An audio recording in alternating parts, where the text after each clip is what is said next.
you will never come out of it.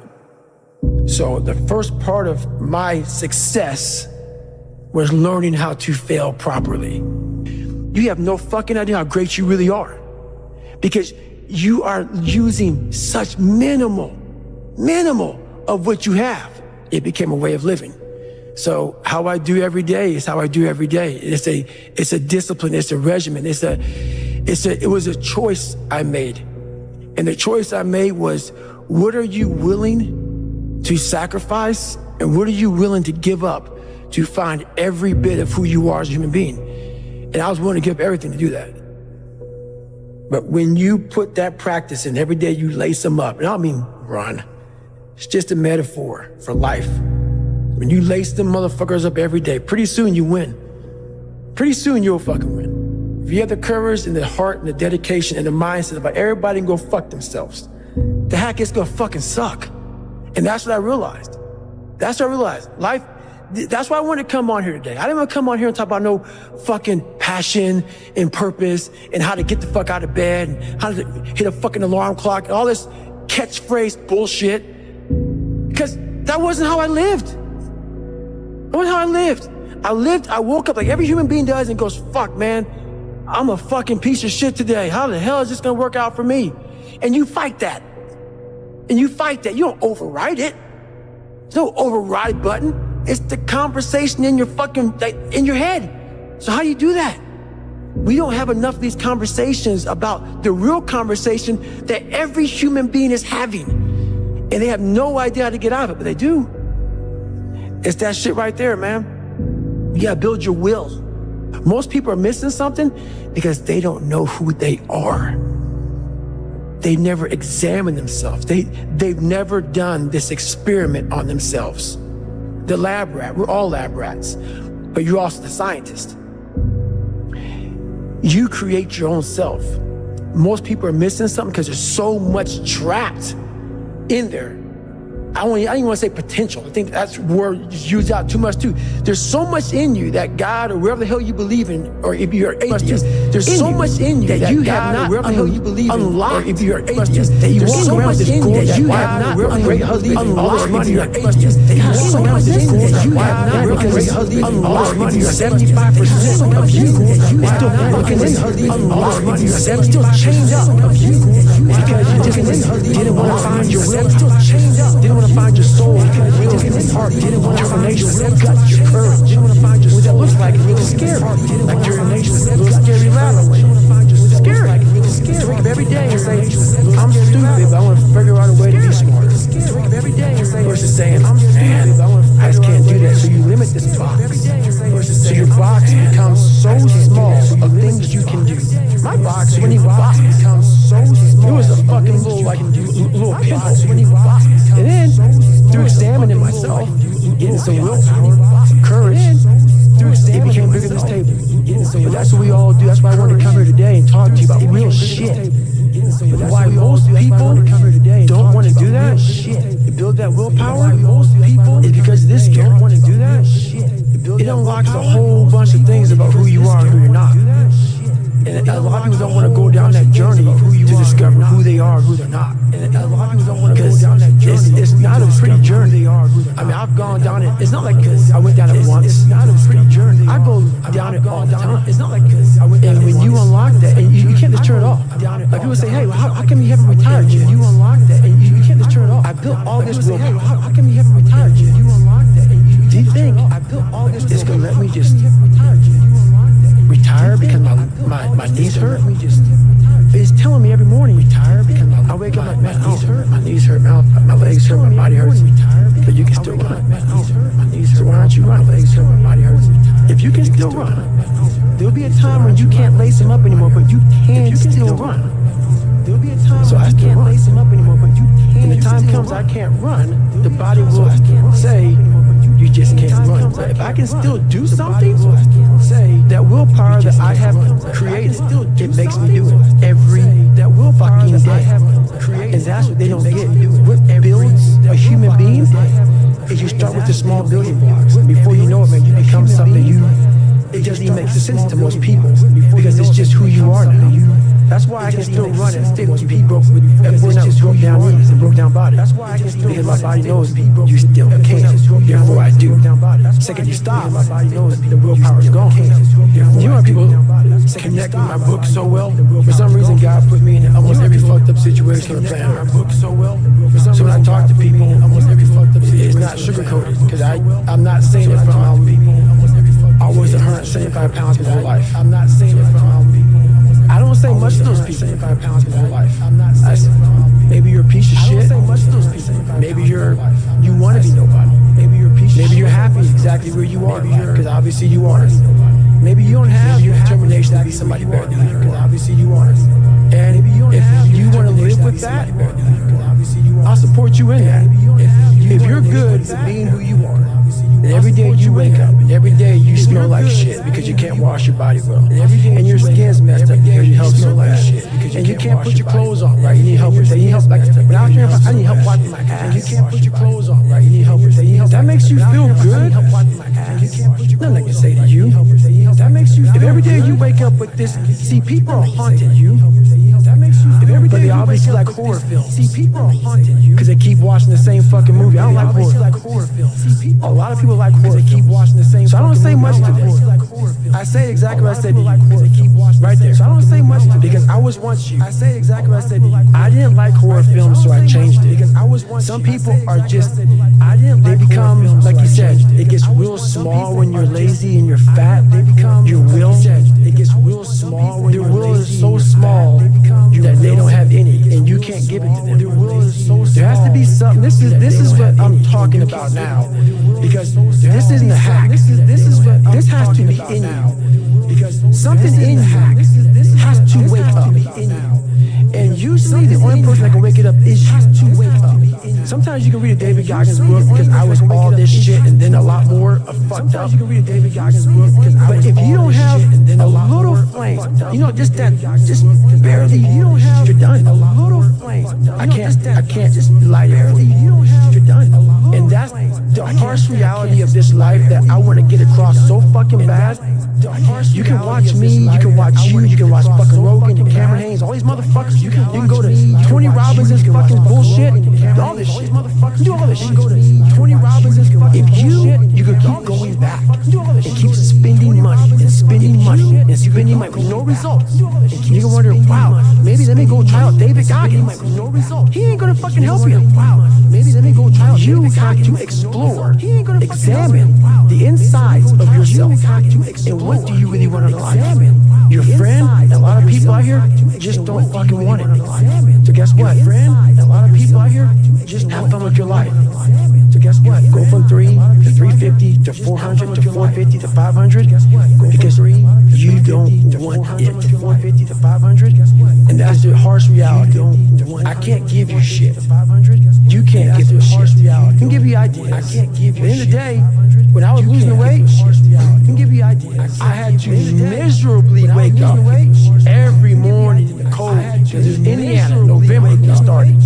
I was miserable. Indiana, November. This is your new life. I was miserable.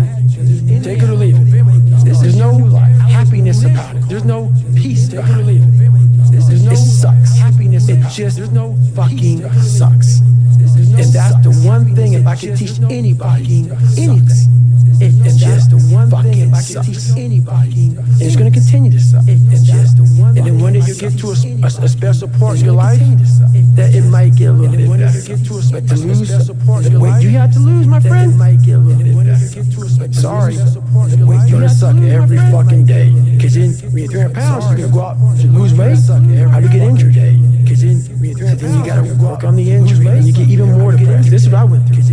And then you're hungry, now you're depressed. It's just a vicious cycle. And if you're not strong mentally, and you have no willpower, you're going to continue falling back in this hole versus the man that sits back and goes, all right, motherfucker, this is why I cuss. This is what is in me.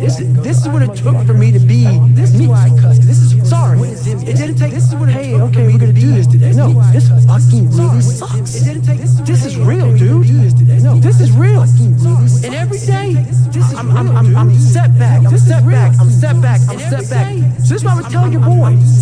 This is exactly what I tell him.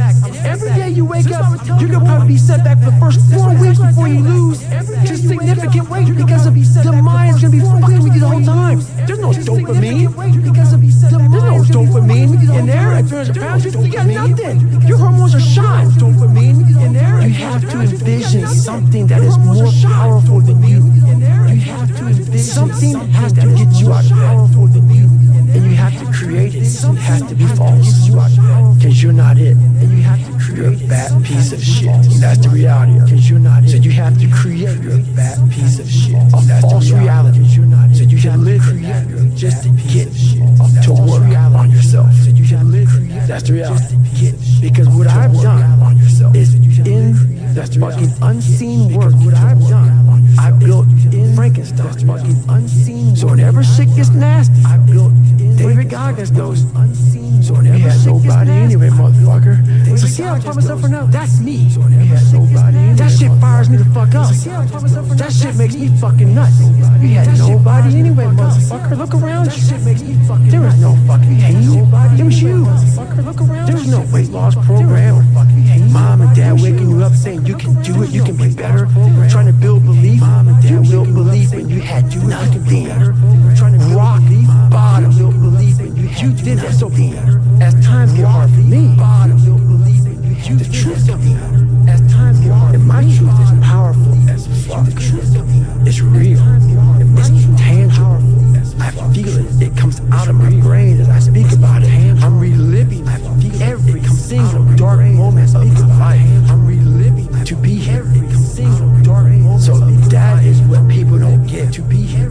That is what motivates David Goggins. Is the unseen work. Everybody needs that path back. They need that training part. They need that accountability come back. Oh yeah, and neither do they. But it's what we've trained ourselves to believe that we need to do that. You're not looking at the truth in front of you. The truth in front of you is it sucks. It's painful. It's fucking mind-numbing. And that is the truth. And that's why a lot of people don't like listening to me. Because this is what it takes. Create another voice and sometimes going at it alone. This is what it takes. All the time going at it alone. Because no one's going to believe sometimes going at it alone. That's that. I had to stop giving a fuck about people. That was the biggest thing. I had to stop caring what people thought about me. I realized that everybody's the biggest thing. I had to stop. That's the one thing I realized. I walked around and I put these people on a fucking pedestal. Everybody was better than me. So I can't tell you anything about me because you're going to judge me and I'm going to feel even worse than what I am. So what I realized, once I calmed my mind down and sat back and looked at how jacked up this world is, once you realize that you are not alone, everybody that's talking to you about how jacked up you are, only thing they've done better than you is they hit you are their fucked up world better than you have. That's all they've done. So once I realized that, if you want to sit back and, like, for instance, there's all these things that are on TV, and we have all these news people judging people who fuck up in life. Yeah, they make big mistakes, but that person who is judging you on TV, I guarantee you, that news person, they say, I'm glad that my shit didn't come out, but I'm going to judge the hell out of you. I know that about people. So if you want to sit back and judge how jacked up I was and how messed up my life was, Merry Christmas, go for it. Have a good time. But I'm smiling at you right now, knowing you have a secret that you're not willing to share. It gives you a lot of power when you're able to go on podcast this big and say, hey, it gives you a lot of power. Tell me, I'll tell you anything you want to know. I no longer care. And that, I'll tell you anything. There's a lot of power in that.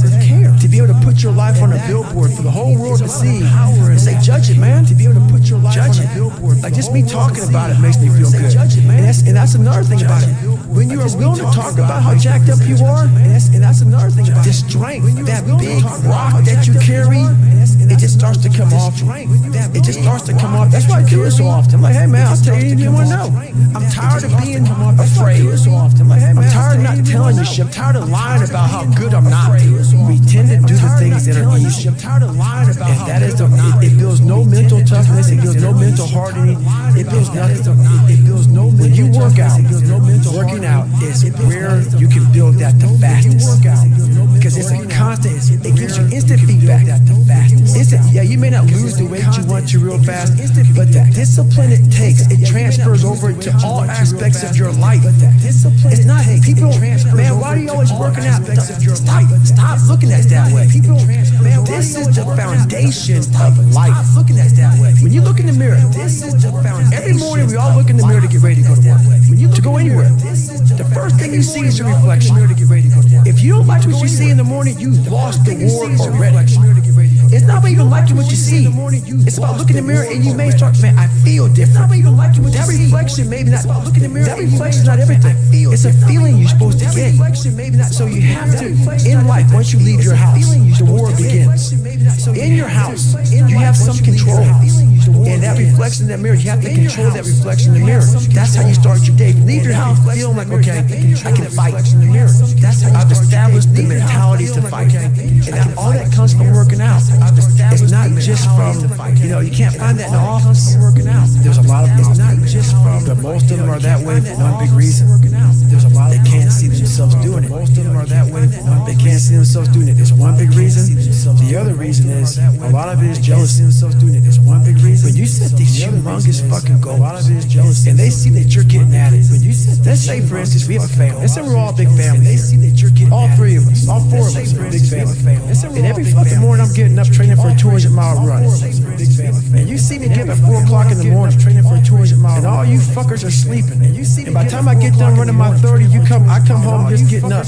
How you gonna feel about yourself? A lot of times when you're overachievers, and you have people, that's what I talk about the mediocrity thing. A lot of our family members, a lot of our friends, they're mediocre. There's always those couple of guys who are uncommon, who want to be better. But you make that mediocre motherfucker feel like shit. Whether it's your mom, your dad, whoever. You make him feel horrible. I've been there. I'm speaking from experience. You get somebody around you, maybe trying to be better, and you don't have the drive that they have. It's a constant reminder of how fucked up you are. You have to know that that's what it is. Anybody in your course not saying, man, get after it, brother, I'm so proud of you. They have a problem with themselves. Because all you're trying to do is achieve more. If that's a problem for somebody, you have to look at them and say, man, if that's a problem for somebody, you really have a fucking problem with yourself, huh? It's much deeper than what you think. It lies deep in your soul. How I was able to fix myself was I saw how ugly I was towards other people who were great. I was able to look back and say, man, you don't hate that motherfucker for any reason because he's great. And you're lazy. You're lazy. He makes you feel like shit every single day. That's where it comes from. You gotta know. You have to know where shit comes from to be able to solve it. I honestly want to be considered one of the hardest men to walk the planet Earth in the history. I honestly want to be considered one of the hardest. And what I mean by hard, I'm not talking about the guy who does the most pull-ups, most sit-ups, runs the most. I'm not talking about just a person who's able to overcome any adversity in front of him. Just to figure out a way. Hardness isn't about all this physical shit, man. Yeah, it helped me get to where I'm at. But all I was doing in the whole process, the process wouldn't be ripped. It wouldn't walk around with my shirt off. That wasn't it. I knew through the physical challenges, through the physical suffering, my mind was getting stronger. I was literally doing that for a reason. I had a weak mind. I was literally doing that. All the rest just happened to come with it. I was trying to strengthen the mind to handle all the judgment that's passed on me. Perceived and not. Sometimes you make it up in your own head. I just want to be able to handle all of that. Everything. Physical, mental. I want to be perceived as that. Like an old school barbarian, old school guy that's like, dog, man. Nothing can hurt the guy, which is why the book is titled, Can't Hurt Me. I want people to have that mantra in their life. Take that with you. Take it. Everywhere you go in life. If you believe that and you work towards that, callous in your mind, strengthen yourself. Can't hurt me is strong. Okay, any situation, like when I was in Buzz, they beat the shit out of me. I'd be the first one to get sick. Can't hurt me, motherfucker. And they were beating the hell out of me. But you say that enough to you. False motivation becomes fucking real motivation. I realized this. I'm not a cookie cutter type of guy. I'm not here to take your money. I don't, I'm here to help you. If you're coming in to work with a guy like me, who knows that you have to have thick skin to get better. You have to call yourself out. If you're fat and you're fucked up, I want to hear that. I don't want to hear you tap dancing around shit. So I don't take on many clients because when you work with me, we're going to get to the root of the fucking problem. And a lot of people don't want to go there. They don't want to talk about their childhood. They don't want to talk about their past. They want to get to the root of the problems, and then they go, why am I not getting better? Because there's a lot of shit in there you haven't dealt with, brother. People go to the gym, like for instance, going through any kind of special operations school. These people go to the gym, they get big, they get jacked, they can run fast, all that shit. But the only thing they're doing is they're coding over the mind. All you're doing is building a bigger, stronger quitter. Your mind hasn't gotten any stronger because you haven't gone back in there and dealt with shit. So the second adversity comes, like, my God, I'm so fucking fit. What's wrong? Your mind is still soft. So I work on the mind. It's hard for me to respect people who are able to come into that world and leave. Sure. This is a fucking lifestyle, man. Like, and people wonder, why am I not achieving more? It's because once all of us, once we achieve something, it's because we celebrate for a long years, fucking time. We wonder, why don't I have drive anymore? Where's it all at? If you don't develop a routine of suffering, and suffering not like go out and kill yourself every day, it's being uncomfortable. Yeah. That keeps you hungry every day. If you live in your victories for so long and say, I'm going to go challenge myself for 30 days or for 2 weeks or run this one marathon. And it ends, I did one marathon. Okay? That's why it leaves you. It leaves you because you haven't set up the next obstacle. Obstacles is how you grow. You must continue to have friction. Friction is where growth is at. With no friction, there's no growth. Make up your own mission statement. What do you want to be in life? And once you do that, now you can work with somebody to be better. You can work with yourself to be better. But until you know what you want to stand for, you will always just be sitting down. You'll never stand for anything. But guess what happens when that alarm clock goes off at 4 a.m.? You're trained. But guess what happens? I don't want to be a SEAL at 4 a.m. I don't want to be whatever today. I'll start tomorrow. And that's the usual pattern of people's lives. I'll start tomorrow. That's why, and that's the usual, I talk about clearing out the mind. Until you really want to do something, you always can be a talker. And you always can run your fuck do something. So if you wake up in the morning and you don't want to do something, so if you don't care enough about yourself, and that's what you need to really research to care enough about yourself. Why am I not doing this for myself? Because that is the number one purpose in life, is to better oneself. All those things of comfort are there in that one second. To better oneself. And this is where people lose. So what I do in that 1 second, because we all think about quitting, shit's hard. So, but what you have to do in that 1 second is it's hard to process information during pain. Because that pain takes over, and you can't think rationally. Because that pain takes over. You're thinking about fight or flight, save yourself. That's not a rational thought. It's not a thought that's going to get you through hard times. It's not a thought that's most people fail that 1 second. So what happens, what I do in that 1 second, and there's a bigger process to all this, but in that 1 second, I physically stayed in that water, in that 1 second, because if I get out of the water, quick. So I physically stay in the water, but mentally, because if I get out of the water, I'm on the fucking beach with the fucking instructors. And the instructors, it's cold outside, so they got these parkers on. They got their cup of fucking Joe, and they're warm because they've already been through it. So now it's your turn, Joe, and they're warm. So mentally, I get back with them. I'm still in the water, physically, but mentally, I'm back with them. I'm chilling. I got my parker on, and now I'm thinking logically. I'm warm. I'm chilling. Mentally, I'm taking that 1 second. Let's not quit, guys. Let's fucking think about your options. Where are you going to end up if you quit this shit? Where are you going to go? What are you gonna say to yourself? Because you know you're gonna get warm. The second you get out of this water, you can take a shower, and you can be warm. And you could be, and in 5 days you could be out. So I start thinking logically. I calm my brain down because your brain wants to get the fuck out. Ring the bell, put your hammer down, get warm, and then you really fuck. And these are the things you have to think about in 1 second decision. So that's all about. It's about gaining control of your mind. So putting things back in the proper perspective, and then saying, putting things, I really do want to be here. And I'm going to have a bunch of these 1 seconds through this 130-hour journey. And I have to learn to control these. Because if I fail one of these 1 seconds, I will not be a control. I will not be a doctor. I will not be a lawyer. I will not be whatever the fuck it is. So that's how important that 1 second decision is. It's all about your mind takes control of you. You have to say, fuck you. I run this thing, fuck you. And that's what that's all about. So every morning it starts with you. And that's because that's the one thing I hate to do more than anything. So that's like my cup of coffee. And I'm all about armoring yourself. So the second you leave your house, and the second you open your phone, the second you do any of that shit, you are now letting in poison and cancer. The second you do any of that shit, so I make sure a lot of things you can't avoid. So as I get up, I start to armor plate my mind and body. Like a person's going to war, put your body on plate. That's what I'm doing on that run. I'm waking up and I'm giving myself all this armor. So when I come out in the world, look at that phone, I'm ready.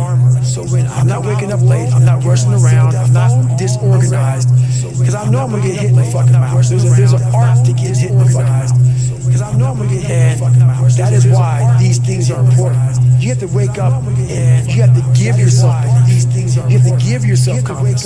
It starts with that run. A lot of people sit back and they dream about being a sports figure. A lot of people sit back or dream about being a CEO or dream about being an astronaut. And all it is a motherfucking dream. They don't put the work behind the dream. That dream has become their fucking master. They don't put the work behind the dream. When you become the master of your fucking dream, is when you say, I want to go be a Navy SEAL. You say, okay, I'm going to lose 106 pounds less than 3 fucking months. The dream was the one thing I thought about, and the dream was now gone. Now, when it comes in, the dream goes away, and the fucking laundry list of fucking details and tasks come up. Gotta do this, gotta do this, gotta do this, gotta do this. That's when you become the master of your dream. Gotta do this, gotta do this. So, a lot of people out there dreaming. So my first conversation when I was absolutely nobody, and that's one thing you have to say. We live in a world now that's so kind. We find the kind way around everything. Like, if you don't look good, I have to find a kind way of saying, I don't like your shirt. Right. That's not the approach. If that's the approach you're looking for, that book is not for you. Can't hurt me is not for you. The approach you have to take, at least I took. You take whatever approach you want. The conversation had to be a real, honest conversation. In the accountability mirror, guess what? I was fat. Honest conversation. Don't find a kind word to say that, you know what, I've gained some weight. No, you're fat. Kind word to say that, you know what, when I couldn't read, I've gained some weight. Not like, hey, you know, you can learn disability. No, I cannot read. At a 4th grade reading level, I'm struggling. And sometimes I call myself stupid. Not in a way to put myself down. So don't take it like my God, those are so horrible. You have to hurt to put myself down. Dishonest. The conversation has to become an honest conversation of where you're at mentally. Where am I at mentally? I look like shit. I feel like shit. I'm not this. I'm falling behind in school. I'm lazy. My house is a mess. You have to look at what it is and call it what it is. Don't find words to make yourself feel better. Because that's what. So we hang around people that make us feel better. That tell us what we want to hear, not what we need to hear. And so we stay away from those people. And we stay away from those people, like our internal dialogue becomes that kind, it's okay. It's not okay. So that's where it starts. It starts with that accountability of it's not okay anymore. This can no longer be okay. And calling yourself out for exactly what you are and exactly how you need to fix it. That's where it starts. Nothing gets solved by that, man. Nothing. And if you look at America right right now, and I won't get off on this. Nothing is getting solved because there's so much racism. There's so many things, and that's just one of them. We can't talk about anything. We are skirting all these conversations because if I say this, I'm going to offend a black person, or a white person, or a Jewish person, or a gay or lesbian person. We skirt around this daggone problem, so we can't fix shit. Everything is like, well, I say this on TV, I'm gonna lose my damn shit. We have to say it. We have to break the barriers within our minds, within the world. And it starts with yourself. It starts with yourself. You gotta break the barriers down within yourself and just go there. You gotta go to yourself. So think about it. When I say suffering, people cringe. People, that's the one word. Whenever I post about it, people cringe. It's not about suffering and how people may look at suffering. Like you had to just go to a place that just every day of your life is suffering. Like you have to tap into suffering every day of your life because we have so much scarring that we have to clean up. You have to look at suffering as almost like I look at failure. To succeed, you must fail. In failure and in suffering, all the answers are in there. All the answers to all the test questions, the test is your life, are in there. All the answers are in there. You have to live in suffering and pain and failure all the time. You have to learn, I need to visit in failure. Like people hate working out. You have to learn. You only gonna visit working out maybe an hour a day. 23 other hours of the day you're not in it. But how you become in shape is you must visit suffering, visit working out 1 hour a day. Visit suffering 1 hour a day. Visit your past failures 1 hour a day. The relationship with it is the answers are in there. 1 hour a day. They are in there. Within the suffering, go in there. And I call it the live autopsy. The live autopsy. How you find out someone died? They crack you open after you're dead. How you can live is do it while you're alive. Go back in your brain, crack it open while you're alive. Don't wait until you're fucking dead to figure out why you died. Do it while you are living. Go in there, go into the suffering. Go into the pain of your life and say, why did this suck for me so bad? Why am I afraid of all this? Why have I shut down the whole world? Why am I afraid of all this? I guarantee I'll tell you why you shut down the whole world. It's in these nooks of the suffering within your brain, in the scarring. It's in these all the answers to why you are on the couch feeling sorry for yourself. They lie within the scars. Visit them for at least an hour a day. Study it all. And then you'll find out more about yourself. You will then grow. So don't look at it as every day I suffer about yourself. Go into it an hour a day. Learn from yourself. Learn from life. Learn from your failures. Learn from your insecurities. Learn from your self-doubt. Don't just say, I'm afraid to jump off an airplane. Learn from yourself. What makes you afraid of it? Don't just say, study it. That's why I studied my mind. Why I became so powerful in the mind? Because I realized I was weak. So instead of running away from the mind, I dove into it and said, what is making me weak? So instead of running away from the mind, this makes sense. I came from hell. I came from a place that beat me down to numb hell, which is why I'm afraid. All this makes sense. So systematically, one by one, I went back and met every single person in my mind, every situation. There's a lot of cookie cutter shit out here in this world. Oh, discipline, wake up early, take a cold shower, fuck this, fuck that, whatever. It's all fucking bullshit. It's not. But what they don't teach you within the cookie cutter is like our minds are like a fucking garage. And the garage, if you open a garage, it's all cluttered up, it's all fucked up, and you can't put your car in there. You got fucking boats, and you got fucking kids' toys and shit everywhere. But if you organize that fucking garage, and you put everything in its rightful spot, you can put that car in there, you can put two cars in there, you can put bikes in there. And that's like with the mind. People talk about discipline and fucking determination, fucking, repetitions and all this shit.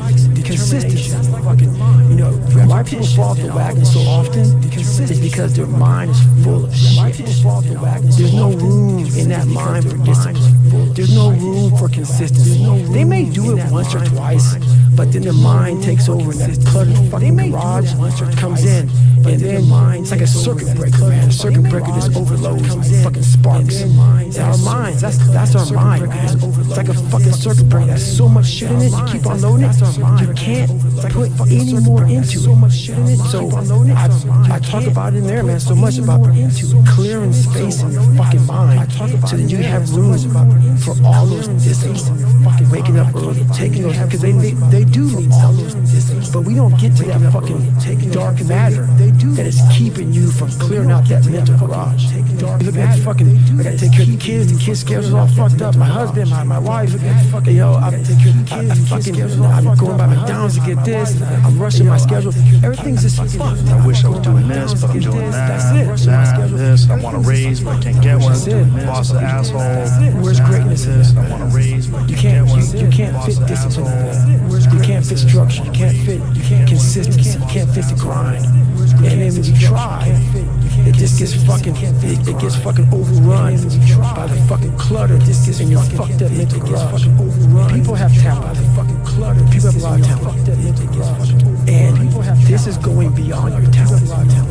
So when talent, and when there's no more talent, what happens to you? So when talent, most people quit. No more talent going beyond. People only go to their talent level. Most people, and once your talent level is gone, it becomes a mental game. That the whole mental game sets is gone. And most people can only perform to their talent. And they realize, man, why am I always messing up right here? Why is this? Why am I always messing up right here? My big hurdle is because you're performing to your talent. My big hurdle. And then after that, it's because your mind has nothing for you.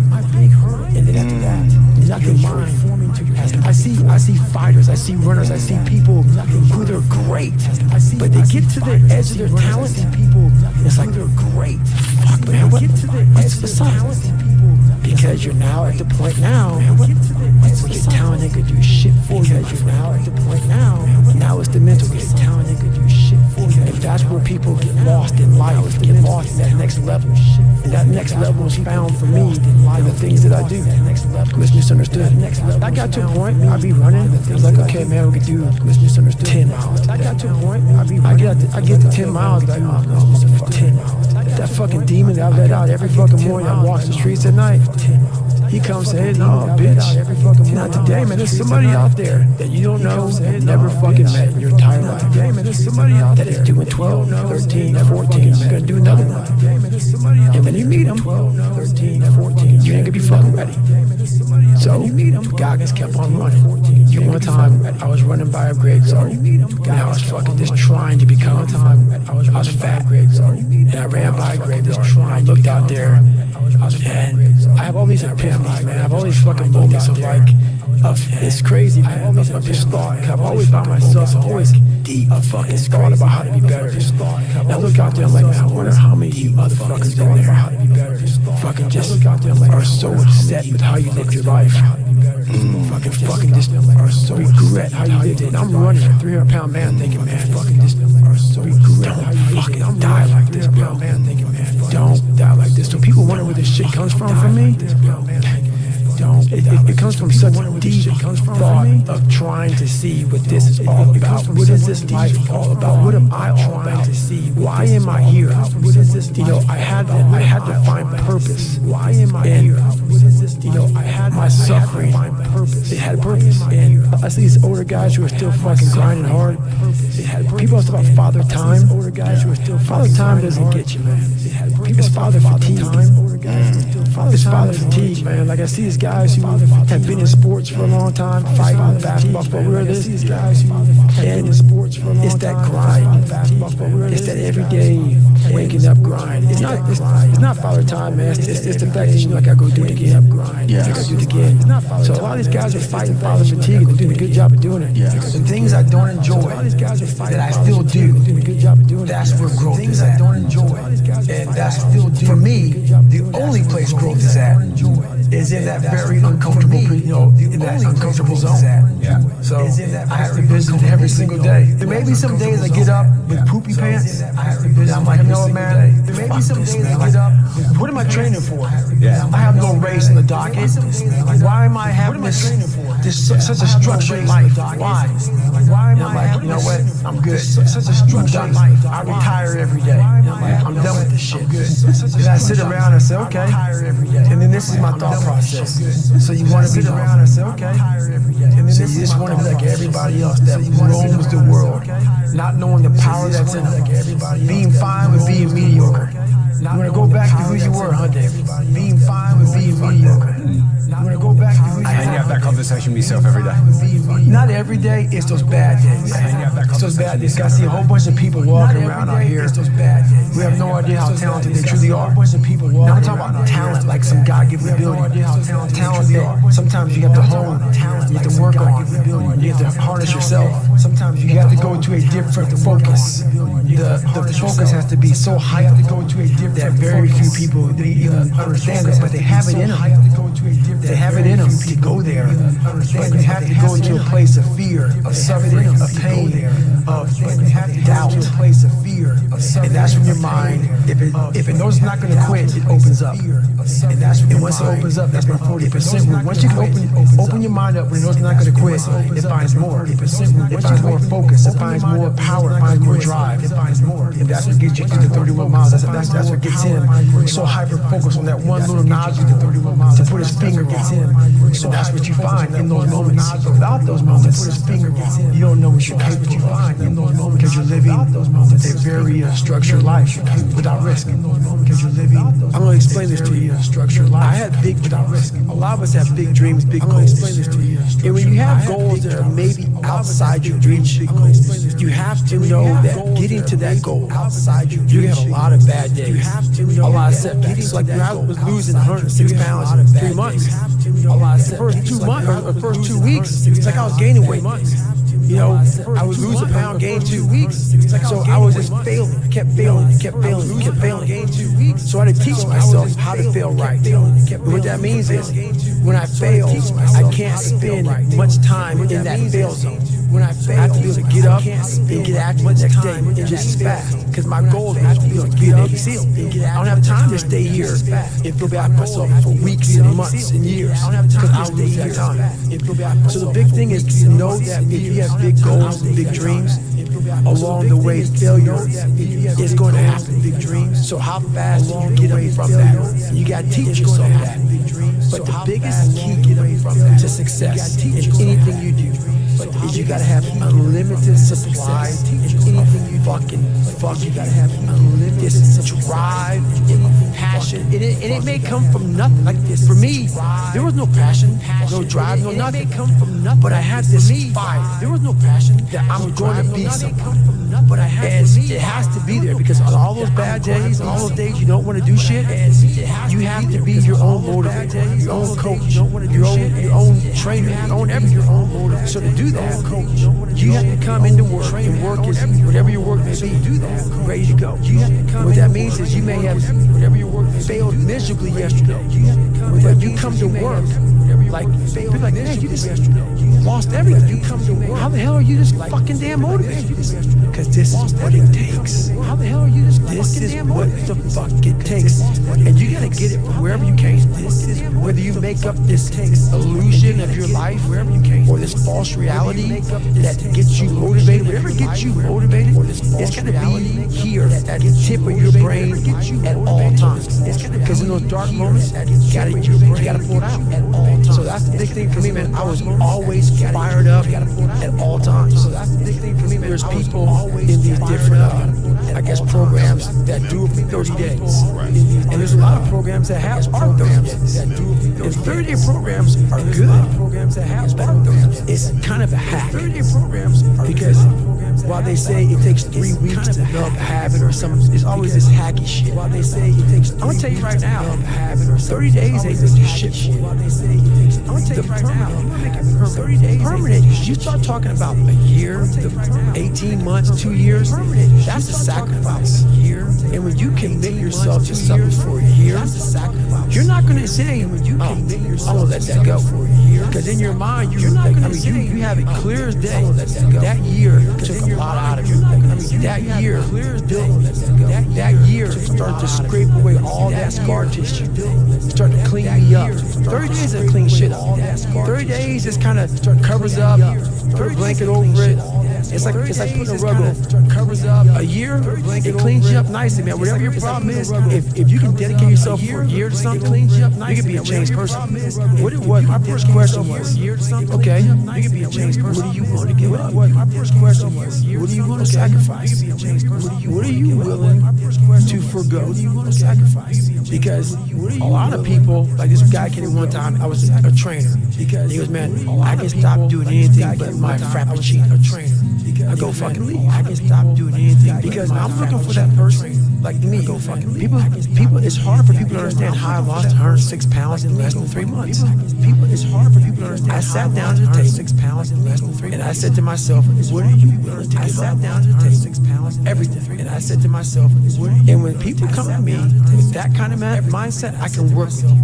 And when you are willing to strip yourself down to nothing and give everything, strip yourself, that's who I want to work with.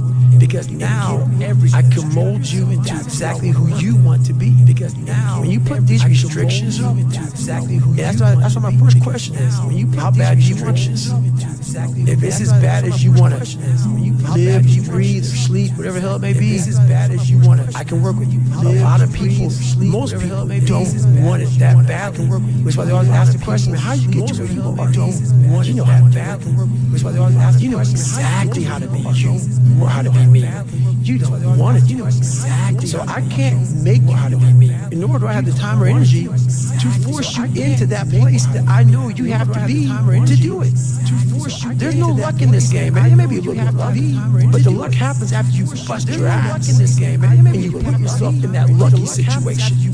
Luck doesn't happen. You put yourself in that situation where luck might fucking happen. And that's what people don't know. But to get there, luck ain't gonna happen if you don't know. You have to put yourself in that situation, man. They have already put yourself in that situation, man. They have on their success in life. And that's why most people aren't sitting where you're sitting. They sit on their success in life. You never capped yourself. You might have. And if you did, you took it off. You never capped. People cap themselves. They look at somebody, and because their mind can't imagine it, they then start talking shit. Mind can't imagine it. He has to be doing this. He has to be doing that. There has to be some trick. There has to be some potion. This is bullshit. There has to be some because you cannot allow your mind to open up for the cannot allow your mind. It can't be done. Which is why you being people are where they are today. Which is why because you shackled your mind where they are to have limits. You have not. And everybody has shackled your mind.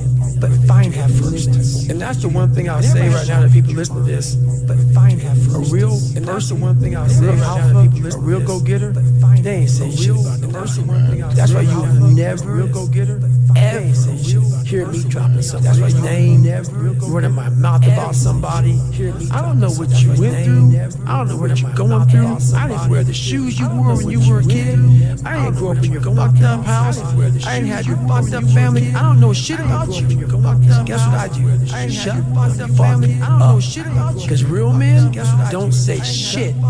Because first of all, we're too busy trying to grind and be better. Don't say shit. Second of all, because first of all, we're too busy unless we know, we shut up. Second of all, but nowadays, there's not many real men who live by that creed. But nowadays, there's not, if you're on social media running your fucking mouth and shit, you're just a bitch. If you're on social media, you're honestly, that's not me trying to be some after school special shit. You really are a bitch. That's not me. Real men ain't doing it. Real men don't care about that gossipy bullshit. Get to work, man. Real men ain't doing it. That's it. So the mind has a governor, like a car. If you're driving a car and the car has a governor on it, the car may say 130 miles an hour, but the governor set for 91. Once that governor sets in, you get to 91, that car starts doing this. The The car wants to go. The car wants to go, but that fucking factory said, we're not going past 91. We have a factory, a nice governor in our brain, and it's a survival mechanism. It protects us from pain and suffering. The second we feel that shit, our mind says, oh no, this is fun. We should back off.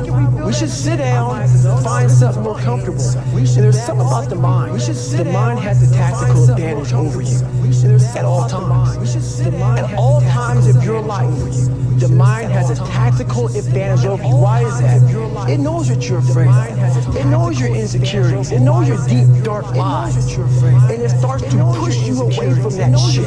It pushes you in a direction that is comfortable. The mind controls everything.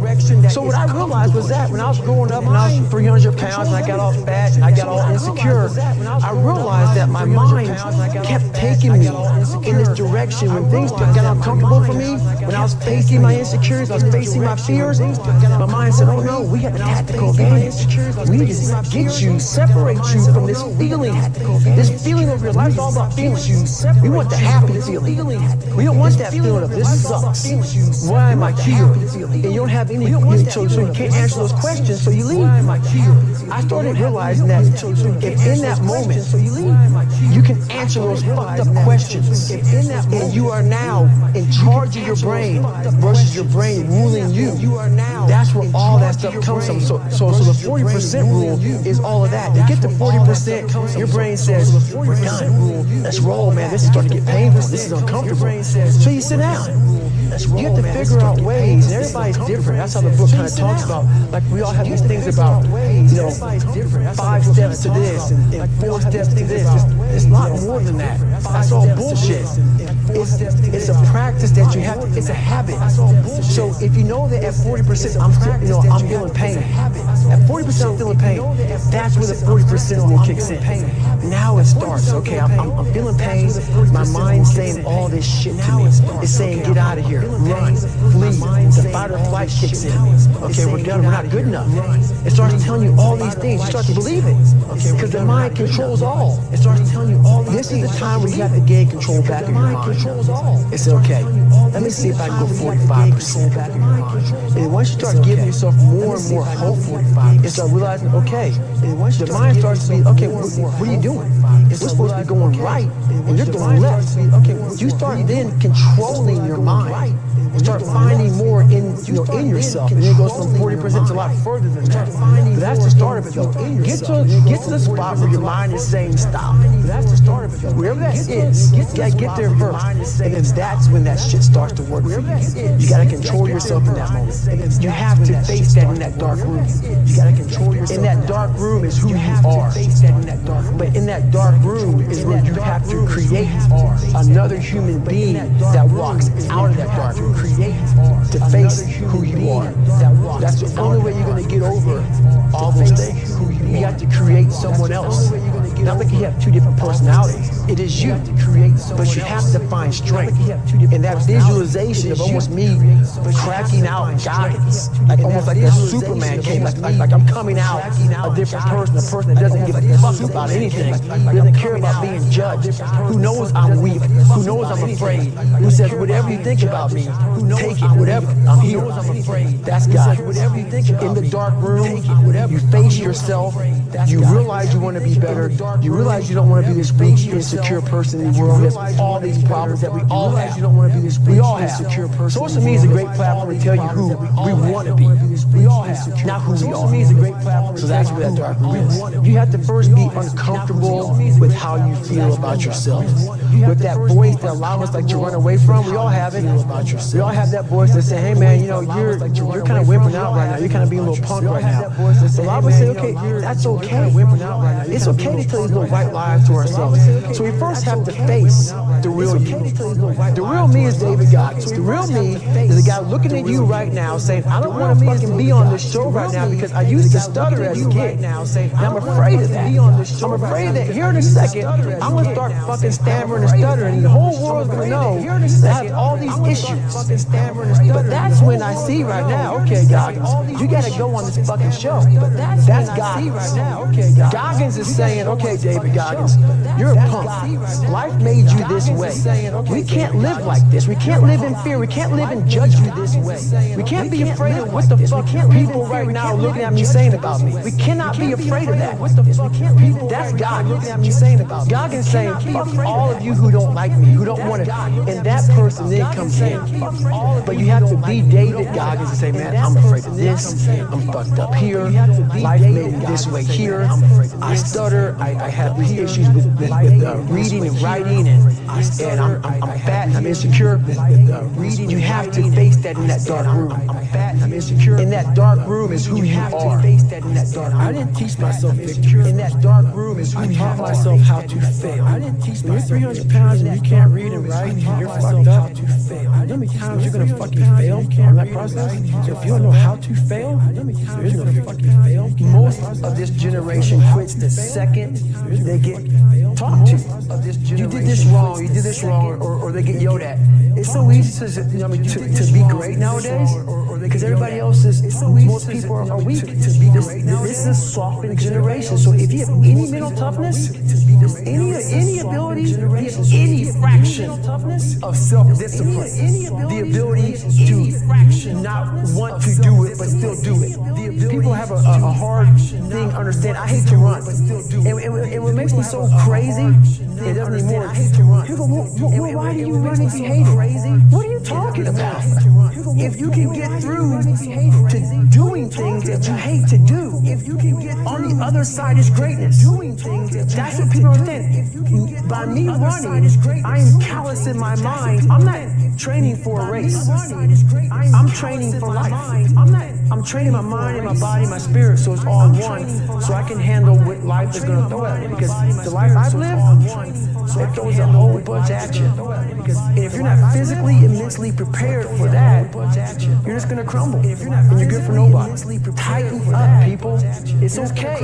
What are you going to do now? They don't own your life. All these insecure people putting their insecurities on you, you got to flush it out. You got to just be whoever the hell God or whatever the hell you believe in. If you believe in nothing but yourself, I don't care what it is. You got to take everything and throw it away. You have to believe in one thing, and that is yourself. Right now, for you to find greatness in yourself, you're not going to find it by looking in a book or by even hearing me. I may give you the spark, but you've got to go inside yourself to find it. And that means you got to be quiet. Shut the fuck up, go in a room, stop talking, search your soul, search your mind, search your abilities, and you'll find your soul. I'm just starting out in life. I don't know where I'm going, what I'm doing. How old are you? I'm 26. I don't know what I'm doing, where I'm going, what I'm doing, and I'm not disciplined. So how the fuck am I supposed to help you? What I'm doing, You're lazy. and I'm not disciplined. You know exactly what to do. It just sucks. Do lazy. Everybody's looking for mental toughness. Every athlete, everybody in the world is looking for mental toughness. The only way you gain mental toughness is to do things you're not happy doing. If you continue doing things that you're satisfied and to make you happy, you're not getting stronger. You're staying where you're at. Either you're getting better or you're getting worse. You're not staying the same. So what are you doing today? You're the same thing I was doing last year and last month and last week. I'm continuing to look in the mirror, look at the reflection. It's called the accountability mirror. What have I done today to improve David Goggins? The accountability mirror is something that I kind of came up with in high school. Like I said, I started shaving my head when I was 16, and I got caught up in trying to impress so many people because no one liked me. So I developed so many different identities. When you look in the mirror, that's the one person you can't lie to. So every morning I would shave my head, thank you God. I would reflect back on some of the lies I may have told somebody or some of the ways I acted I didn't feel comfortable doing. I was trying to make other people like me. How pathetic is that? We all have that voice that say, hey man, you know, you're kind of whipping out right now. You're kind of being a little punk right now. Well, I would say, okay, that's okay. It's okay to tell these little white lies to ourselves. So we first have to face the real you. The real me is David Goggins. The real me is the guy looking at you right now saying, I don't want to fucking be on this show right now because I used to stutter as a kid and I'm afraid of that. But that's when I see right now, okay, Goggins, you gotta go on this fucking show. That's Goggins. Goggins is saying, okay, David Goggins, you're a punk. Life made you this way. We can't live like this. We can't live in fear. We can't live in judgment. We can't be afraid of what the fuck people right now looking at me saying about me. You have to face that in that dark room. That's the only way you're gonna get over all those things. You have to create someone else. Human beings want to show you the best side, and they want to hide the worst side. For me, I'm gonna teach you how to be vulnerable. That's the only way you fix yourself. For me, Let's say it's a man up there or a woman, whatever, and they have a chart. And when you're born, they say David God, and they have a chart. They write the chart down because they can see everything. They know exactly where you're fucking supposed to be. You die, you go to so-called heaven. You arrive at heaven, I'm 300 pounds. I go up there, and God looks at me, and he shows me my chart. And my chart on there says you were supposed to be a Navy SEAL. You're supposed to weigh 185 pounds. I was supposed to live that life. And then you find out that the reason why, because we all think that if we pray on it, if we do this, if we do that, whatever, if we don't work, we just, whatever, it's going to magically happen for us. I believe that when I'm all said and done with, my whole job is to outwork the chart. Whatever the fucking chart says about me, the all-knowing power up there, I want to get up there and say, him look at me and say, the all-knowing power, I know everything. I didn't fucking see this. I want to feel that. I want to get to the other end of this fucking world, and however I'm being judged, whoever's judging me, to look at me and say, I did not fucking know. I had you at 185, I had you at this, but all this other shit, I was riding as you were living it. I want to find more. All I can. And in that fucking sack of shit, you have to dive in that to find more. Because if you're not willing to go in there and face yourself to find more, I can find anything. Because if you're not willing to go in there and face yourself, it's so easy to be great nowadays, my friend, because most people are weak. Most people don't want to go to that extra mile. Most people don't want to find that extra because it sucks. It's miserable. It's lonely. do things you hate to do. Be uncomfortable every fucking day of your life. Roger that. I'm not the smartest kid in the world. Instead of somebody saying, oh no, you're smart. No, don't say that to yourself. I said to myself, no, I'm a dumb motherfucker. Oh no, you're smart. Okay, roger that. How you get smarter? Educate yourself. So the things that we run from the truth. So the only way I became successful was going towards the truth. As painful and as brutal as it is, it changed me. It allowed me to become, in my own right, who I am today. I believe that most human beings are only living at about 40% of their capability. Who's going to carry the ball in the ball? At all times of your life, the mind has a tactical advantage over you. Why is that? It knows what you're afraid of.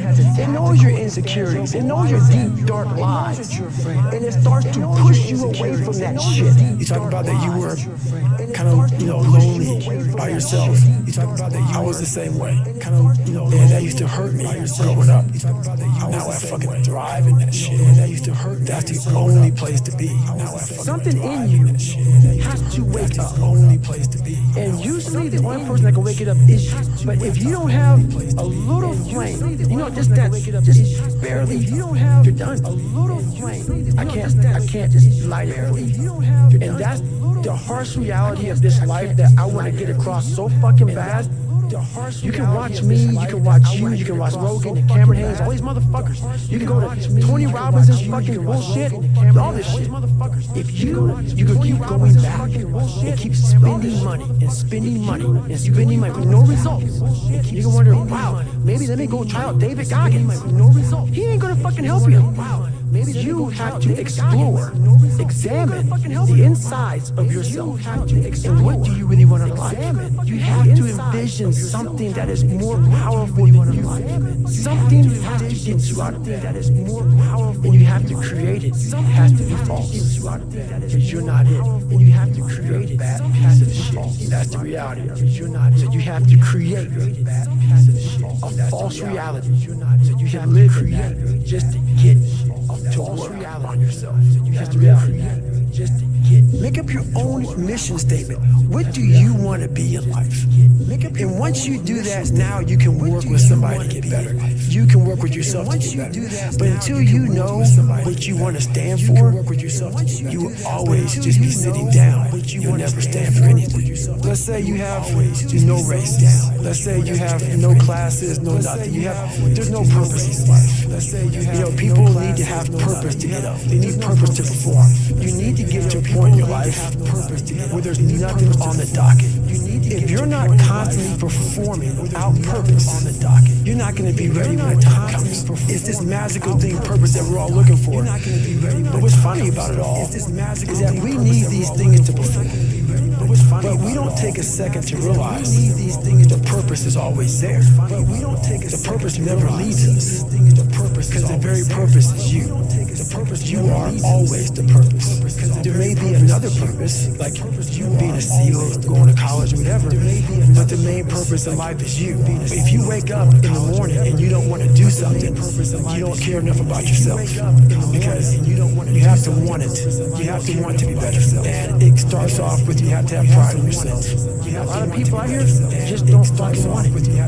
Guess what? A lot of people out here just have fun with your life. Go from 350 to 400 to 450 to 500 because you don't want it. That's the harsh reality. I can't give you shit. I had to miserably wake up every morning in the cold. I was miserable. This is your new life. Take it or leave it. There's no happiness about it. There's no peace about it. It sucks. It just fucking sucks. And it's going to continue to suck. And then one day you'll get to a special part of your life that it might get a little bit better. Self-discipline is everything. And if you don't have it, I don't look at you right, because I know you're capable of more. It's not discipline so much for me. It's all on you. The self part is what's big. Where you're going to fail, and you're going to be in your head. You're going to be saying, I'm not good enough. And it's how you get through that. It's how you get through that on a daily basis when that thing is saying, man, I'm 43, I've done so much. You start to become civilized. The refrigerator gets full. You start making money, and you start, I'm not getting cold anymore. I'm retired.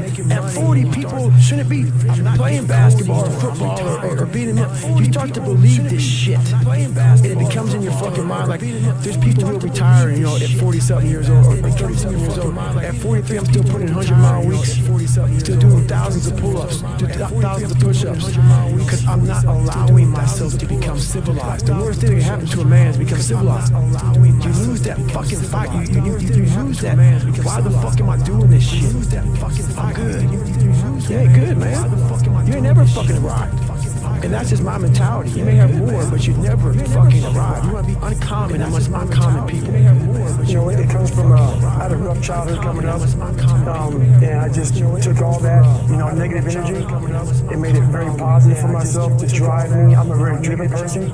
I have passion that almost scares people, just to be successful and to make it no matter what.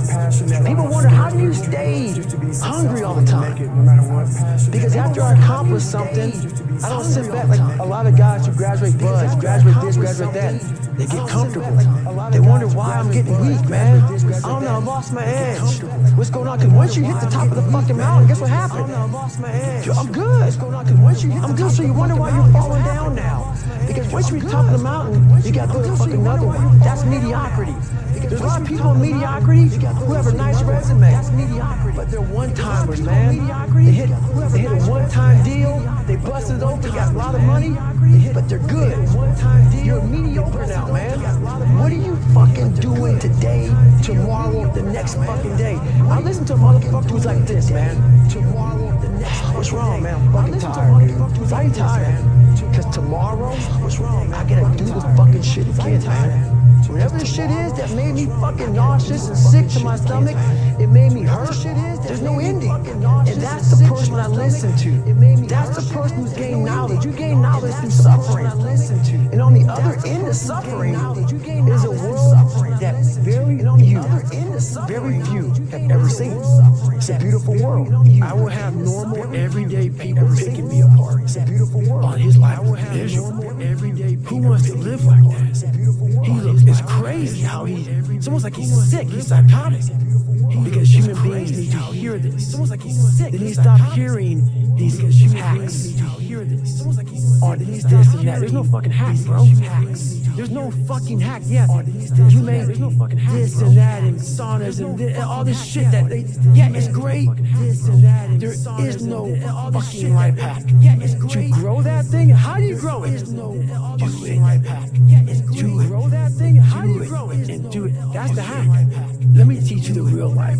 How it really is. The reason why you're a loser, the reason why you're not fucking making it, and the reason why you're trying to go to all these, I go to all these fucking conventions, the reason why you're not fucking all the fucking time, and the reason why you're trying to go, I look in the fucking audience, these people sign up, fucking every year, go to conventions. These people thinking they're gonna learn something fucking different. What brings me joy and happiness is knowing how beautiful the mind is, and I'm one of the few people that didn't read about it, didn't experience it through some drug. I got to experience the beauty of true fucking willpower. True fuck you. I'm gonna fail. I'm gonna fucking fail, and I will succeed. Just me talking about that gives me a feeling. I know what I did, and I don't need to travel somewhere or to have this or have that. I have it all here in my mind. And that is, when you finally get to that point for me, it's forever lasting peace. I'm doing it. I could die right now on this show, and I'll be happy, man. Sometimes life can really hijack your fucking mind. And I'll be happy. When that happens to you, you're all fucked up. Your goals, your ambitions, everything's out the fucking window. In life, we all go through different things. Sometimes your girlfriend or boyfriend breaks up with you. Guess what? Get the fuck over it. Maybe you failed a test in school. You worked your ass off. Guess what? You failed the fucking test. Get over it. Move past it. Learn to not let life hijack your brain. At work, you've been working your ass off for that new promotion. You don't fucking get it. Someone else does. Maybe they kiss better ass than you do. Guess what? You don't get over it. Someone else life will hijack your mind if you let it. Don't allow all these things to make you a lesser person. You must own your mind. Don't let life own yours. Get out there, stay hard. If you pan it down here, you see it's about 3 o'clock in the morning, and there's not a car or a person inside. People don't know where I find my strength at, where I get my strength. I get it from a lot of places, but right now, this morning, I'm getting it from my strength. There's not a motherfucker that's up. There's not a car, there's not a person. Everybody's in their bed, sleep, dreading that it's a Monday, hating it's a Monday, and I'm loving it. I'm loving that where everybody's getting weaker, I'm getting stronger, I'm loving it. It's not about the running, the swimming, the push-ups, the sit-ups.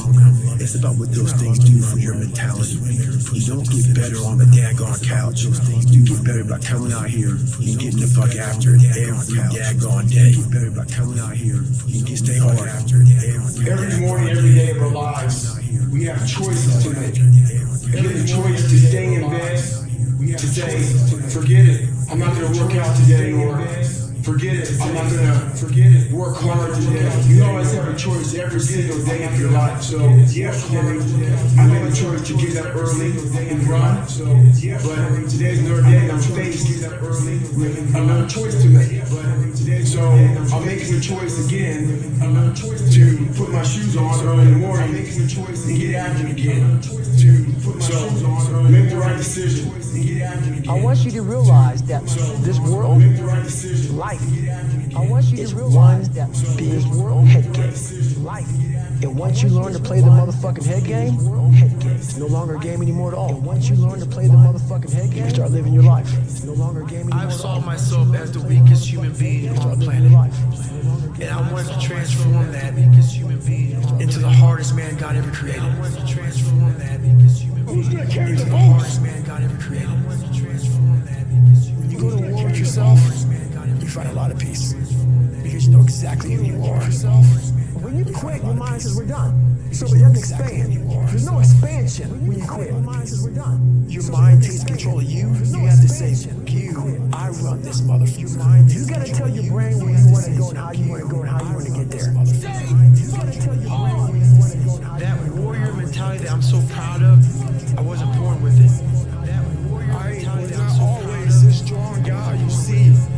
I went through a lot of hard times in my life to get here today. What changed me was I had to work hard on myself. And I had to continue to grind myself to a fine dust. The only way I could find myself was to put myself through the worst thing possible. I was a scared, uneducated kid who stuttered, and I had to look at myself in the mirror and hold myself accountable for who I wasn't and who I wanted to be. And Nothing was coming back to save me, so I realized I didn't save myself. You gain knowledge through suffering. And on the other end of suffering is a world that very few ever see. It's a beautiful world.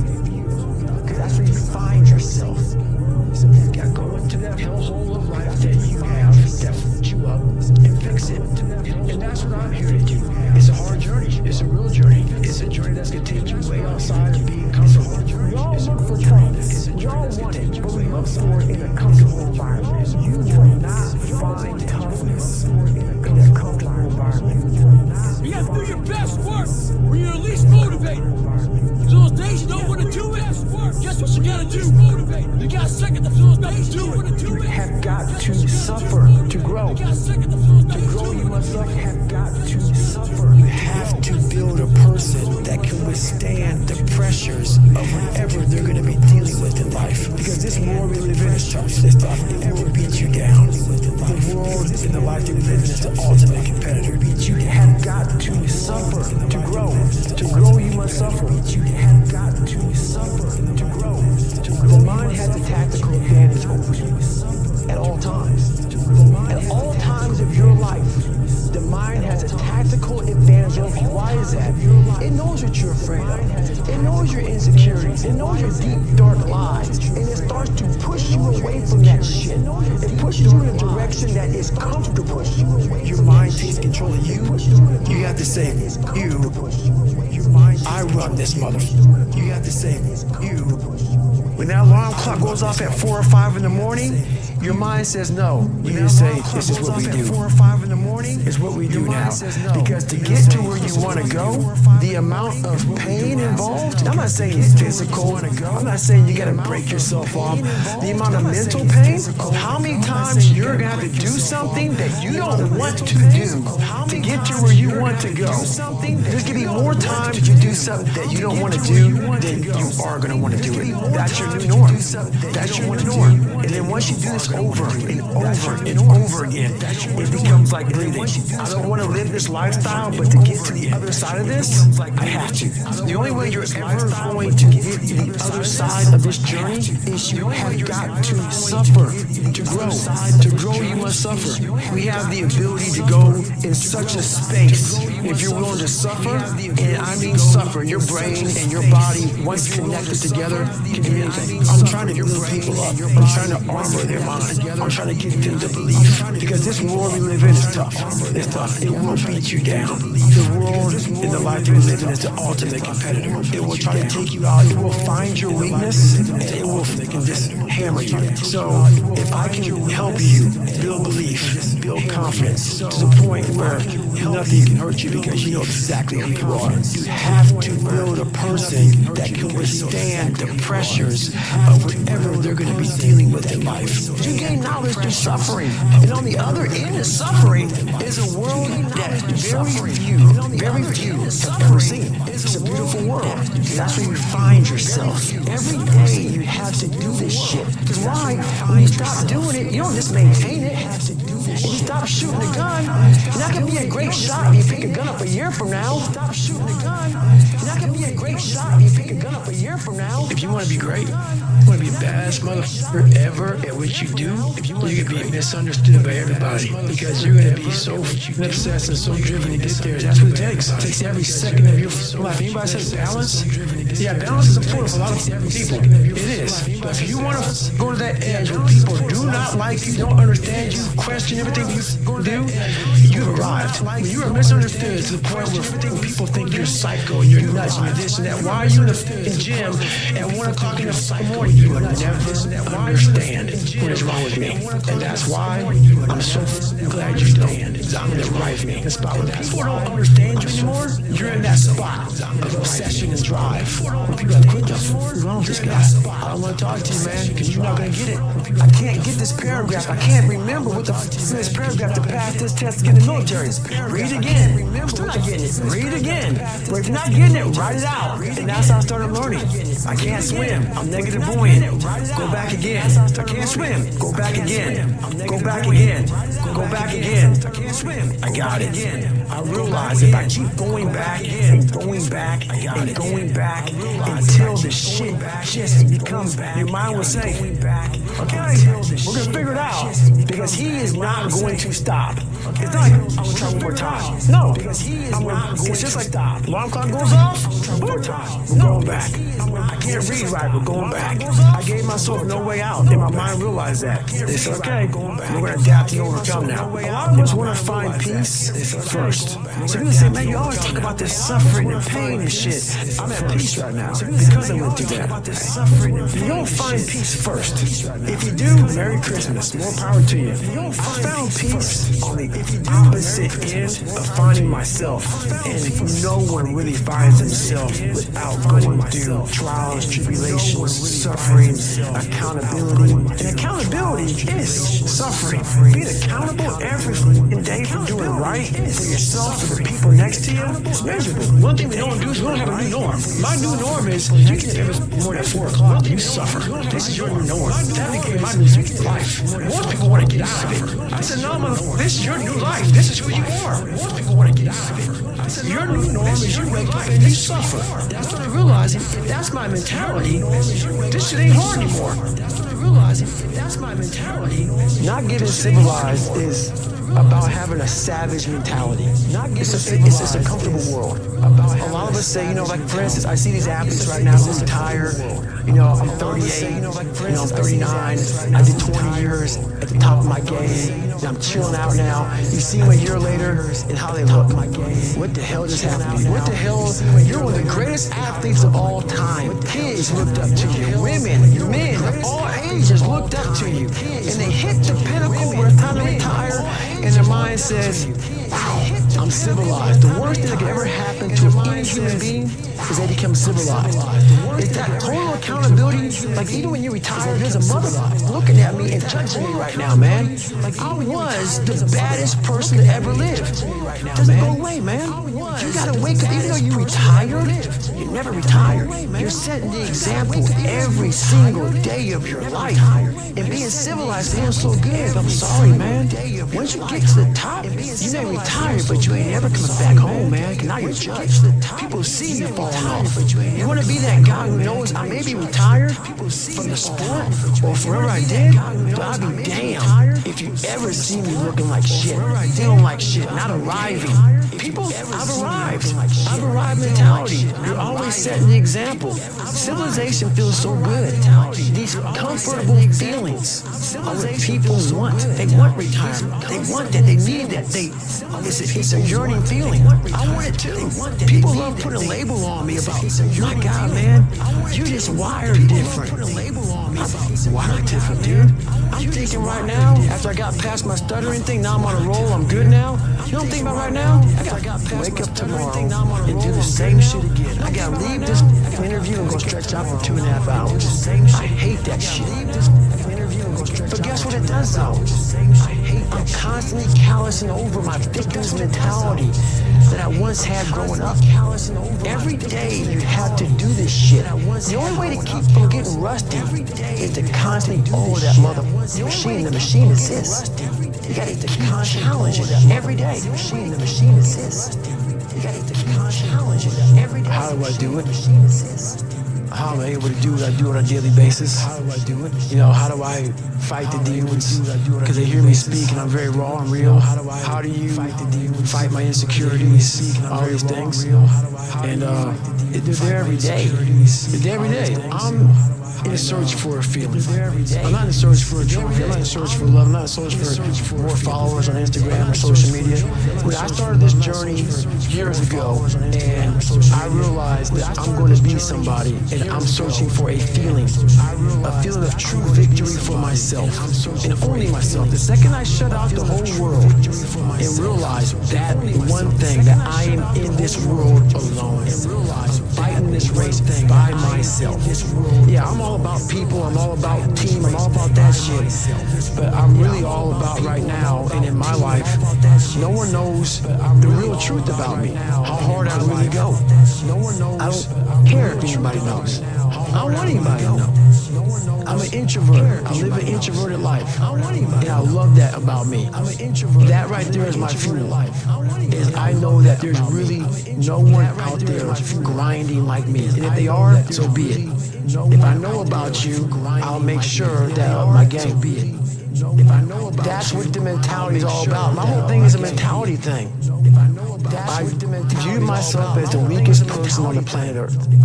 I was just an insecure, scared kid on the planet Earth. And the only way I could find myself was to put myself through the worst thing possible. My goal in life was to, in my mind, believe I'm the hardest hardest man alive. And that's why the whole thing is can't hurt me, hardest man alive. That's what it's about. It's about whatever you think you are, you have to make that dream a reality. But that's where the hard part is making that dream reality. That's where the hard work is. That's where people know, how do you keep grinding every day?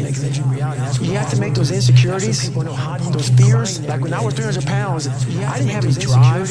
I'm gonna go be a Navy SEAL. What kind of stupid shit is that, 300 pounds? I didn't have any drive. Even like a drive to go be a Navy SEAL. I was an insecure, lying kid, afraid. I had to look at my insecurities and in my fear and find drive in that.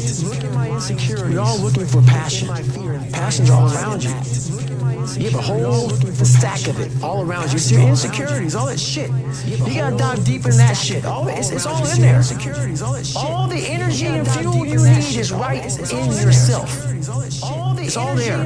You got a lot of stuff to do to overcome.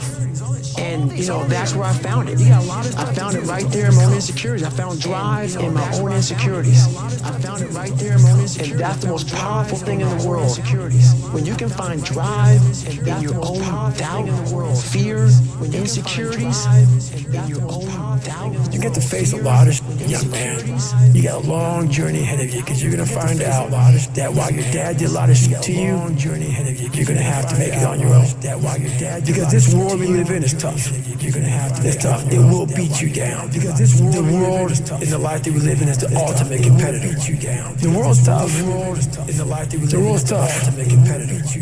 world's tough. It will try to take you out. It will find your weakness, and it will just hammer you. It will find your weakness. So it's time to get back to work.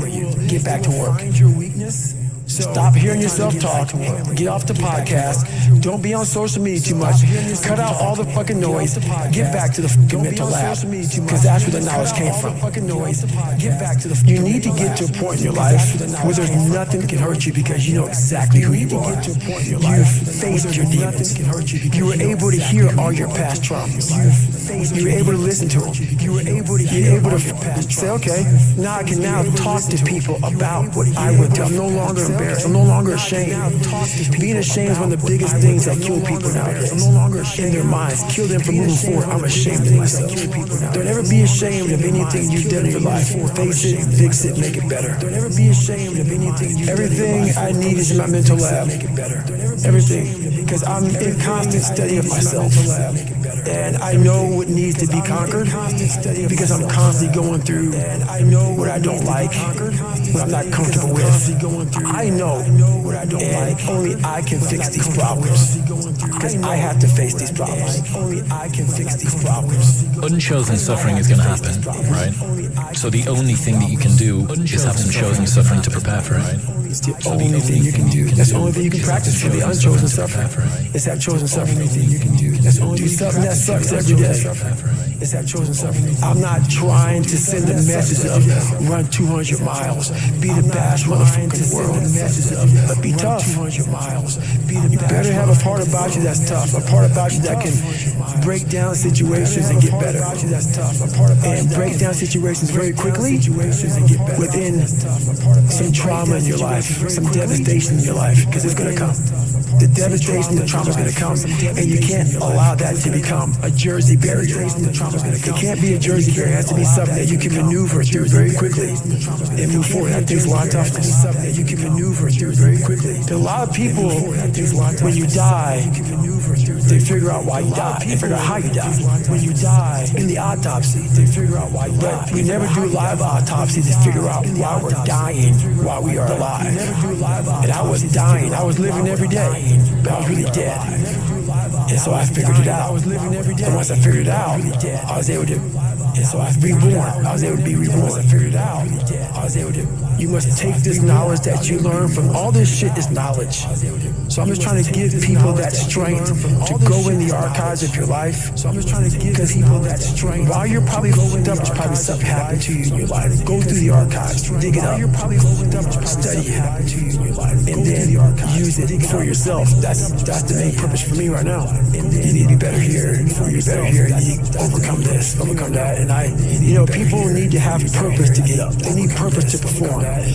You need to get to a point in your life where there's nothing on the docket. There's no 5K, there's no I'm going to get into school to be this or that, and still perform to the highest level.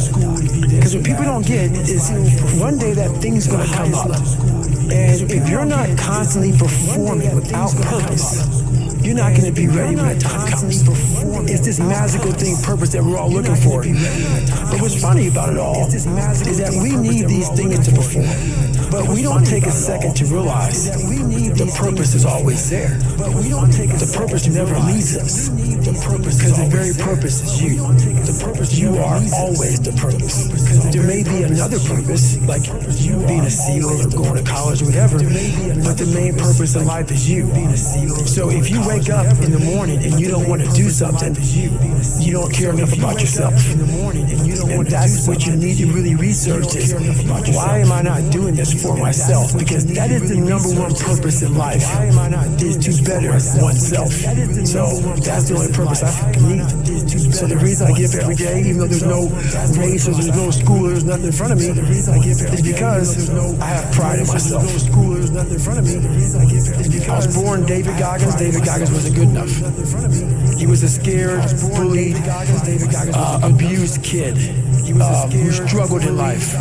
And that kid, whenever something got tough, no matter how hard I trained, no matter how ready I was, whenever something got tough for me, David Goggins, the real David Goggins, would come out and he would quit. So I realized this over a period of time.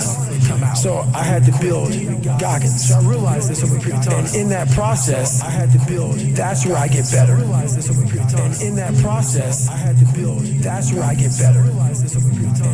I get better when I'm digging holes in the ground. When I'm waking up early, knowing I don't have to do these things. That's where I get better. So it's important to stay hungry. It's important to stay hungry, but it's important more to stay humble in that hunger. So while you're hungry, a lot of people are hungry, but humility is everything. What was that story about William Crawford, the janitor? Yeah. So this guy won the Medal of Honor. About William Crawford. So he won the Medal of Honor, and which is the highest award in the military. So he won the Medal of Honor, and this guy went to the Air Force Academy, and he was a janitor. Went to the Air Force, and no one knew who this man was. He had the highest award in all the military for heroics. For heroics, saving lives, putting his life on the line. Could have been killed. And he is now basically, cleaning shit for young kids. And we can all imagine how that probably went. There's probably some, a little bit of taunting here and there. And he just sat there and cleaned the shit. So that's why he's in my trained humility part. Because for this man to be at the level he was and have that kind of humility to go, I'm a Medal of Honor winner, but I'm going to put that in my closet. And I'm going to pick up my broom and dustpan. And I'm going to pick up, this rag and clean this shit for these young men. That right there is amazing for me, man. That's where you grow. That's growth. Huge growth. And also it shows that he was doing his job. He was a servant. And also it shows that he didn't look at himself any better than anybody else. The second you do that, you totally lost. You cannot look at yourself like people with me even. I always look at people. I know where you are. I know where, because I've been there. That's why I help so many people out. I've never been above you. I've always pretty much been beneath you, and that's where my knowledge came from. So I know how to reach those people who are in the dungeon, because I've been there so many times. You have to be your best self and your least motivated. And that's the tricky part about all that. Motivation is just a word. You have to have these different things in your mind on where you want to go, and know that motivation is not going to get me there. Because I'm not going to always be motivated. Jocko said the exact same thing. You said that discipline eats motivation for breakfast. And discipline's good too. You said that discipline. But without a clear headspace, there's no discipline. Discipline's good too. So let's say we have a circuit breaker, okay? And I'm loading everything up to one circuit. Just load it up. And I'm loading everything up to blow. And once that thing blows, man, the circuit's all fucked up. You gotta have each thing plugged into the right spot. like a crowded garage. You can't put anything in it. Once your brain is crowded, discipline is great. Motivation is great. But if you can't fit it in your brain because it's all cluttered with shit, there's no discipline. You may have it sometimes when it fits in that crowded garage of your mind, but you don't have the consistency that you need to have with that discipline. I call it mental zones. Is you're organizing your mind so you can put that discipline. So a lot of people talk about discipline. Okay, great. Why do you fall off the wagon? Why can't I continue with this routine? Going to the gym, being better, waking up early, eating the right foods. It's because maybe it's your kids, maybe it's your wife, maybe it's your job, and it's all just stuck in your fucking brain. You don't have it compartmentalized and organized in these nice shelves. A lot of people whose brains, hey, where's my dinner? You look, they're looking through totes and all stuff. So where am I gonna put discipline in that mind if I can't find other shit? You gotta be able to find all these different things in your mind. Oh, I can put discipline right there. If your life is not organized, and your life being everything around you, because it takes one little piece of an outside interference to clutter your whole mind. Your mind has to always be clear. That's why I meditate 2 hours every single night, because I refresh, I reorganize the garage, which is my mind, every night.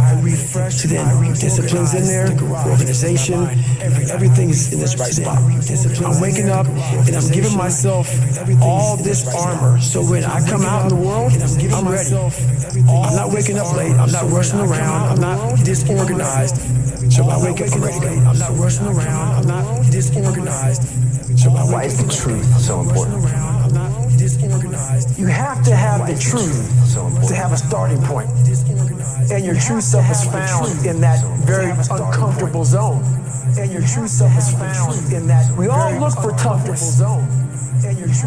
We all want it. We all look for toughness, but we look for it in a comfortable environment. We all want it. You will not find toughness in a comfortable environment. You will not find. Those of you who are listening to this, you will not find it. The only way you find it is to drown yourself in a position where you're just out of sorts, where you can't swim and you're drowning. In a position where you're drowning, out of sorts, where you can't swim. And you say, no, ma'am, you're drowning, Dad. Where you can't swim. And you say, no, ma'am. Once you come face to face with who you are, you have a starting point. Once you come face to face with who you are, it's in our head saying, you know what, man, dude, you're not doing shit.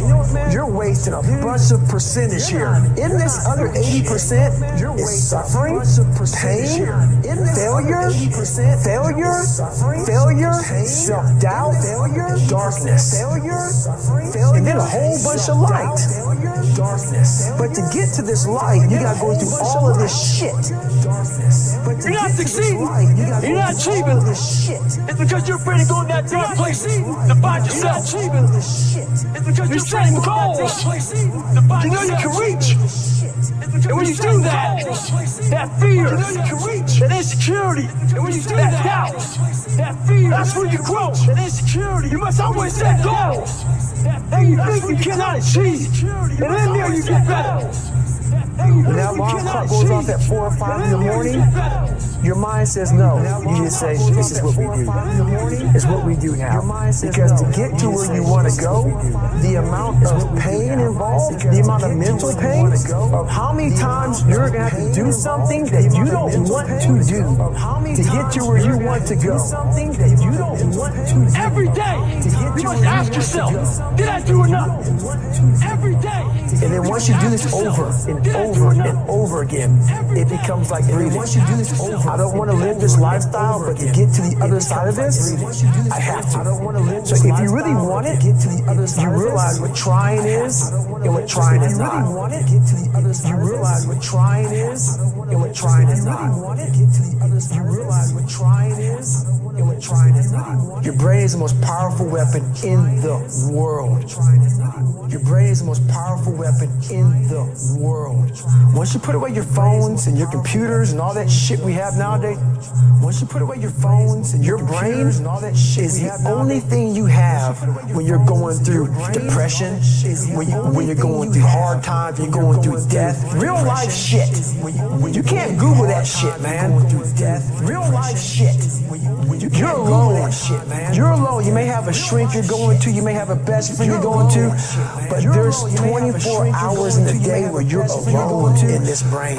And your brain is talking to you in all kind of ways. And it wants to control you, pull you in these different pockets. If you can't control your own brain and your brain controls you, you're fucked. If you can't control you gotta tell your brain where you want to go and how you want to go and how you want to get there. You gotta control your brain where you want to go. If not, it's over. How you want to get there. You gotta control your brain where you want to go. All I knew back then was hard work. You gotta work hard. You gotta work hard. I can't get this paragraph. I can't remember what the fuck's in this paragraph to pass this test to get in the military. Read it again. Still not getting it. Read it again. But if you're not getting it, write it out. And that's how I started learning. Read it again. But if you're not getting it, write it out. I realized if I keep going back and going back and going back until the shit just becomes, your mind will say, okay, we're gonna figure it out. He'll find a way. Because he is not going to stop.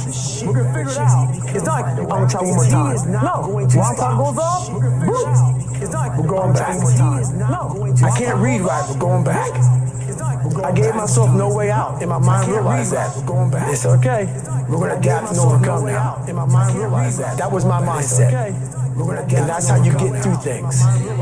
You put yourself, you immerse yourself wherever it is, and you become that. You put yourself, you immerse yourself. I became hell. You become that. And that became my new norm. I gave myself no way out. There was nothing outside these walls of hell. I gave myself no way out. There was nothing outside these walls of hell. I gave myself no way out. There was nothing outside these walls of hell. I watched this segment on TV about these guys going through Navy SEAL training. And I couldn't even, I wasn't a great swimmer, I was afraid of the water, all this crap, man. I wasn't a great swimmer, I was afraid of the water. I saw these guys just quit this crap, man. But at the very end, it says 22 guys, this commanding officer's up there, and he gives this great speech. At the very end, it says 22 guys, this commanding officer. So I started visualizing me being the 23rd guy, sitting there with these guys. So I started visualizing me being the 23rd guy. If I could feel that would change my life. And what was that feeling you wanted so bad? Respect, accomplishment, victory. What was that feeling? I wanted to win. Not like beat somebody else. Victory. What was that? It wasn't about that. I just wanted to go the distance. Everything in my life, when something got hard, I quit. I wanted to go the distance. Everything in my life, I had to work harder than you. So I quit. Like, man, if I could just go that distance, that extra mile, to just go, just to finish. I want to finish. I want to feel victory. And victory for me wasn't winning, it was just finishing. So I said, you know what? Victory for me wasn't winning. If I could feel like these guys feel, it would change my life. If I could feel like these guys feel. And literally, I started feeling victory just by putting myself in the battle. Feeling victory. Just by putting myself, I started realizing, man, just by going to war with myself every day, and putting these challenges and these goals and these obstacles, these insurmountable obstacles, now we can move from there. These insurmountable obstacles. If you look at it as, man, I'm broken and I'm still here. And I'm fighting. I'm gonna find a way to get through this because I have no other place to go. It gives you a lot of power because I have no other place to go. And if you know one really finds himself without going through trials, tribulations, suffering, accountability. And accountability is suffering. Being accountable every fucking day for doing right for yourself and the people next to you is miserable. For yourself and the people. The more I did this, the more I gained confidence. And then the more I gained confidence, the more I realized these Navy SEALs, man. The more I gained confidence, the more I realized these guys can't do what I'm doing right now. I had no coach, had no trainer, had no money. I didn't know how to lose weight. I had no knowledge of what I was doing. I was just working. I didn't know how to lose weight. I was just sacrificing. I what I was doing. I was just working. But I would have never found these tools if I didn't put myself in a very uncomfortable place. And your true self is found in that very uncomfortable zone. and your true self. That's where he came from. He came from all these obstacles, and now he's there. He came from all these. So everybody goes, how do you do that? You know exactly how to do that. So everybody goes, how do you do that? You know exactly how to do that. So everybody goes, how do you do that? You know exactly how to do that. So everybody goes, how do you do that? You know exactly how to do that. So everybody goes, how do you do that? You know exactly how to do that. There's a lot of thought behind a person being a born loser, a lot of thought becoming who I am today. A person, you don't just wake up being and just rocky, becoming who I am today. You gotta wake up and think about, there's a process to getting better, and that process is never finished. Process to getting better, and that process is never finished. Like a lot of times, if your back is hurting, it may not be your back. It may be something else in your body that's making your back hurt. For me, I'm like, man, why can't I get past this? For me, it's like I said, I'm always examining myself every day. What is it? What is it? I'm always examining myself. There's only one thing you haven't examined yet. What is it? And it's going back to the beast, going back to the demon. All the times that I was like, I'm not going back. And I went back, I'm not going back, and I went back, I'm not going back, and I went back, I'm not going back. It showed me even more of what we have as humans. If we're willing to go there and we're willing to push that extra step. A lot of people, man, how do you do what you do? And we're willing to push that extra step. At the end of the day, I ask myself one question: can I take one more step? And usually the answer is yes. So if you can answer that question and not take another step, that is real failure. If you can answer that is real quitting. So a lot of people can take one more step, but they choose not to. I don't know if you can take 2 steps. A lot of people can. You got to answer that question. You have to take the first step. I don't know if you can take 2 steps, but I can always take one more step. So if I choose not to, that's on me. I got to live with that. I can always take one more step. So if I choose not to, that's on me. I had just climbed a mental wall that was amazing. And I didn't want anybody to take that pain away from me at that point, because that was all confirmation. So for me, this was the new level. So you don't need a lot of things. Sometimes the only thing that kept me with that one step forward was one thing. Let's not quit yet, guys. Let's think about your options. Where are you going to end up if you quit this? Where are you going to go? Where are you going to end up if you quit this? And when I got done with that race, where are you going to end up? It's the worst pain. I can't even describe the pain of that last 30 miles to anybody. No one. It hit me very hard. So when it ended, and I'm laying there in the worst pain of my entire life, and I'm laying there shaking, I'm jacked up, and all I could think about was, I'm shaking, I'm jacked up.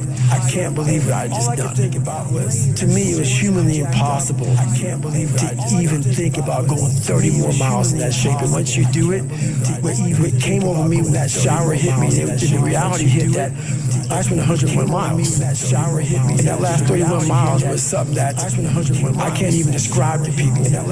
And what's amazing about the human mind is that it becomes your new norm. What's amazing about the human mind, to think that I can run 200 miles, 240 miles, and that becomes like running 50. I never thought that was possible. This is why I'm always pushing that limit, because I know that within pushing these limits, there's always more. Did that set the tone or the rhythm for what you wanted to try and achieve and feel again? Each time that you're pushing further, try and achieve and feel again. Each time I never wanted to feel it again. You're pushing further, try and I never want to feel it again. But what it did was it showed me what is possible. And that's what set the new stage for me. That's when I realized, oh man, I've really been underachieving my entire life. But it taught me what is possible. It taught me that, okay, I got it, check, what is possible. I'm about action, and action means less talking and more doing. So that's where I've been. It only takes 1 second for you to lose the whole thing. So the 1 second decision is just that. You're in a situation where life is sucking. Let's say you're in extreme cold water, and your life is flashing before your eyes. Every time that wave goes over your head, your thought process is, I gotta get the fuck out of this water. your head, your thought process, and you're in Hell Week. And you're hour 1 of 130 hours. If code, I can't be code this long, and then this is that 1 second decision comes in. You forgot every reason why you wanted to do that. You don't care about SEALs. You don't care about any of this. You don't care about fighting for your country. All you want to do is go back home. You want the warmth. You may want something to eat. All those things of comfort are there in that 1 second. And this is where people lose. So what I do in that 1 second, because we all think about quitting, it's hard. But what you have to do in that 1 second is hard to process information during pain. Because that pain takes over and you can't think rationally. Because that pain takes over, you're thinking about fight or flight, save yourself. That's not a rational thought. It's not a thought that's going to get you through hard times. It's not a thought. Most people fail that 1 second. So what happens, what I do, I start thinking logically. That 1 second. So I calm my brain down because your brain wants to get you out. It's about gaining control of your mind, putting things back in the proper perspective, and then saying, I really do want to be here. And I'm going to have a bunch of these 1 seconds, and I have to learn to control these. Because if I fail one of these 1 seconds, I will not be a SEAL. I will not be a doctor. I will not be a lawyer. I will not be whatever the fuck it is. So that's how important that 1 second decision is. It's all about your mind takes control of you. You have to say, I run this thing. Control of you. You have to say, there's no other way to make it out here. I mean, you can't just always be, head down in the sand. I mean, you have to learn to pick yourself up on your own. A lot of times these fights and these battles, you got to be your own coach. You got to be your own motivator. Because there's a lot of people in this world who don't want to see you make it because they think you can take a piece of their pie. But I've learned to study people before I react. Because there's no successful person in the world who's in a good headspace that's going to ever attack anyone in that kind of manner. There's always going to be something wrong with them. So you got to always dive a little deeper before you get your feelings hurt. Take time. Take that 1 second to pull back and study them. Because most people who are in good places, they don't care about what you're doing. They don't care about what you're doing. They don't try to destroy you. They actually will try to build you up versus destroy who you are as a person. So that's where I'm at now in life. Most people who do that, they're in a very dark place. Most people who do that, they're in a very. As you get bigger, as you get more successful, you open the door for people to critique every fucking thing you do. And most of the people who are critiquing you usually aren't where you are. And most of the people who are critiquing you, all their critiquing comes from people who are really at a low level of life, which is sad. But what we do, people who are on the upper level, hearing the haters at the lower level, like I said, you'll never meet a hater doing better than you. True statement. So I started making these mixtapes with all of these hate messages about people talking shit. And it became such a source of fuel that it was amazing because I know why you hate me. You hate me because you're probably in the bed right now. You're probably an underachiever. You're probably somebody who doesn't want to do anything with your life. So I make you question everything about yourself. So I'm going to continue making you question yourself by coming out here and being even more successful. So what happens is there's days where I'm like, you know what? I really don't want to do this today. I'm like, oh, hang on. So I listen to that while I run. I sometimes play it in the house. So I listen to that while I run. It's half comical, it's half inspiring. I'm actually inspired by it. It's half inspiring. Because I know I'm going to get hit in the mouth. There's an art to getting hit in the mouth. Because I know I'm going to get hit in the mouth. That is why these things are important. You have to wake up and you have to give yourself belief. You have to give yourself confidence. It starts with that run. Give yourself belief is like, there's an after school special belief where the mom says, believe in yourself, and that's all great. There's also a built belief. How I build belief is through the daunting tasks I put myself through. So that's proof positive. that I can't myself do. You don't become confident by shouting affirmations in the mirror, but by having a stack of undeniable proof that you are who you say you are. In the mirror, outwork your self-doubt. Yes, because a lot of people say when you wake up in the morning, pound your chest, look at yourself in the mirror and do all this fucking bullshit. I hope it works. What works for me is that everyday resume. I hope it works. What works for me, the things I know I've accomplished, the things I know I've done, real hard work, the real calluses on my mind, the real calluses on my hands. That's it. Calluses on my mind, the real calluses on my hands. You must build belief. You must build confidence. And say, you must build belief. I can knock that shit out. Build confidence. And say, you must build belief. I can knock that shit out. Build confidence. Instead of the path of least resistance, I started choosing the path of most resistance to prepare myself for the journey that was coming my way. I started choosing the path of most resistance to prepare myself. And you realize through hard work, you can outwork anybody. And you realize through hard work, you can, how badass they are, anybody. And you realize through hard work, it starts with yourself, man. You gotta start diving into those things that you are afraid of. It starts with yourself. You don't gain confidence by going to a spot that makes you feel good. You don't gain confidence. It's gonna be a false reality. And the second life gives you that challenge, all you wanna do is go back to what gave you confidence. Is that happy spot.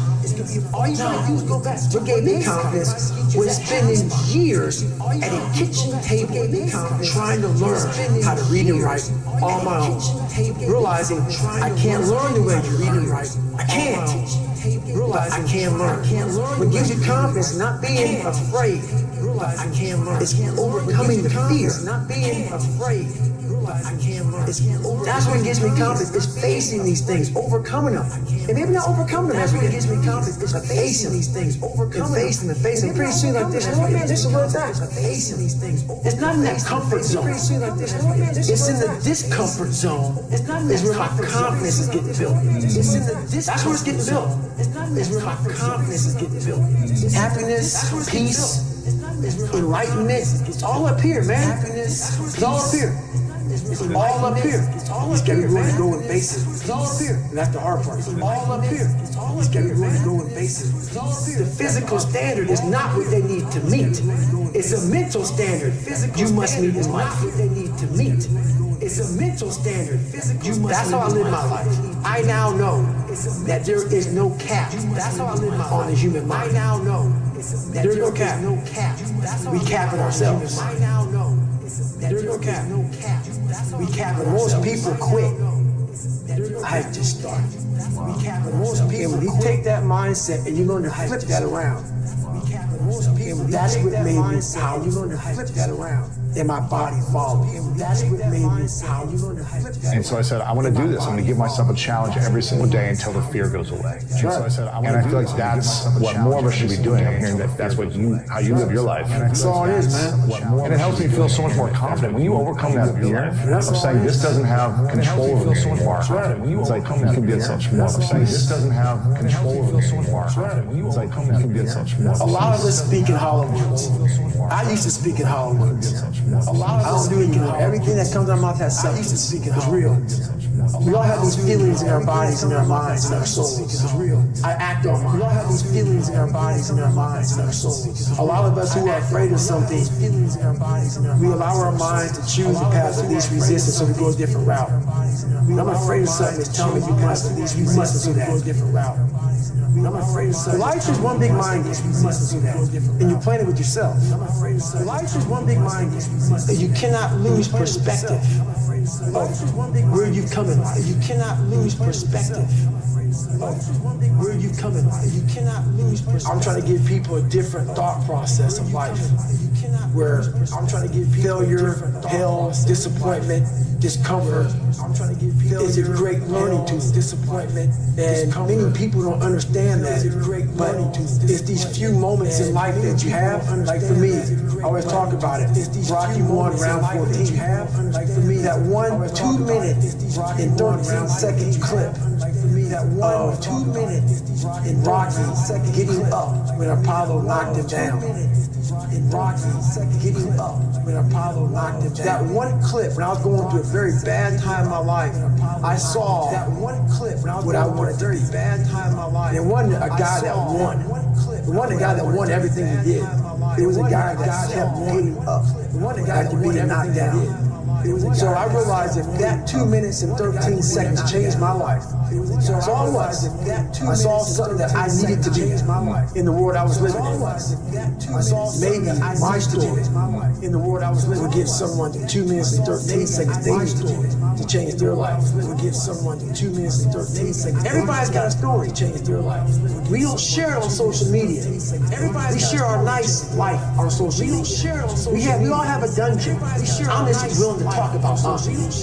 We all have a dungeon. Mental toughness isn't something that you sample. It's something that you live in every day. Whenever hardness comes, if you don't know what it is, it may be different for you than it is for me. But you go back to your insecurities. And then you go back to your insecurities, you then look for comfort. Within those insecurities. And we all look for that comfort that your mom used to give you when you were sad, when you were sick. We look for our wife or our husband. We look for comfort when you were sick. It's in those moments you must retrain your mind.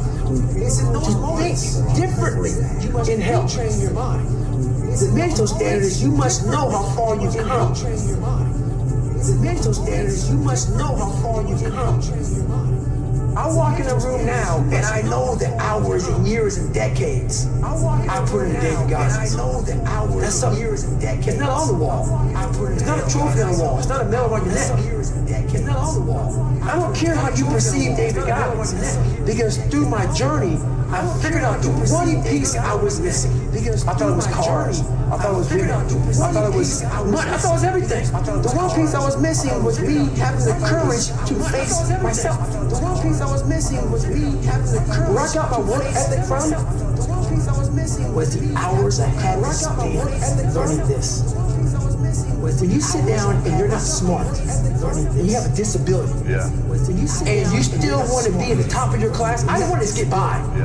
When I realized that I can learn, do hard work, and I can beat the valedictorian in school, but I got put in 10 hours more a day than he does. You know what kind of strength comes from that? 10 hours. When you're sitting down, that guy that valedictorian studied for an hour, and you know I caught him. I have the work ethic to catch you. And that's where David Goggins got really invented. Was at a kitchen table with 20 spiral notebooks that were empty, and then there were 4. And when you can go through that, I still have them in my storage unit. You go through these spiral notebooks of your life, and you realize this is how I learned. This is unbelievable. Your life, and you realize this is how I learned. It wasn't until I got real sick in my life got real quiet. It wasn't until I got real sick in my life got real quiet. I went from running 205 miles in 39 hours to I couldn't get out of bed. I went from running 205 miles in 39 hours. And that's when I realized I hadn't taken time to think about what I'd done in my life. I'd done all these things, but there was no finish line. I finished a race of life and all these things. Now, when you receive my medal, I go on. I get in the car and I go. When I started figuring out life, that I was leaving so much in the tank. Once I realized, my God, man, I was this dumb, fat kid being bullied, and now I'm a 180-pound person, lost 106 pounds in less than 3 months. Learn to read, learn to do this, learn to do that. I was like, I need 3 months. I was fueling my mind with everything. I never took time to say, my God, you came from this hell, then you're here. I never took time to say, my God, you came from this hell. I had come 8,000 miles from where I started. But if you never know that, you're still in the $7 a month place. You never know that, you're still in the $7 a month. So it's that quiet place. It's that place by yourself. It's those hours and years and decades by yourself. In the grip of life. But life has you by the throat and choking you out. And you're sitting there calm. But life has you by the throat because you're trying to figure it out. You're not panicking. You're not quitting. You're not throwing in the towel. You're saying there's a way. You're not panicking. And you figure it out when life has you gripped in advice. And you can figure that out. And life has you gripped in that's when you overcome. And you can figure that out. That's when you overcome. That's when you overcome. The journey getting there was harder than going through it. You know, so the journey, that's the whole thing about life, man. It's that journey that makes you who you are. That's the whole thing about life, man. It's that journey that makes you who you are. We live in a world now that's so kind. We find the kind way around everything. Like, if you don't look good, I have to find a kind way of saying, I don't like your shirt. Right. That's not the approach. If that's the approach you're looking for, that book is not for you. Can't hurt me is not for you. The approach you have to take, at least I took. You take whatever approach you want. The conversation had to be a real, honest conversation. In the accountability mirror, guess what? I was fat. Honest conversation. Don't find a kind word to say that, you know what, I've gained some weight. No, you're fat. When I couldn't read, not like, hey, you know, even learning disability. No, I cannot read. I'm a fourth grade reading level, I'm struggling, and sometimes I call myself stupid. Not in a way to put myself down. So don't take it like, my God, those are so hurtful. You gotta hurtful myself down. Dishonest. The conversation has to become an honest conversation of where you're at mentally. Where am I at mentally? I look like I feel like I'm not this. I'm falling behind in school. I'm lazy. My house is a mess. You have to look at what it is and call it what it is. Don't find words to make yourself feel better. Because that's what. So we hang around people that make us feel better.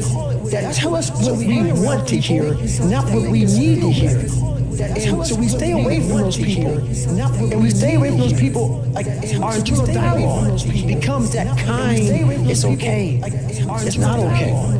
So that's where it starts. It starts with that accountability of it's not okay anymore. It starts with that. This can no longer be okay. It's not okay. And calling yourself out for exactly what you are and exactly how you need to fix it. If you walk into any kind of event, whether it be physical or mental, if you walk in with already putting that block on your mind of, man, this ain't gonna happen.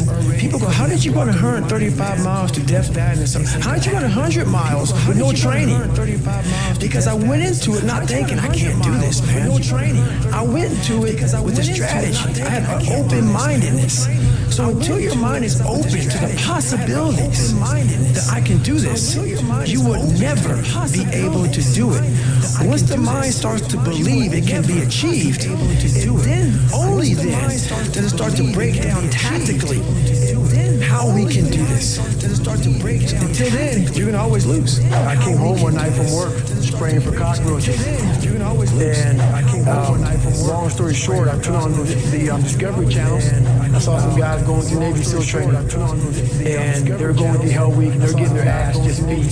You know, in and out of the water, guys ringing bells. They was suffering. And I was weighing like 297 pounds.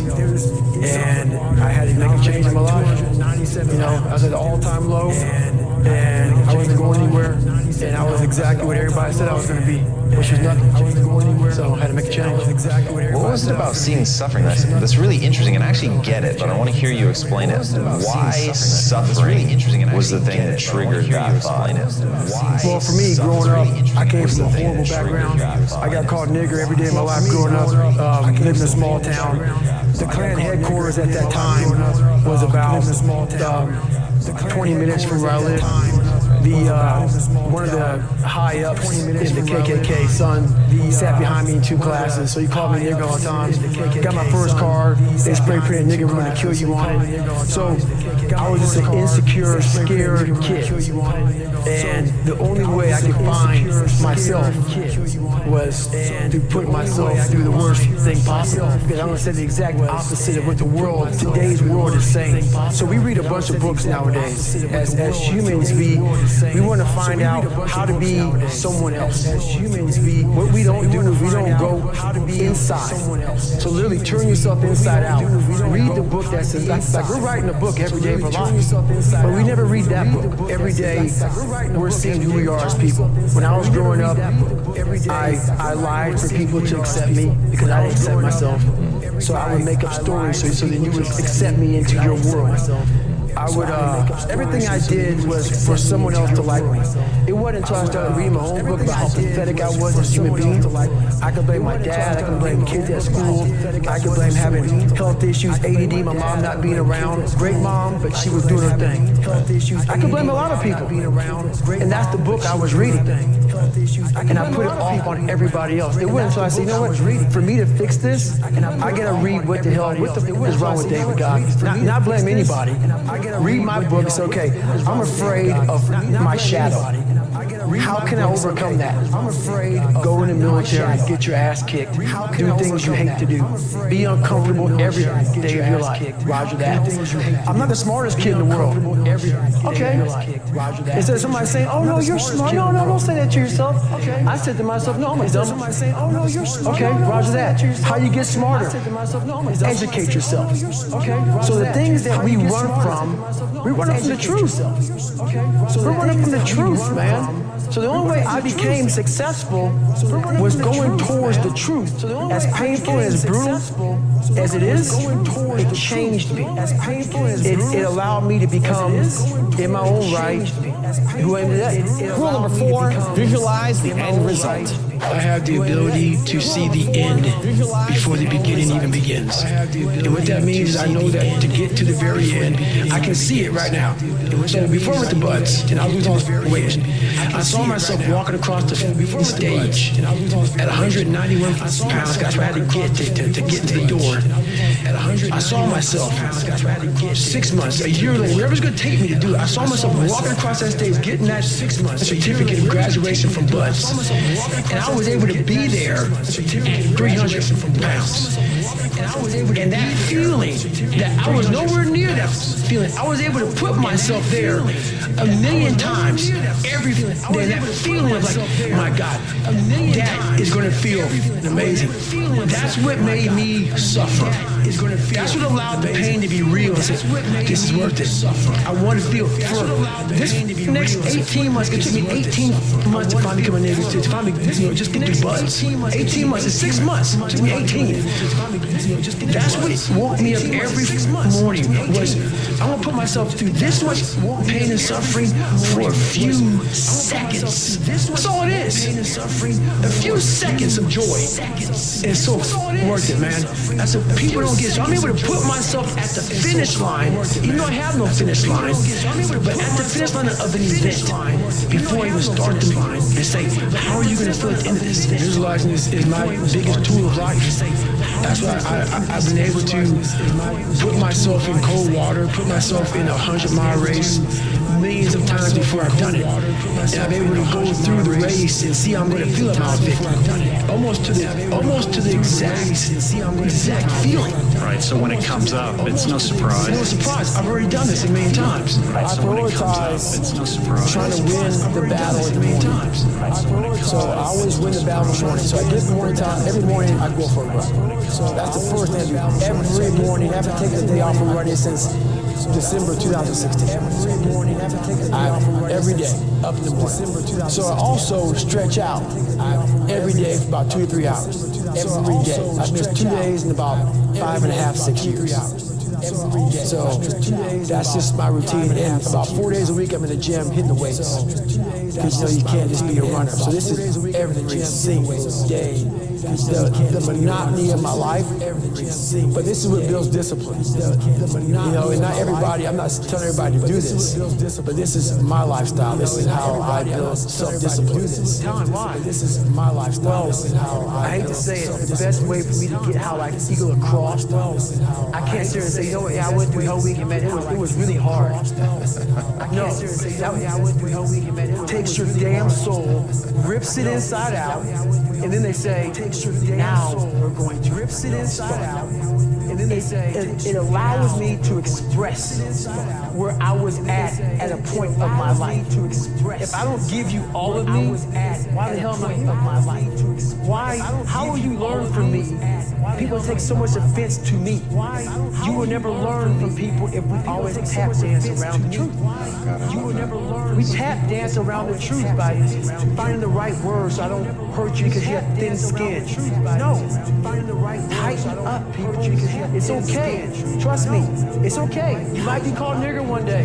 It's okay. It's okay. Trust me.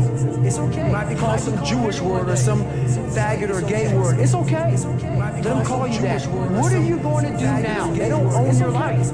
How are you going to control that? How are you going to flip it upside down and say, Roger that, now I'm going to harness this and you'll read about me years from now. Now I'm going to harness this. How?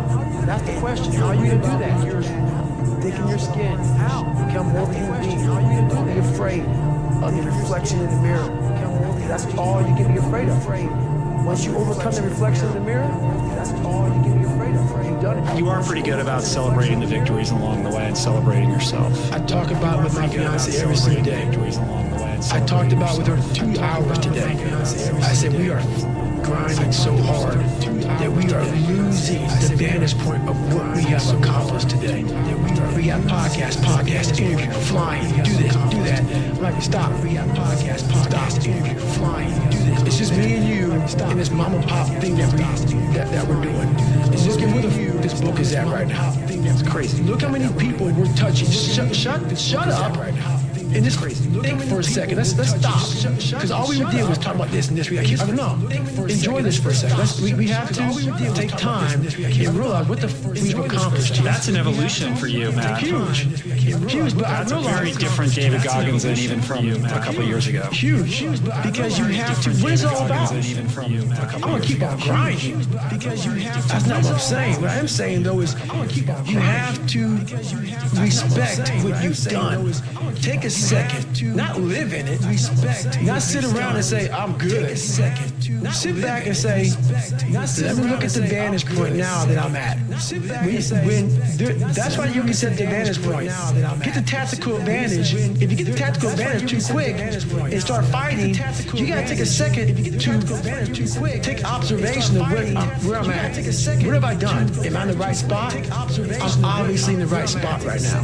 Now we can go back to fighting. Rule number 8, the last one before a very special bonus clip, is outwork everyone. I got my work ethic from bonus clip is outwork hours ahead. I got my work ethic from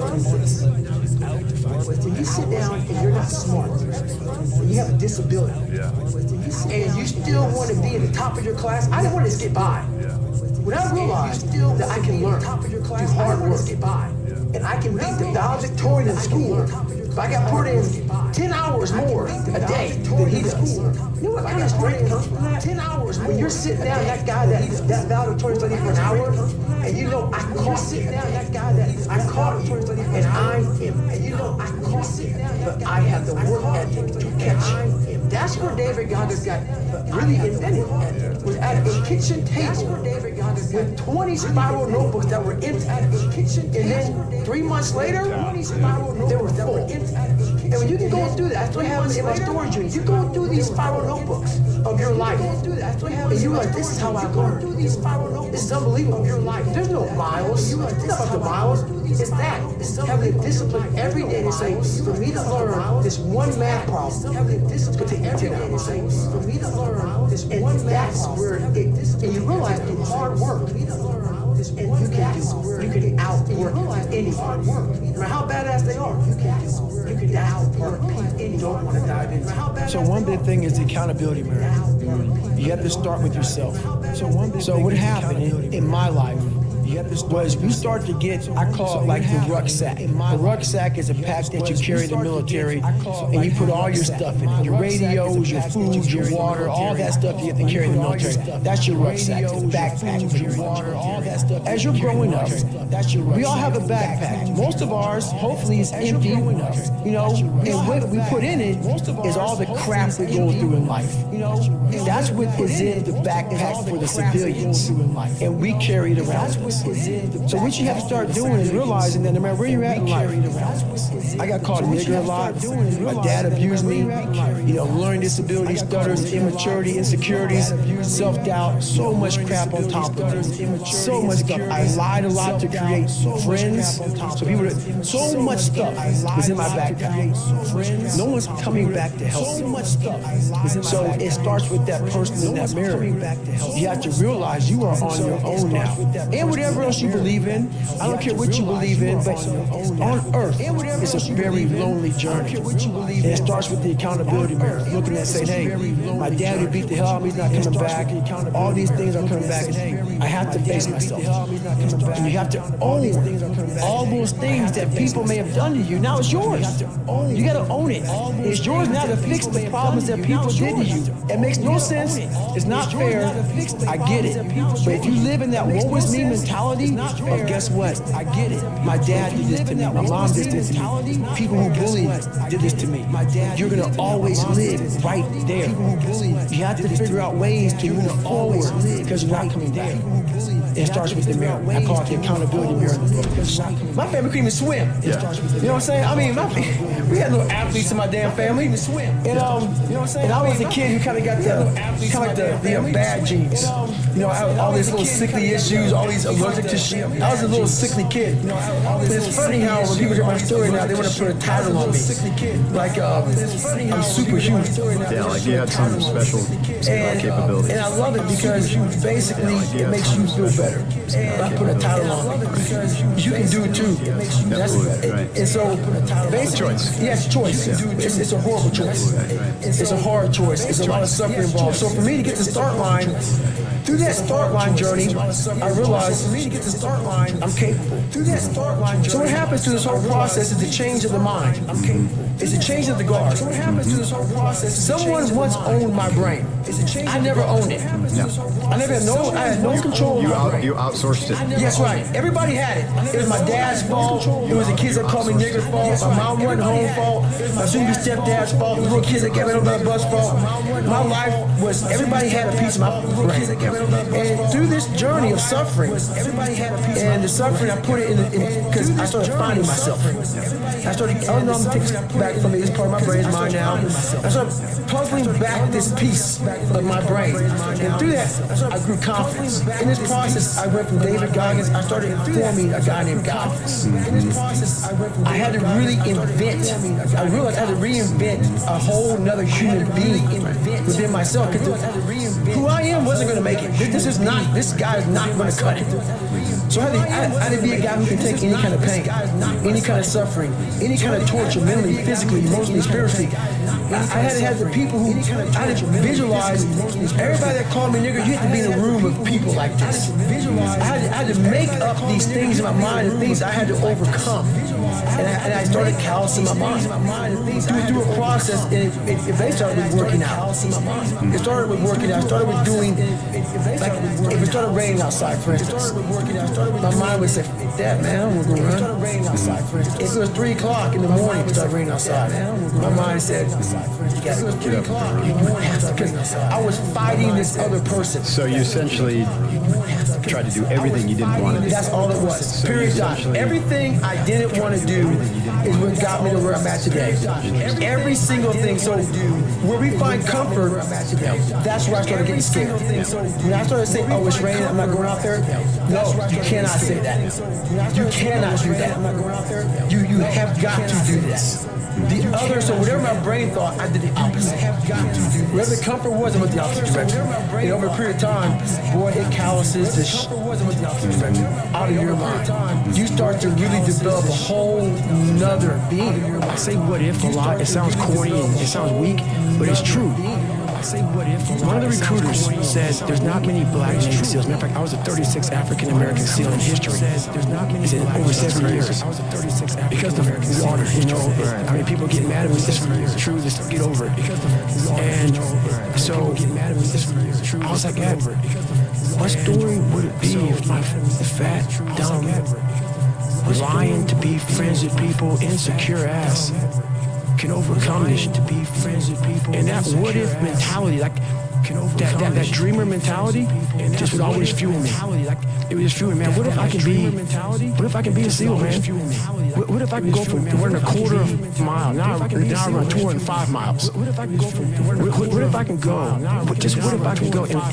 and what if, how would that feel if I'm graduating? Because I don't get the graduation thing I was talking about, 224, like the video I sat down and watched. This command officer stood up and he said to the graduation, guys who are graduating buds, like 18 of them, He said, we live in a society where mediocrity is often rewarded. And he went on to say something about these men detest mediocrity. And I wanted to be a man that detests mediocrity. My biggest advice to give everybody in the world is, like I say, we live in an external world. Everything is you got to see it, touch it. It's external. If you can for the rest of your life live inside of yourself, stop listening to people who are calling you fat, gay, transsexual, nigger. Everything that is makes no sense. All these insecure people putting their insecurities on you, you got to flush it out. You got to just be whoever the hell God or whoever the hell you believe in. If you believe in nothing but yourself, I don't care what it is. You got to take everything and throw it away. You have to believe in one thing, and that is yourself. And I'm not saying don't believe in God or what you believe in, but right now, for you to find greatness in yourself, you're not going to find it by looking in a book or by even hearing me. I may give you the spark, but you've got to go inside yourself to find it. And that means you got to be quiet.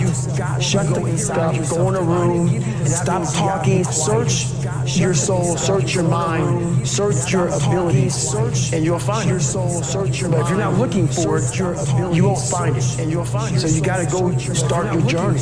And the journey starts with you finding, why the hell am I here on this planet Earth? Why am I here? If you don't know that, you will live the rest of your life searching, always asking the question, why? Growing up, being the kid I was, I found strength in different movies. So I come home, in one movie I found a lot of strength. As funny as it may seem, but I visualized this scene. I do it today during the pull-up record. I did 4,030 pull-ups. The last time I did it, I actually got it. It took me 3 times. I played one song for 17 hours, pretty much. It's from this movie, Rocky 1, round 14. I related to the person in the movie, round 14. But just the one scene where Apollo's beating the shit out of Rocky.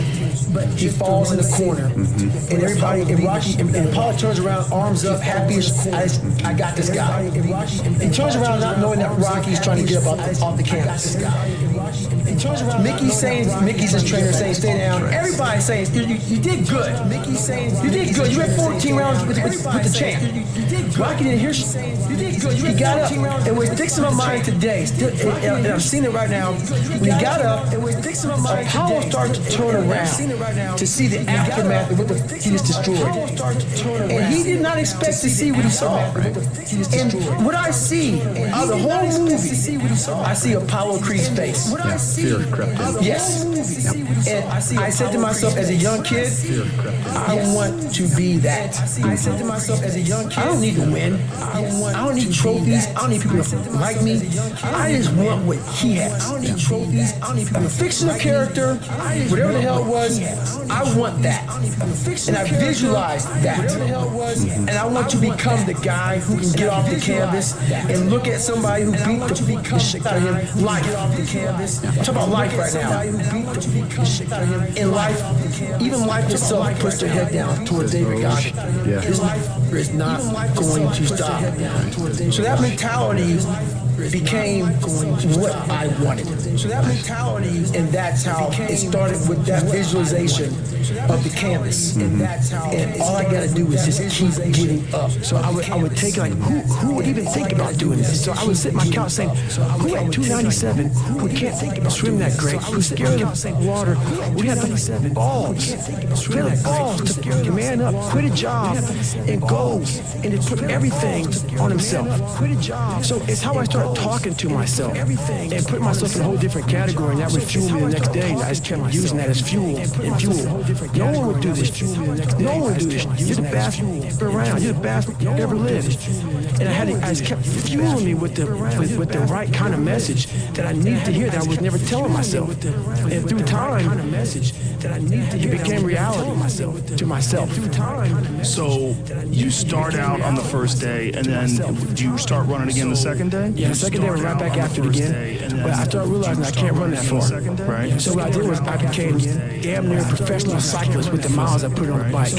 So I whenever I watched TV, I had to be doing something. So I was riding the bike. I rode a bike a lot. to lose the first initial kind of weight because my bones were just hurting so bad. My body was broken. And I learned to get over that also. And I tried to swim a lot. I wasn't a great swimmer, but putting fins on kind of equalized my body. I wasn't so negative buoyant. So I started fitting a whole bunch. And I spent hours in the pool, trying to get more and more comfortable. Not because I was going underwater. I was so scared of the water that I had to live in the water. I had to become one with the water. So going to the pool used to scare me. So I went to the pool an awful lot. And then the bike got easier. I was able to run more. I went from like 1 mile. 1 mile was a great accomplishment. 2 miles, and then from 2 to 3 was a big one. I went from 3 to 6. And then, like, they have a warning order that they give people to get ready for buds. And the whole thing was running 6 miles 5 days a week. And that was my goal. And so I just kept, I failed, I go back to scratch. I use some positive motivation. I have like one day where I'm like defeated. But I started realizing this is part of the process. This is part of the journey. I had to realize this is part of my process versus just saying it like I used to. I'm just not good enough. If I'm not good enough, we always say that shit. I'm just not good enough, and then we try something else. I'm going to make myself good enough. And that became my mentality. I'm going to make myself good enough. And so I misunderstood a lot. But that's all it came down to. I made myself good enough. And the days I couldn't run that far, the next week, I would do 2 a days. So like on the running, if I ran a quarter of a mile, I waited a couple hours, it haunt me, bothered me. I tried to run a half mile the next time, same day. You can do more than this. If I had to walk, I had to walk. It just became just a process of grinding and grinding. And grinding is not even a good word for it. It's not even a good word for it. And just going further and further. And then when I got through running, I go to the bike, I go to the pool. If I got tired somewhere, my legs were tired, I go to the gym. And I developed this crazy workout where I was doing volume, like 200-300 reps of like very lightweight. People always say, how come you don't have any like loose skin? My workout routine in the gym became sick. It became sick. I was just doing 200-300 reps, 400 reps on like chest, just like for one simple exercise, the bench press. And I rack it, get back on it, just rep it out, trying to burn as many calories as I can, build that muscle mass. And I just became obsessed with it. You once said that if you were growing up in this generation that you would have a field day because you would take their souls. What did you mean by that? The younger generation quits. Not everybody. So I got to put that. People get their butt hurt. So not everybody. Most of this generation quits the second they get talked to. You did this wrong, or they get yelled at. It's so easy to be great nowadays because everybody else is, most people are weak. To be great nowadays, this is a softened generation. So if you have any mental toughness, any ability, if you have any fraction of self-discipline, the ability to not want to do it but still do it. People have a hard thing to understand. I hate to run. And what makes me so crazy, it doesn't anymore.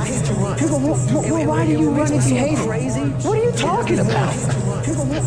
I don't want to take showers and eat either. I hate that too. That's life, man. And it wasn't until I changed that mentality that I became somebody. I hated going to school, so guess what? I was dumb as shit. I became somebody. That's what 1 + 1 is 2. But if you can get through to doing things that you hate to do, on the other side is greatness. That's what people understand. By me running, I am callous in my mind. I'm not training for a race. I'm training for life. I'm training for the time when I get that 2 o'clock in the morning call that my mom is dead or something happens tragic in life. I don't fall apart. I'm training my mind and my body and my spirit so it's all one, so I can handle what life is going to throw at me. Because the life I've lived, it throws a whole bunch at you. And if you're not physically and mentally prepared for that, you're just going to crumble. And you're good for nobody. Talk to me about what it takes to be on one side of a door in Iraq or anywhere, knowing on the other side of the door people who are not afraid of you. They're ready for you to come in, and you still have, and they have guns, and you still have to breach that door. Ready for you to come in, and you still have. That's a great question. And you still have to breach that door. That's a very scary situation. when you are on one side of the door and your mind is racing, because on the other side of that door, it could be no one. It could be 4 guys with 4 AK-47s. It could be that door you're about to open could be booby trapped. So once you open it, boom, your legs are gone. So there's 1,000 things you think about when you're the first guy, second guy, third guy, getting ready to go in a room and flood it. And that's why I talk about the warrior mentality. And that's why so many people are lost when I start talking. And that's why so many people, you have, when I start talking, the right. You're lucky that you don't have to think like warriors think. You're very privileged. I chose this world to be a warrior. And I would choose it again if I came back to this world. But the mentality of a warrior is very different from normal mentality. You must be that person on that door, get ready to open it, thinking to yourself, you must be that person on that door. If I die, thinking to yourself, so be it. The only way you can go in that door is knowing there's a great chance you're going to die. Like being a SEAL, you train with live ammo. You jump out of an airplane. Everything you do, you could die. You jump out of an airplane. So to be a warrior, why people don't understand me, I'm glad you don't understand me. Merry Christmas, good on you. Because being a warrior takes a whole different mindset. Merry Christmas, good on you. A whole different mindset to know that there's a great chance I may not be in the military. Like I was in for 21 years. I'm lucky. I'm very lucky that I'm alive, able to talk to you, able to still run. But when you sign up on that dotted line to be like a SEAL, your mentality changes. When you sign up, I may not live. You gotta accept that. Your mentality changes, and that's the mentality you have, and that's what makes you a warrior. If you're scared to die, you're a bad warrior. I hated jumping out of airplanes. I hated shooting guns. I hated the job as a Navy SEAL. But I did it because I wanted to change myself. Everything I do, I'm not really comfortable doing myself. But if you choose to go that route, to go be a Navy SEAL, you might as well go be the hardest in the world. Because if you're choosing to do something, you have 2 routes. You can go there and be a little weak person and get through barely, and that's your reputation. Or you can go through barely, and that's the hardest guy you can possibly be, and that's your reputation. So my whole thing is, if you're going to choose to open that door in Iraq or Afghanistan, open them and go in hard. Because they're going to remember you by slowly opening it and peeking in. They're going to remember you. So if you're going to open it and you made the mind to open it, don't just crack it open. Open the door, go in. That's with life. If you choose to do something, attack it with life. Because they're going to remember you as not attacking. So I want to be remembered. You can hate me, but there's one thing you can't say about me. So I want to be remembered. I didn't attack you. So that's the mentality you have. If you're going to do something, you might as well attack it, because you do it anyway. So that's the mentality. Do you use that in civilian life? Like, do you still employ the I'm going to attack it, I'm going to take their souls? Like, how does that play out in a non-combat zone? It still works for me in life as far as attacking things, because no matter what I want to, no matter what avenue I choose, I want to be the very best. And the very best may not be I'm number one. The very best is that I leave everything inside of me out there. So attacking is not like, oh, I want to win this or win that or be the best. The best is I'm running against myself and everything I do. And that's what I attack. I attack myself. I'm always questioning myself. I'm always holding myself accountable. As a leader, the one thing I did horribly wrong, on my second platoon, I actually started developing an attitude towards people who didn't PT hard, who didn't get after, who worked, because I took it all the way to the limit. And so I should have been a better leader by knowing, okay, well, not everybody wants to beat David Goggins. Not everybody wants to go run 100 miles. Everyone's got different skills. Everybody has different skill sets. Maybe they want to go to the gym. Whatever. The gym is fine, but it was just a different standard. So I couldn't take away my standard for the whole of the group. I looked at people like, you man, you ain't trying to get hard. So my mentality, I wasn't a good leader. And I look back on that now, trust me, a lot of people could do things differently. I'm taking accountability for what I could have done differently. I looked at that, so my mentality from a weak kid became super hard. like beyond hard, next level hard. And but that's what I thought I was getting myself into. As a leader, I should have stepped back and say, these are your expectations, David Goggins. As a leader, I should have stepped back. What are we here to accomplish? It's important to lead by example. If I say lead by example, if you're the leader, it's the loneliest job on the planet. If I say lead by example, if you do it, if you're the leader, you have to be up early. You have to leave late. You got to do the sucky jobs. At least that's how I look at it. You got to be the man that is always the person who's being held accountable to the highest standards, and not expecting your people to do anything that you're not going to do 20 times more than they are. Even when you're the leader. And it's all about accountability for yourself in leadership roles. Not about being pissed because people aren't doing what you're doing in leadership roles. Not about everybody different skill sets. Do you ever do yoga? All the time, man. All the time. And do you ever do yoga? If I were to tell somebody one thing right now, man, that soul has muscle, and getting that hip flexor opened up, because we're all stressed the fuck out. And it's much worse than others. It changed my life. I'm one of those, I've drone on too much about yoga. I'm like one of those vegans. It's like, you gotta do it, man. Right. I get annoying, like a born-again Christian or something. It's like, I'm getting that way now, man. I'm getting that way now. For anybody who does anything hard, like, you know, if you do anything like with weightlifting type shit or martial arts type shit, where it's just everything's explosion, it's lifting, it's heavy, it's push. Yoga just will balance your shit out. Yeah, it really will, man. And there's all these people that resist it. Like, there was some article recently that was something along the lines of hot yoga is just trendy nonsense. I read that, and then even in the article it talked about that there might be some benefits in terms of like the strengthening your arteries, and they didn't even mention heat shock proteins. There's a study going on right now, I believe it's at Harvard. One of my friends was telling me about it, where they're trying to find the benefits of 90-minute hot yoga classes, because they think it might mirror the observed benefits of sauna, which they already know for a fact has big benefits because of your body producing heat shock proteins to deal with the heat. That's why I put that sauna in here, man. I go in there for all the time. Well, no one can tell me it doesn't work. That's big. It's proof positive. It changed my life. It wasn't a medication or this or a drug. It was stretching. Yeah. It was yoga, stretching, all that stuff combined changed it. So when things hit you in life that you're afraid of or you're not good at, the first thing you're going to say to yourself is, why am I here anyway? The first thing you're going to say to yourself, this isn't for me. Why am I here anyway? The water's too cold. This isn't for me. The sun's too hot. Why am I here anyway? I'm getting up too early. Why am I doing this to myself? The sun's too hot. That's what the normal mind says. Why am I doing this to myself? I had to start training my mind to think about how can I get through this? Not giving myself a way out.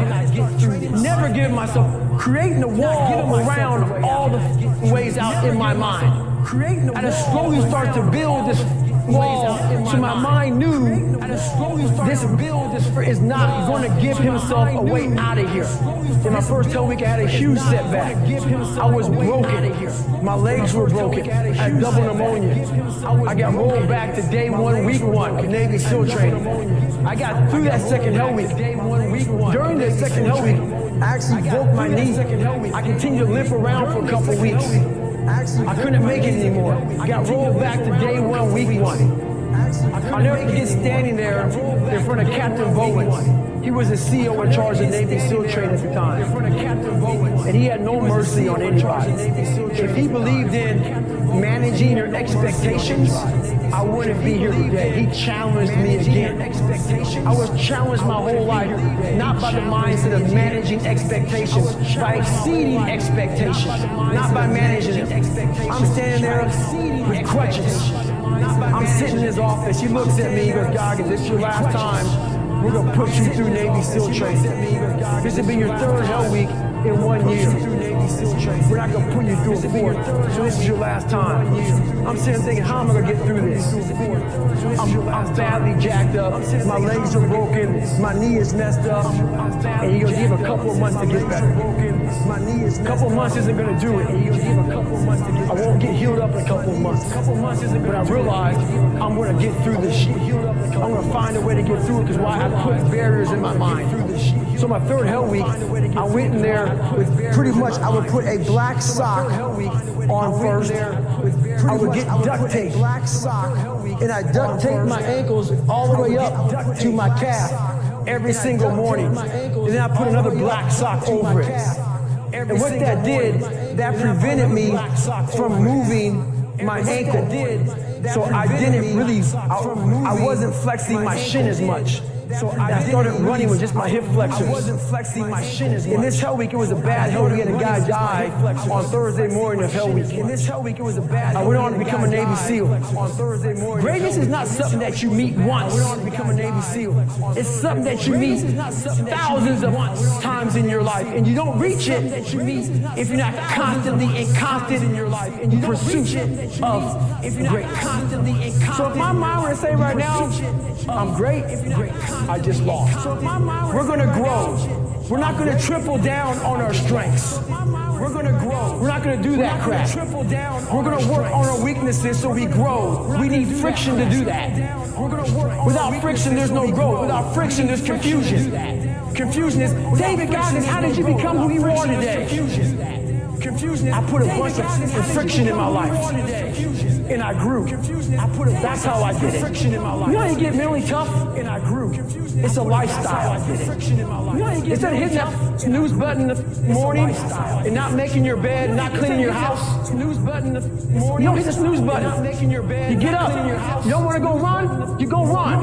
You don't want to go swim? You go swim. You don't want to make your bed? You make your bed. You don't want to clean your house? You clean your house. You don't want to study? You study. That's how you start to callous your mind. So that became my life. If you say you're going to wake up at 4 o'clock in the morning to go run, wake up at 4 o'clock in the morning. It's going to suck. It's not going to be fun. Do something that sucks every single day of your life. That's how you grow. Embrace the suck. I was in Spanish class, obviously, opened my notebook up and said, nigga, we're going to kill you. Had a drawing of me and actually talked to the principal because I'm in the process of writing my book right now. His name is Kurt Freeman. He was like, yeah, I talked to him 2 days ago. He said, I remember like it was yesterday. So I left my class, didn't tell the teacher, right to his office and showed him, and he said, and I wasn't a good speller at all, obviously. I copied it. And they spelled nigger Niger. I didn't know how to spell nigger, you know what I'm saying? They spelled nigger Niger. So he looked at me and said, they're ignorant. And that was the best advice he can give me. My mom was working 3 jobs. I was a latchkey kid. I did my own thing, man. I missed almost all my junior year of high school. I never went to school. I just did my own thing. And that was a turning point when I really realized I was on my own. I mean, it just kind of hit me. Like the best advice you can give me is just spell nigger Niger. And pretty much, I think he called my mom up and I went back to class. And I realized that life isn't pretty much fair. It's not fair. And you better figure out some tools and some ways to stop feeling sorry for yourself because no one is coming to rescue you. No one feels sorry for you. And at the end of the day, no one really cared about it. That's how I felt. That was the reality of it. Your mind is so powerful. And I didn't realize it. I went through 3 Hell Weeks, Ranger School, Delta Force selection, all this stuff. This incident I'm going to explain to you right now is where I realized we are only at 40% of what we are capable of. Here I am, right I did through this race called Badwater 135. Here I am. I Googled the 10 hardest races in the world. What came up? Crazy race in Death Valley.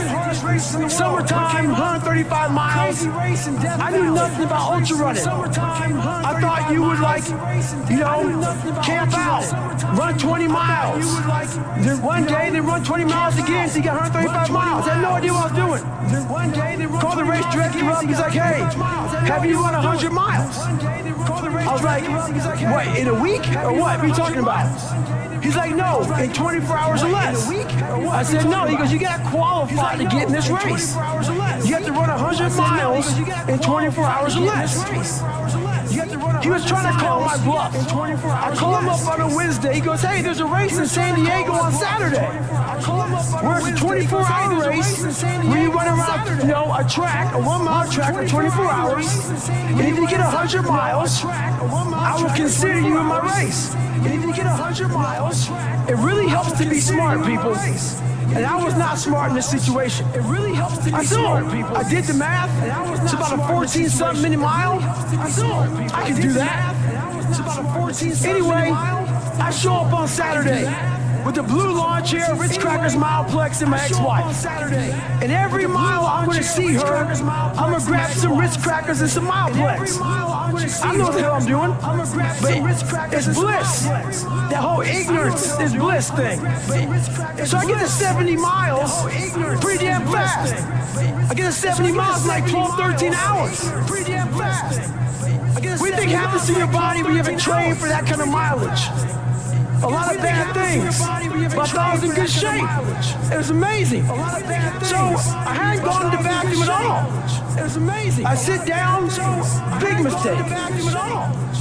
I sit down in this blue lawn chair, I sit down, looking at my ex-wife, I'm seeing like 3 or 4 of them. I'm like, oh, this is not good.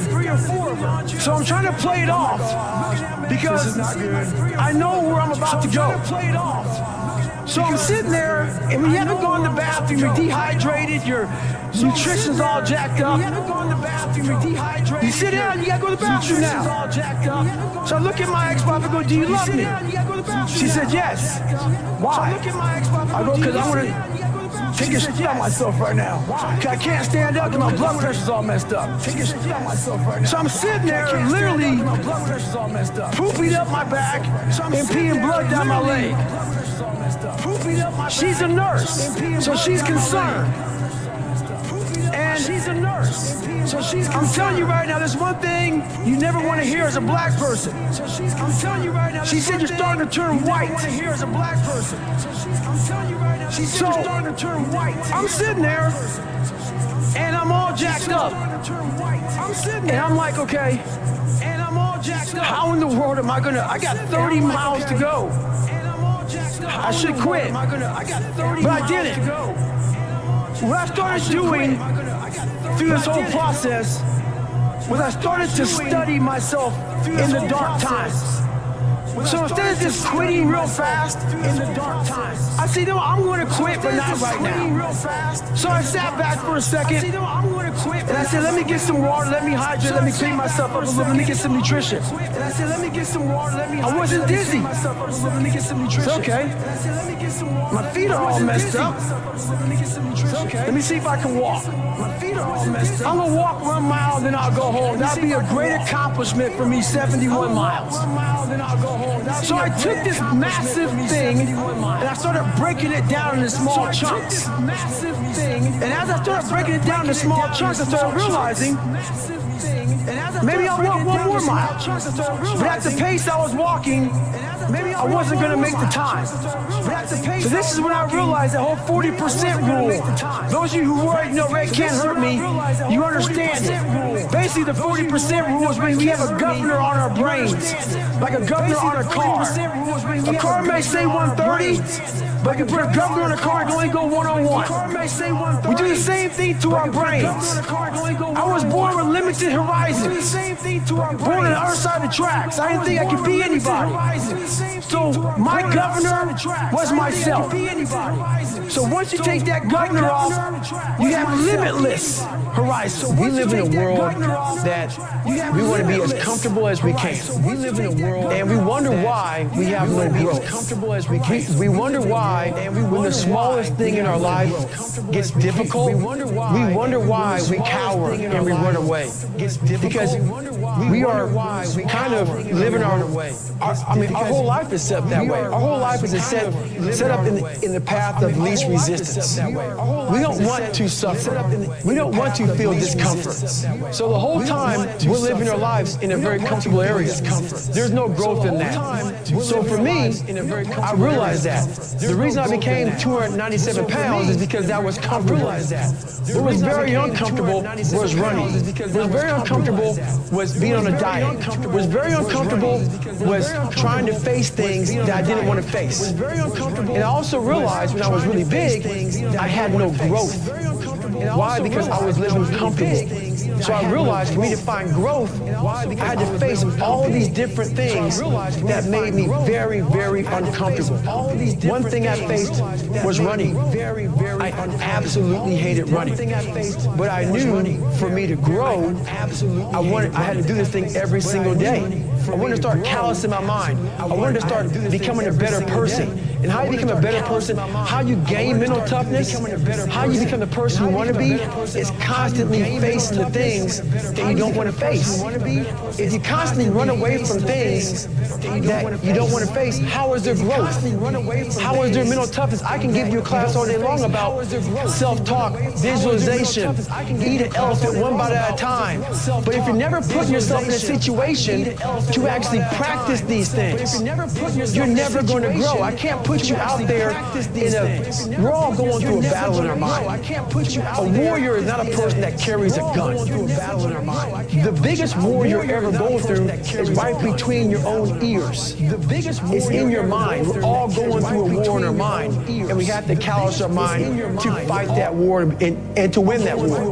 When you're suffering, you give up on the very thing that you wanted the most. And to win so that when the war. suffering got too much, my dreams out. And pretty much I don't know. So when the suffering got too much, Navy SEALs and getting past that hump, I would have never been up today. You can't outrun your demons. They'll always know where you're hiding. I walk around life with so-called headphones on my head, man. I don't, really wear them, obviously, but I just have so-called earmuffs on my head. I silence out the noise. I silence out the judgment. I just have so-called earmuffs. The most important conversation is the one you have with yourself. You wake up with it, you walk around with it, you go to bed with it. Eventually, you act on it. And my conversation was a bad one. So the people who I thought were up here in my life, these uncommon men, I'll put myself down here. So over a period of time, I started realizing that I'm also uncommon. And I started putting those uncommon men off by realizing that we all have this ability in our mind. Most of us fail in life because we're afraid of what everyone around you is thinking.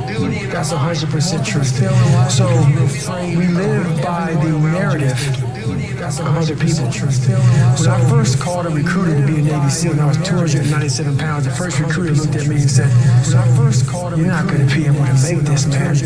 So what he was doing was he was projecting his energy on me. He knew he couldn't be a Navy SEAL. So God helped this black guy, because I was only the 36th African American to make it through in over 70 years. How this black fat guy could make it through in my African American to make it through? He wouldn't even want to try. So he was projecting. So a lot of us who are negative people, all we do is project how we feel on other people. So what happens is there's a lot of negative people walking on the planet Earth who are afraid to try. Because a lot of people are very negative in this world. So we are afraid to fail. Why? I told you, man. You shouldn't even try it, dude.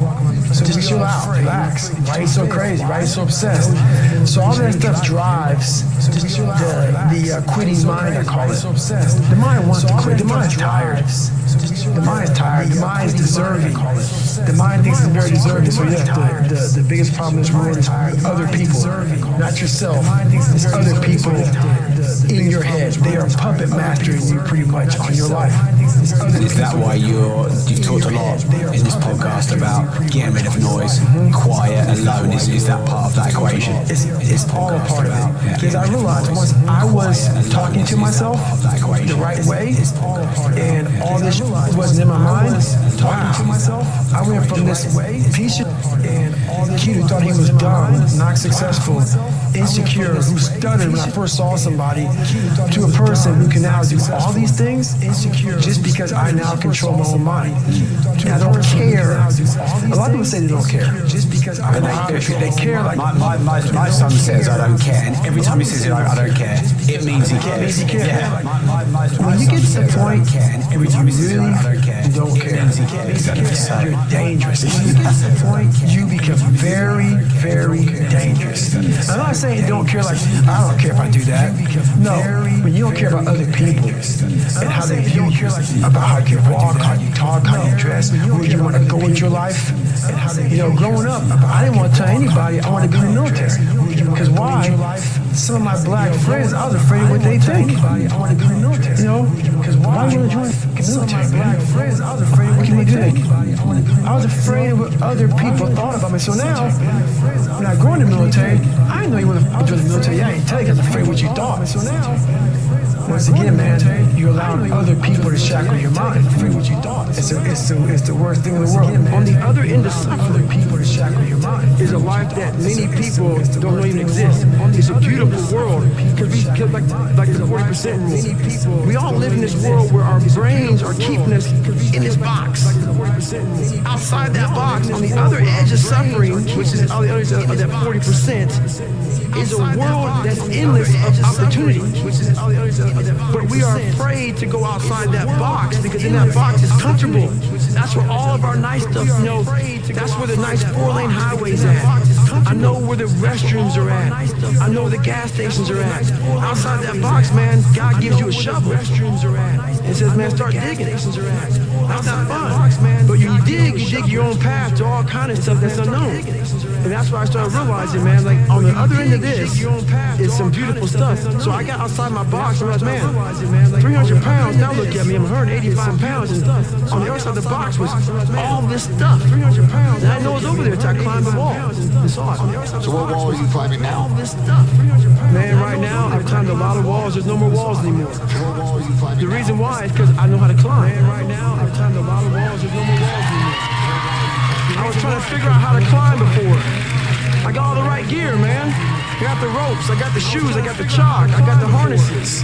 I'm good, I'm not scared to climb anymore. I go to the rock, hammered in, I got my belay, and I'm good to go. So you gotta figure out how to climb first. That's where we all have a different way of climbing. That's why there's a lot of books out there on mental toughness. It's all crap. Why? Because it's a cookie cutter way. Life isn't cookie cutter. Like 3.14 is pi. It's a cookie cutter way. It's how you figure out equations. We're all different equations. We all come from, we all have a story.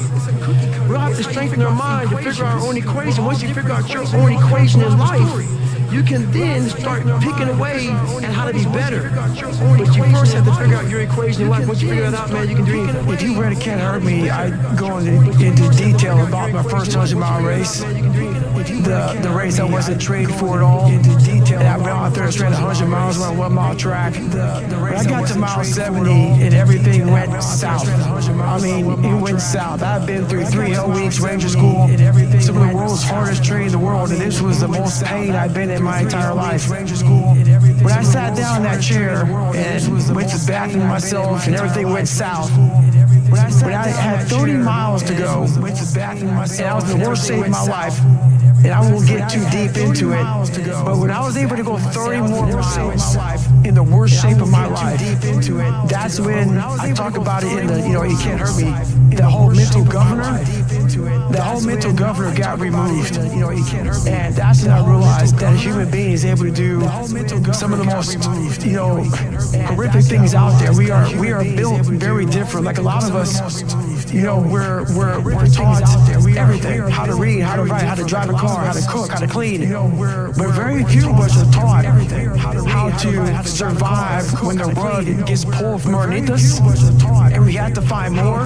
Very few of us are taught how to fight. And at that moment, that 30 miles was about 10 years of life that I lived in 30 miles, and I learned how to fight in the hardest of times, in the worst shape of my life. Don't ever let somebody tell you you can't do something. Don't ever let somebody tell you you can't do something. All right? You got a dream, do something. All right? You got to protect it. People can't do something themselves. They want to tell you you can't do it. People can't. You want something? Go get it. Tell you can't do it. Period. When you are starting out, I think you got to go get it. That's the pain. Period. Pain motivates significantly faster and stronger. Starting out, I think you got to. Like people were like, no, passion's the right way. It's like point a gun at a family member. Significantly faster. All of a sudden, 10 out of 10. Like people were like, no, passion's the right way. It's like, and so like, I think people all of a sudden should use their pain. Like what matters is, at some point, you have to identify what you want to do, and you've got to become the best in the world at that, period. And so you say in your life, well, something you have to identify what you want to do, and you've got to become the best in the world at that, period. You think, well, should I do that? Well, something. And the answer is, if not that, then something. You think, well, should I do that? What if it's a mistake? It's a mistake. Rest assured. What do you know? You're going to stumble around, right? And what's going to happen is this. You're going to move, you're going to not stay in stasis. You're not going to wander around in circles. And I see people like that. They said, well, I never knew what to do, and now I'm 40. It's like, that's not so good. That's not so good. And you might say, well, and there is a literature too that suggests that people are a lot more unhappy. You might say, when they look back on their lives, about the things they didn't do than they are about the mistakes they made while they were doing things. We have these idealized versions of purpose that I think Instagram and all this stuff kind of make terrible. But like, I think there's a lot of honor in work. Period. Purpose. And I think a lot of people fool themselves by thinking. I think there's a lot of honor in idealized versions. Period. And I think a lot of people fool themselves by thinking. You're building the muscle either way. You're either building the muscle if you build that says I do what I say. You're building the muscle either way. I building the muscle. Keep the commitments that I made. Or you're building the muscle that says I make excuses. I don't do what I say. I can't be counted on, right? And so when you think about discipline, it's really about what promises are you going to keep, right? And so the tricky thing is you're keeping promises to yourself that nobody even knows that you made, right? It's not the tricky thing. It's not like, hey, you made this album. I don't even know write this book by this time. Like, it's not like, hey, you made this album. I don't. You know, I have to do this embarrassing thing, or then I'll retire. They're not even. You're not really putting your ass on the line in that sense. But you've said to yourself you're going to do this thing, and building that muscle is really important. I mean, sometimes you have to let other people's dreams for your life die for yours to live. And for me, it was like when I continued to every day not want to wake up. That was my wake up call. Where I was like, either I continue to live this way and not want to be alive. That was my wake up call. It was like either I continue to just risk the fact that and not want to be like everybody else. And I think that it was the hardest decision of my entire life. By far. All the hard stuff I went through. And I think that it was the hardest decision of my entire life. Is your foundation and your fundamental principles are so strong that if this thing was to go away, could you still create happiness and success all over again? If your foundation and principles are extremely strong, no matter what endeavor it is, if you look at the most successful people in business and everything else, they've gone to do multiple things and everything else that have allowed them to create different levels of happiness within that confined circle. Michael had basketball, that confined circle. Then he had the shoe brand. Now he's got other endeavors he's involved in. A lot of philanthropy things. The competitive nature doesn't stop, and everybody thinks you can only be happy with one certain aspect in your life. You can create happiness with multiple things in your life, and if it gets to the point where it is burning you out, that means it's time for you that you are no longer obsessed with that thing anymore, and it's time for you to become obsessed with something else. So my obsession became that humans are the ultimate adaptation machine. We are literally wired from the ground up in order to grow and improve under stress and pressure. So it's like, what's the phrase? Pressure can burst pipes, but it also creates diamonds. So it's like you need the pressure. And yes, it can hurt, but it can also make something amazing if you're willing to put yourself in that situation. So it's a weird twist of fate that humans, in order to build a muscle, you first have to tear it, right? So, but once you accept that that's how it works, you can do extraordinary things, right? The satirical and the ironic and the troublemaker, the comedian, you can do extraordinary things. Fool is the precursor to the ironic, the savior. Why? Because you're a fool when you start something new. And so if you're not willing to be a fool, then you'll never start anything new. And if you never start anything new, then you won't develop. And so the willingness to be a fool is the precursor to transformation. And that's the same as humility. And so if you're going to write your destiny, you can do a bad first job. You're going to get smarter as you move forward. They really want what they want, and they really end up getting what they want because they have to have it. They're obsessed about it. And anytime they're obsessed about it, they start figuring out creative ways to get what they want. If it's a girl, if it's a business, if it's a position, if it's a certain success, if it's accolades, if it's a certain place they want to be, if it's a certain lifestyle they want, they're gonna figure out a way to get it because they're obsessive. They have to have this. Just wired. I was saying what I said earlier about like I believe these things to be true about the universe or like the world. But a lot of those are like what do I believe about myself? It's just like I can choose to do work in this way, which then I can like do it. So like if I'm shoveling shit, I can choose to do work. I can choose to be like I will be the best shit shoveler because I believe I will figure out how to do this more efficiently, and I will I will get better, and I'll have calluses on my hands, and I'll have a better back, whatever. But I will do this more. I will get better, and I think calluses on my hands, and I'll have a better back. You can find joy besides I will do this. Going back to the only belief that matters, you said it. It's the way you act is ultimately all that matters, and the way you act follows what you allow yourself to believe. Maybe a better way to say it is what you choose to believe. So if you choose to believe that your energy and efforts will result in more skill set, then you will actually put energy and effort into getting that, which means you're actually going to skill set. But if you think, well, my talent and intelligence are fixed, so no matter how much I work, I'm never going to get that way. If you don't think that putting time and energy into it will yield anything, no matter how much I work time and energy into it, and you thusly don't get the skills. So if you don't have the skills, then you can't do the things other energy do, and so people just get stuck because they don't have the only belief that matters. So they don't put the time and energy, and so that's like they don't have where everything starts. Is are you putting the time and energy into getting better? Yes. That's like they don't have where everything starts. Is are you putting the time and energy? It's time to stay focused. It's time to decide clubs, partying, to stay focused, trying to fit in and socialize, rub elbows with everybody so people can stop calling you weird. Why are you so antisocial? Because I'm trying to get it. Why are you staying on the basketball court so much? Because I'm trying to get it. Why are you out there practicing in the hot sun when ain't nobody else out there? Because I'm trying to get it. Why are you not clubbing? Like every time I text you and invite you to go do something fun and cool, you always study. Because I'm trying to get it. I'm just thinking how funny it is where I'm going to be tomorrow morning and my competition still drinking down their fears and they're, trying to escape the current reality. Friday night party. So they go out there and party up and everything else. You find some relief to the stressful life they live in. That's a full temporary relief. I'm working tonight for a permanent relief. That's why I laugh. I laugh at how much further I'm getting headed. Mental toughness isn't something that you sample. It's something that you live in every day. So when something hard would happen to these kids, like it helps that you live in every day. Draw on something that made them very insecure, and they look for comfort. Whenever hardness comes, and you don't know what it is. It may be different for you than it is for me, but go back to your insecurities. And then when you go back to your insecurities, you then look for comfort within those insecurities. And we all look for that comfort that your mom used to give you when you were sad, when you were sick. We look for our wife or our husband. We look for comfort when you were sad. It's in those moments you must retrain your mind to think different moments. What if I told you this was the last Monday morning of your life? How do you stay driven?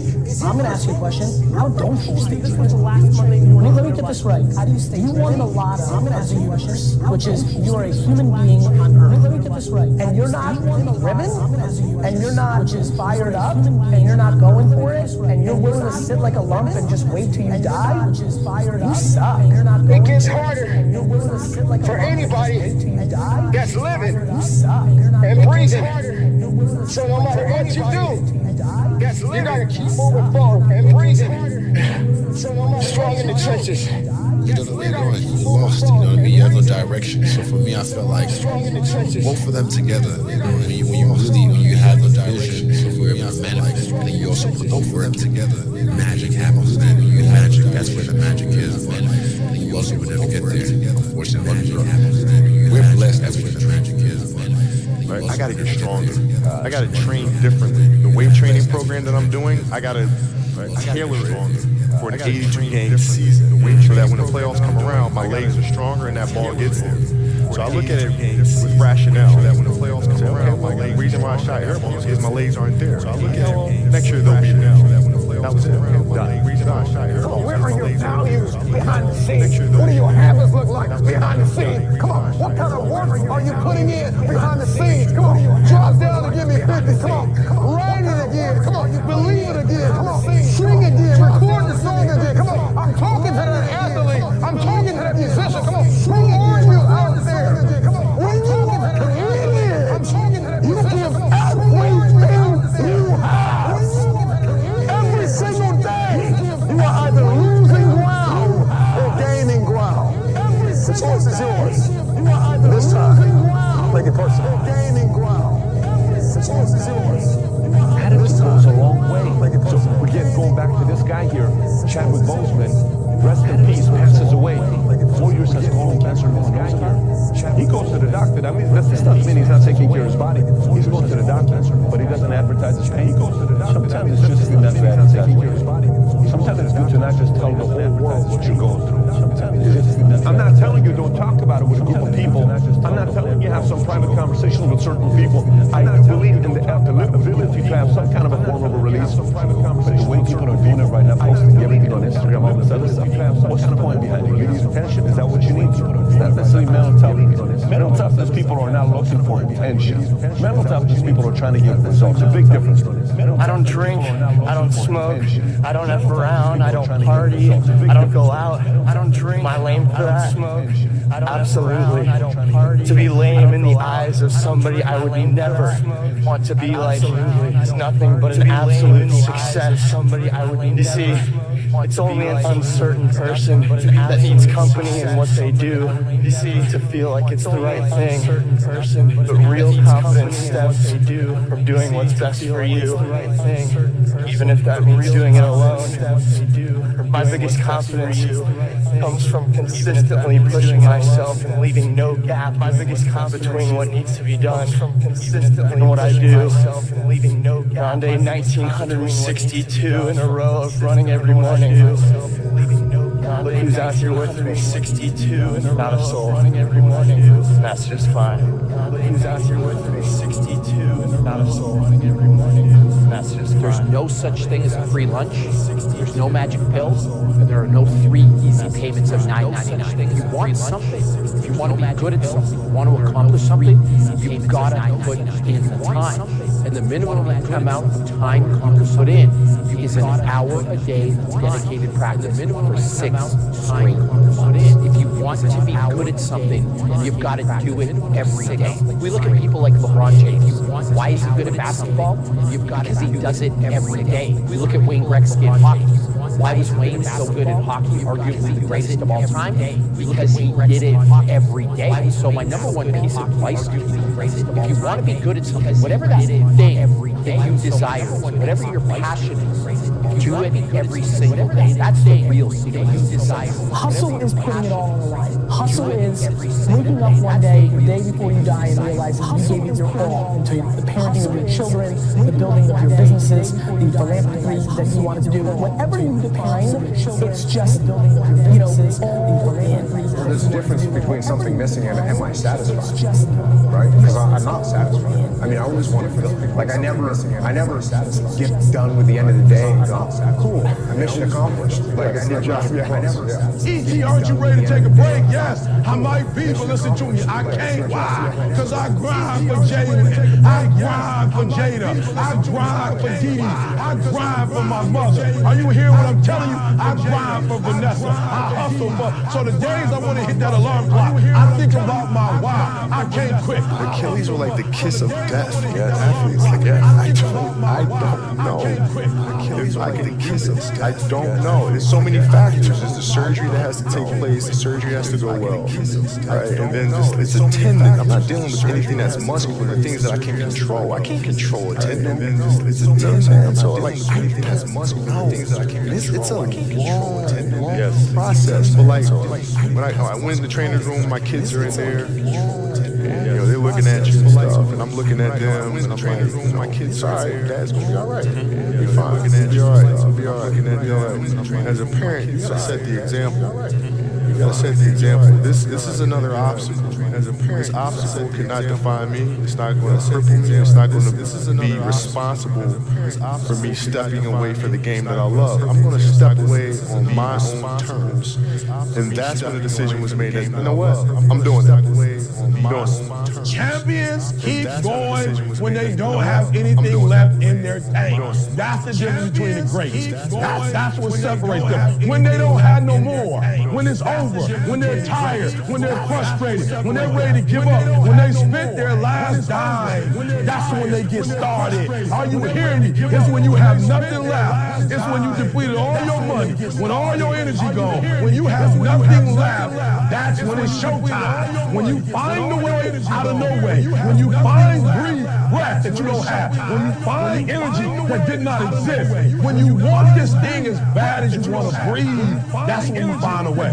You still got work to do. Stay on that basketball court. Stay on that football field. You still got all the homies texting and calling and trying to make you feel bad about being so focused. All the homies texting. It's grind season trying to make you feel bad. It's not about today.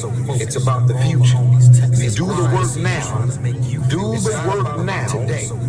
And all of this that you could ever want to do for your family, your kids, your loved ones, it's all going to be on a whole nother stratosphere. Want to do for your family, your kids, your loved ones, it's all going to be on a whole nother stratosphere. When you're not where you want to be, and you say it's because the boss doesn't like you, or because the girl treated you this way, or the guy did this, like all those things, you got to take ownership. And if you're blaming all these other external things, you're not going to make any changes, and that's going to be a problem. Then that's the problem too. If you're chronically rejected, it's often because of your own insufficiencies. Then that's the problem. Whether that's cowardice or lack of social skills or whatever it is, it's like insufficient. You can't just brush it off as, oh, whether that's cowardice or lack of social skills or whatever. It's like, no, you can't just brush it off. If everyone rejects you, there's probably something wrong. And it's probably deep and difficult, and it's going to be horrible to fix. There's probably something wrong. This isn't a trivial problem. It's not a trivial problem at all. Todd, I'm sorry. Right? I screwed up. I know I screwed up. Oh, great. Of course. Here it comes. You can't keep doing this. You can't keep doing shitty things and then feel bad about yourself. Like that makes it okay. You need to be better. But you're fully committed to sabotaging yourself. Then you're sitting back stressed out and depressed, wondering why. Why ain't things happening? Stressed out and depressed. That's the answer. Why ain't things I just gave it to you. Stressed out and depressed. That's the answer. It's about as real as it gets. The question is, what are you gonna do next week? It's about as real as 2 weeks from now. The question is, you're in your own way. What are you gonna do next week? You are the reason your career is not on the next level. You're in your own way. What are you gonna do next week? Nobody else are the reason your career is not on the next level. When you don't have a true appreciation and acceptance for who you are, and you allow yourself to be immobilized by fear, what happens in the process is that you begin to abuse yourself. You begin to sabotage your life, you begin to sabotage your dreams, you begin to unconsciously work against yourself. You become your own worst enemy. So what do you do about that? Well, you begin to realize that your dreams and your gifts have so much meaning and so much value for you till your hunger for this will begin to push you past until your hunger to have them will give you a special drive. You might be sitting there wondering if you're going to wake up tomorrow and do the thing you said you would. But why on earth would you wonder? This thing you're so uncertain about is literally you. There's nothing in this world you have more control over than yourself. But if you decide to wake up every day, surrender that control to chance. But if you guess you'll be stuck wondering forever. This disconnect between you and you is unnecessary though. The pattern is disconnect hoping you fulfill the role of a better you. Disobeying that desire every time, hoping you lose completely in your hands. There's a recipe for no self-respect completely in your hands. So there's some certainty of yourself that needs to be known. That's not going to happen by acting yourself. That needs to be known. If you look in the mirror and you ask yourself, what do you have to do to be successful. I'm proud of you and you ask yourself, what do your heart tell to be successful? Say, why are you only giving 50%? What's wrong with you? You need to put yourself on punishment. Say, you need to tell you no more TV, no more snacks, no more dessert, no more, no, we working out now. No more alcohol, not right now. No, I can't handle it right now. You need to tell you that you owe you something. Not right now. No, I can't handle it right now. You need to tell you that you owe you something. Not right now. Most of us, we live in a box. And we don't want to go outside that box at all. Ever. We live in a box. Outside that box, and we don't want to go outside all these possibilities of life.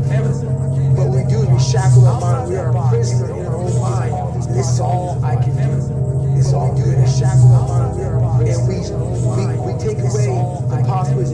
You can be this, you can be that, you can be all these things. And I never thought at 300 pounds I could be next sick, you can be this. So my mind was shackled with all these things.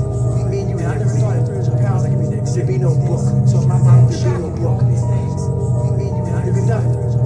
So people are things that they live for themselves, not knowing that you have the power in yourself to change millions of lives by facing yourself.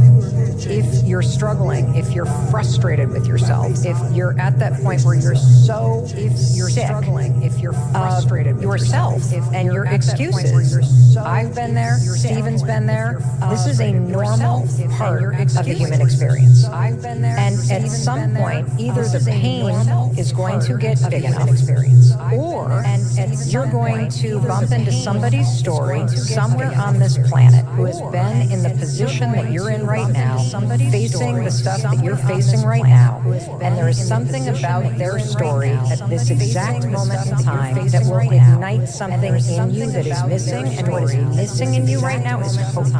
If you set your own value of what you believe about yourself, if you think that you're worthless, you set your own value. If you're not very good at what you believe, other people pick that up. If you think it doesn't matter what lifestyle you have, it doesn't matter what walk of life you have, no matter what you do, if you allow excuses to tell you what to do, no matter what, then ultimately, if the excuses have more control to you what to do, so get up, work hard, put some effort into what you want out of life, because all you have is you. All you have is what you have inside.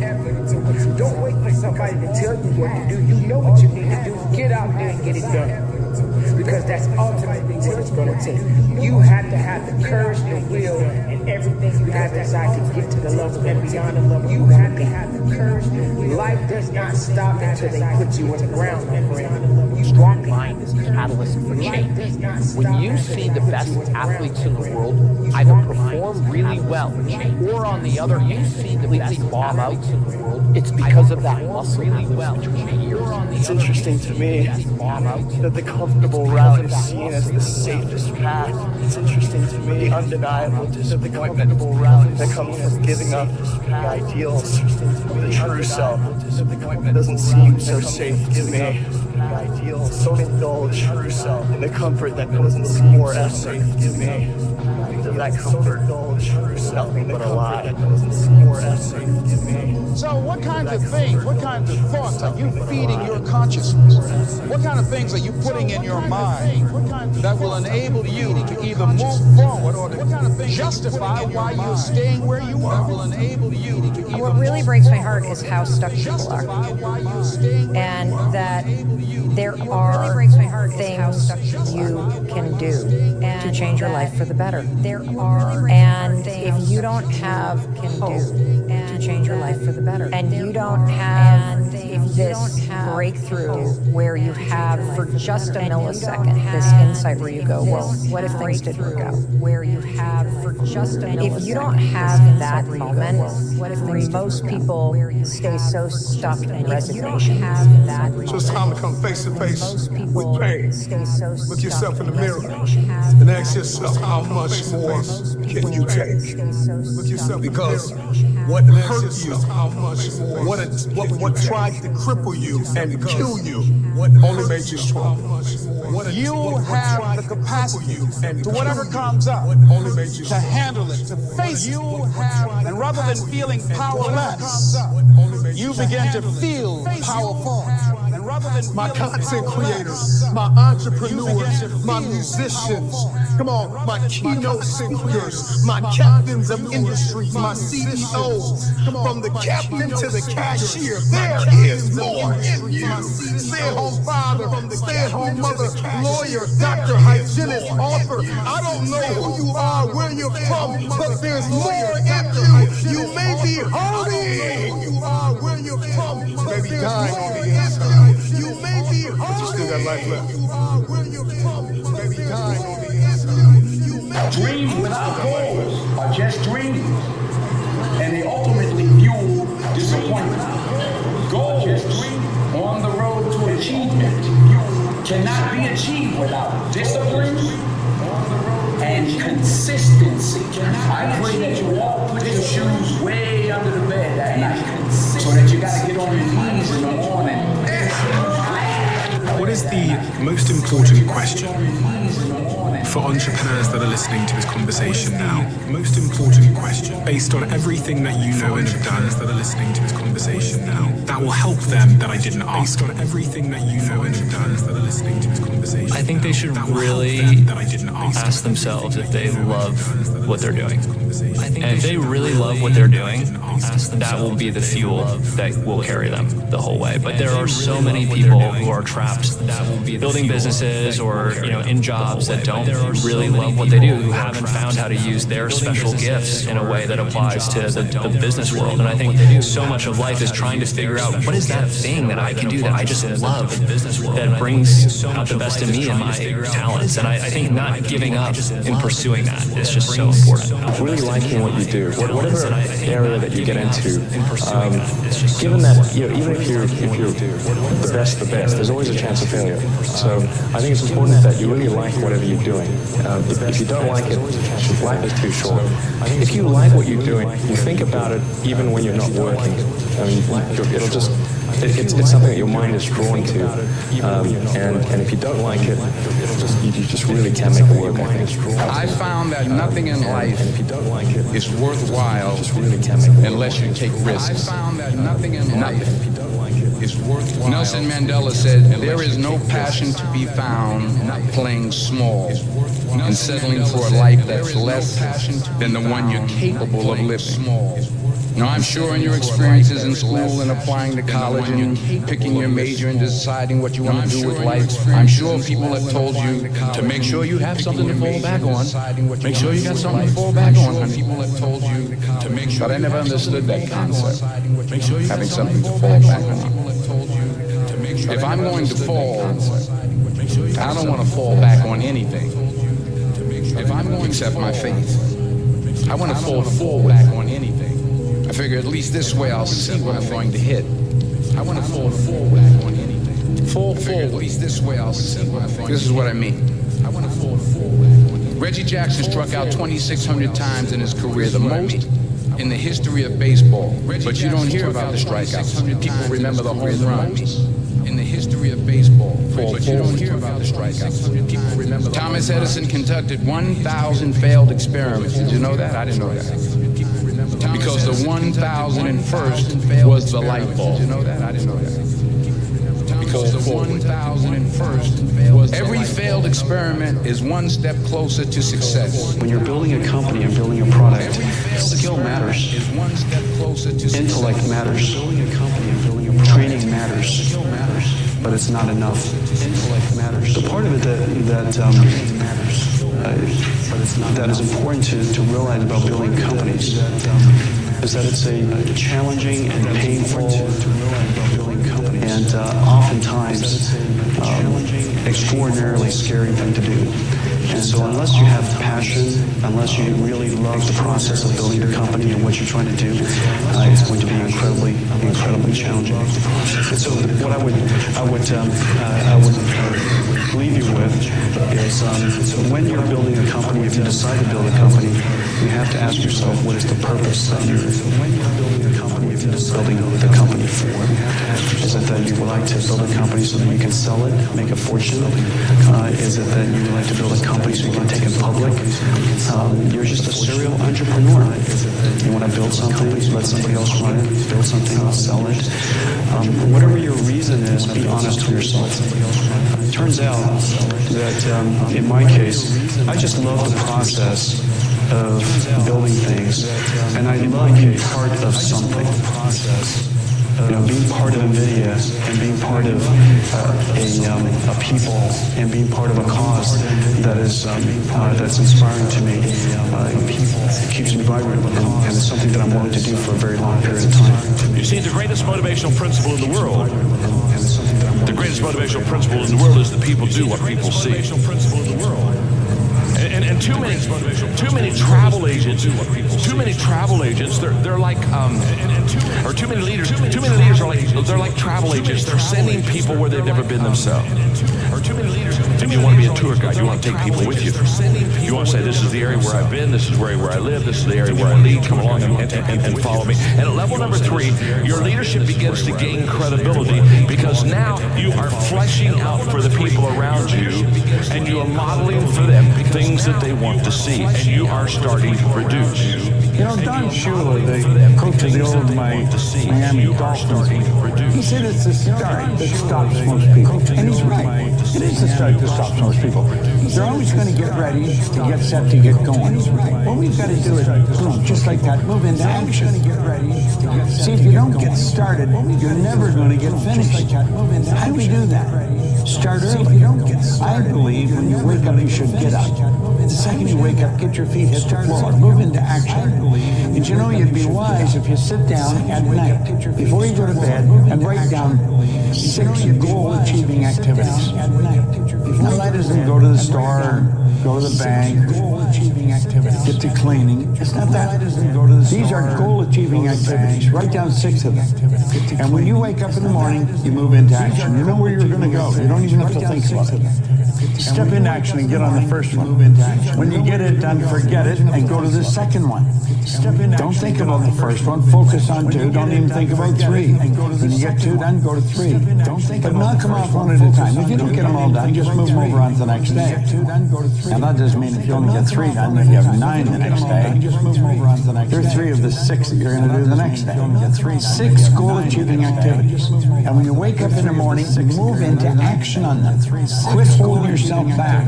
Don't wake up in the morning and say, well, I really don't know how I'm going to get started, and the way will show itself. It just appears. I have found when you get started, when you move into action, everything starts to happen around you. If we're not creative enough, if we don't push it hard enough, we've got to have some failures. And so we don't really want to have all hits. I'm clearly glad the first ones are hits. But, the sign that you're right at the edge of chaos, the edge of creativity, is that some stuff doesn't work. Why do you want to be there? The edge of chaos. Because networks don't want to be there. Life's short. I mean, why we're doing this? We're like, we want to have a difference, And so it's innate. It's wanting to push the edge, to create something that people are proud of and that they enjoy. Have you ever heard a motivational speaker tell you that attitude is everything? I'll bet you have. I've heard many say that. In fact, they'll say something like, if you can believe it, you can achieve it. I've heard many say that. And that never quite rang true with me. So I began to press the issue, and I have come to the conclusion that attitude isn't everything. Now, I'm not disclaiming or in any way being disparaging about attitude, because I think attitude is very important. But if anybody comes up to you and tells you that attitude is everything, don't buy into that. That's not true. For example, attitude can't replace incompetence. If you're incompetent, you can be very happy, but you can still be very unsuccessful. Now, here's what I do know. Attitude isn't everything, but attitude is the main thing. Attitude isn't everything. That'll make a difference in your life. Attitude is the because I believe that, I wrote the book, The Difference Maker in your life. You see, that's what attitude is. I believe that, I wrote the book. Attitude is the difference maker. You have two people side by side that you're thinking about employing in your company. Both of them have the same background, same job description, education, experience. I mean, you could almost flip a coin and say, I could hire the one on the right or I could hire the one on the left. But one has a great attitude and one has a bad attitude. Now, who are you going to hire? You're going to hire the person with a great attitude. Why? Because it was the difference maker. The one thing I'm the most happy about in terms of my career is the fact that I got there with the grace of God, first of all, but short of that, I got there just by working hard, not partying with the right people, not compromising myself in any way or cutting any kind of deals, just by working hard, just by plugging away, sawing wood, as I like to call it, just by working hard. I'm a 20-year overnight sensation. I always believed that you need to understand the reason why your business works. What is the essence of your business? What makes it work? Now, the foundation of my business, at its core, is semiconductor technology. Now, the foundation of here in Silicon Valley, we usually like to refer to semiconductor technology as Moore's Law. Moore's Law is not so much a physical law as it's a law of competition. It is a law of challenging engineers. It's a law almost of setting pace. And Moore's Law approximately gives you twice the performance every year or two. Moore's Law approximately. And so gives you twice the performance.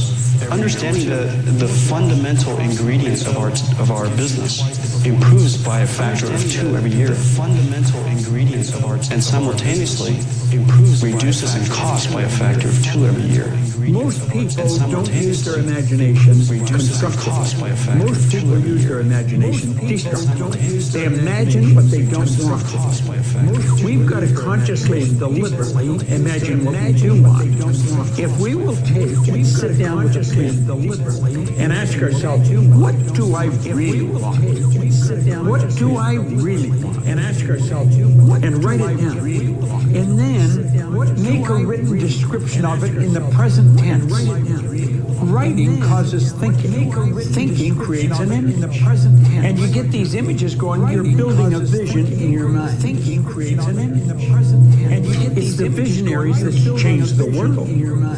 Think of that. The fact that I can sit and look into this camera, and you can sit and look at me on your phone, or on your TV, or on your laptop, on your phone. That was the result of somebody's vision. Do you know everything you've got, the clothes you wear, the house you live in, this microphone that's in front of me, it was all the result of somebody's vision. It's not an accident. You and I have a marvelous imagination.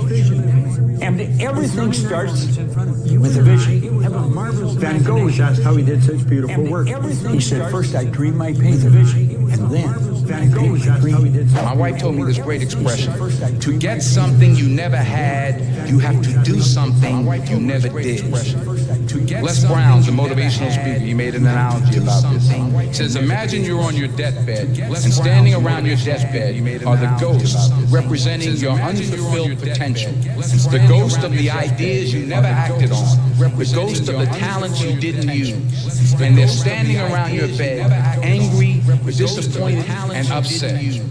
They say, we came to you because you could have brought us to life, they say. And now we have to go to the grave together. So I ask you today, and how many ghosts are going to be around your bed when you're tired? I ask you today. You have to be authentic. I mean, you've got no hope if you try to pretend to be Reed Hastings or Mark Zuckerberg or Bill Gates or whoever you want to think your CEOs are that you've met. You know, that is crazy. And you got to really get comfortable with yourself, your strengths and weaknesses. People are inspired by authenticity, and I'm just surprised how many people feel like they're acting or try to act. And you may be a really quiet person, and that's fine. But if you have that fierce will, that desire for the institution, the company to be great, and your own role in that is secondary, and you authentically express that in whatever ways you do, then you'll be greatly accepted. Okay? And so that's all it takes, is to be authentic and not try to be something else, and to fundamentally care at your core about what's good for the company. And if everybody knows and you act in the notion of what's good, as best as your judgment can tell, what's good for the company, they will see that, and people will follow you, and they won't be cynical. It's when you hide things, it's when you pretend. Going against the tide is great if it works. Now, it doesn't always work, and you really have to be smart to go against the tide, because you're going against a lot of smart people. But when you get it right, you'll end up better, whether it's Microsoft or Google. I mean, so many people that have really hit big have gone against the tide.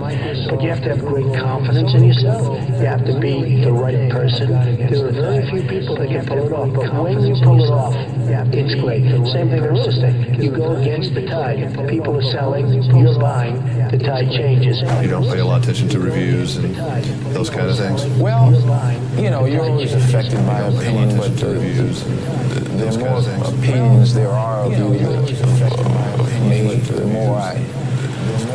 the less I look at them, because I just can't live my life based upon what other people think about me.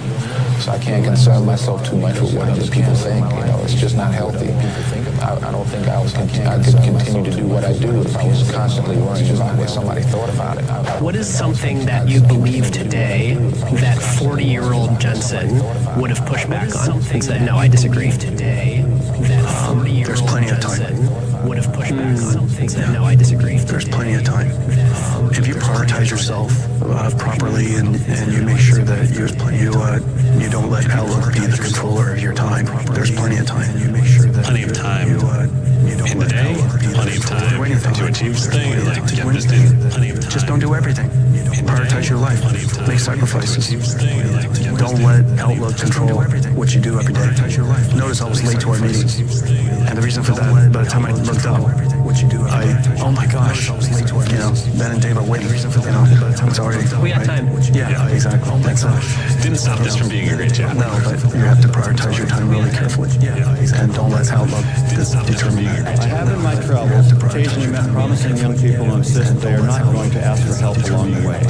They want to figure it out themselves. Mine was the opposite way. It is hard enough out there. Get all the help you can. Getting help really is just a part of a lifelong search for wisdom. I know you brought up Bobby a couple of times, and considering that Samir and I have worked closely together for 13 years, I'm curious, what is it about your relationship with Bobby that's allowed you guys to work well, to work efficiently, to get through problems together after all these years? Greg, you know, sometimes you just click with people, you know, and that really happened for me and Bobby. I think we both have very different perspectives. We have different strengths, but like, man, if I can get, you know, words of wisdom from Bobby or his advice, like there's almost nothing more valuable, you know, to me. So I think like, you know, the way that he thinks, his creativity, it just kind of complements mine. And I think we're able to just feed each other in terms of how we think about growing the business or evolving the product or investing in some crazy new, you know, technology or something like that. And we just love working together. I mean, that was the big takeaway from Future Freshmen. It was like a total disaster, but we were like, oh man, this is so fun. Like, oh yeah, awesome. And then I think that learning that like, wow, okay, we found something we love doing, we love working together. That's been kind of the cornerstone of the whole thing. The most important thing is you have to, there's two sides. There's really sort of the intellectual or mental side. You have to pick a business that has a niche. You have to have a reason to succeed. You have to be something like we were doing, say, Japan can beat Germany in manufacturing of this type of product. That was the niche, really. And then on that, you just have to have a total and complete passion, because there's going to be so many dark moments. You know, I think the dark moments are true for any entrepreneur or any startup company. I'm sure that you talk to Steve Jobs and Apple, you'd see many dark moments. Ours happen to last a little longer than most of them, but you really emotionally have to be prepared for those dark moments. I think every entrepreneur I've ever spoken to would echo that. Yeah. That there are dark moments when everything's on the line. That's the life of an entrepreneur. And so you're going to be into it, you better be prepared for that. All over the world. I mean, all over Asia, China, South America, North America, Europe. I mean, and I'm always asking people, what do you do in South America? And I have found most people don't want to be really wealthy. And what they do want is they don't want to have any financial concerns. If they want to buy a new suit, they can go and get one. If they want to take a trip, they can take a trip. And if they want a new car, they can get the new car. They don't want to just run out and spend or buy. They don't want to have any financial concerns. They don't want to just run out and spend to buy. They want to wake up in the morning excited about how they're going to spend their day. And the third, they want to mix with people who are upbeat and they want to mix with creatively productive who are upbeat and those are the three things that people really want. So in answer to your question, if somebody's watching, what's the first thing they should do? So in answer to your question, if somebody's watching, the first thing they should do is understand why we have goals. Not just to set a goal, because most people don't set goals right. They're operating with a limited level of consciousness, so they're thinking, if I could get a little more money, and if I could get him to help me and her to help me, and this happened, then I could do this. Get a little more money, and if I could maybe this is get a new car, and this happened, then I could do this. What we've got to understand is we're trading our life for our goals. Literally trading our life. What we've got to understand is, would you trade your life for a car or a house? I don't think so. Usually in companies, there's a notion of a hierarchy, a set of objectives, or quarterly plans, or we had none of that. Our theory was that the hierarchy, leadership, particularly the bottoms-up leadership, really should be empowered by what we were doing, and we'd see how far they get. We didn't have an 18-month strategy. We just kept iterating. What I learned from this is that fast iteration is the key. The most important thing to do is every week, a new product, a new idea, just keep pushing. You'd be amazed how much progress you make in 3 months or 6 months. You have to have vision. This vision has to be based on understanding about the dynamics of the market globally, and then you have to pursue this vision. No matter what, you have to build motivation inside your company globally. This is easy because you're saying, okay, we want to be leader in what technology that is meaningful for the consumer, and all the Nissan people, all the Renault people are buying into it. Then we need to come to the consumer and tell him, tell the consumer that's a great product which is affordable, and on top of this is going to allow them to drive without the guilt of the melting of the icebergs and the change of the seasons and the temperature, etc. I think it's going to be very powerful. But again, before it starts, there is always a doubt. And now we are in the period of time where a lot of people are throwing at you a lot of stones by saying that's not going to work. And then you have a lot of comments from competitors saying, you're too much bullish, it's not going to work. Well, obviously, what do you want competitors to say? He's in the right direction? I'll say, okay, he's in the right direction. And what is your car? I have no electric car, so what's the situation? I'll say, okay, he's in the right direction. In areas of choice, you need to work on your weaknesses. For example, let's say I'm lazy. That's an area of choice. I'm not naturally lazy. I'm just lazy. It's a choice. That's an area of choice. So I need to work on that because in areas of choices, you can make vast improvement and you can make fast improvement. Because I've never heard this distinction. Yeah.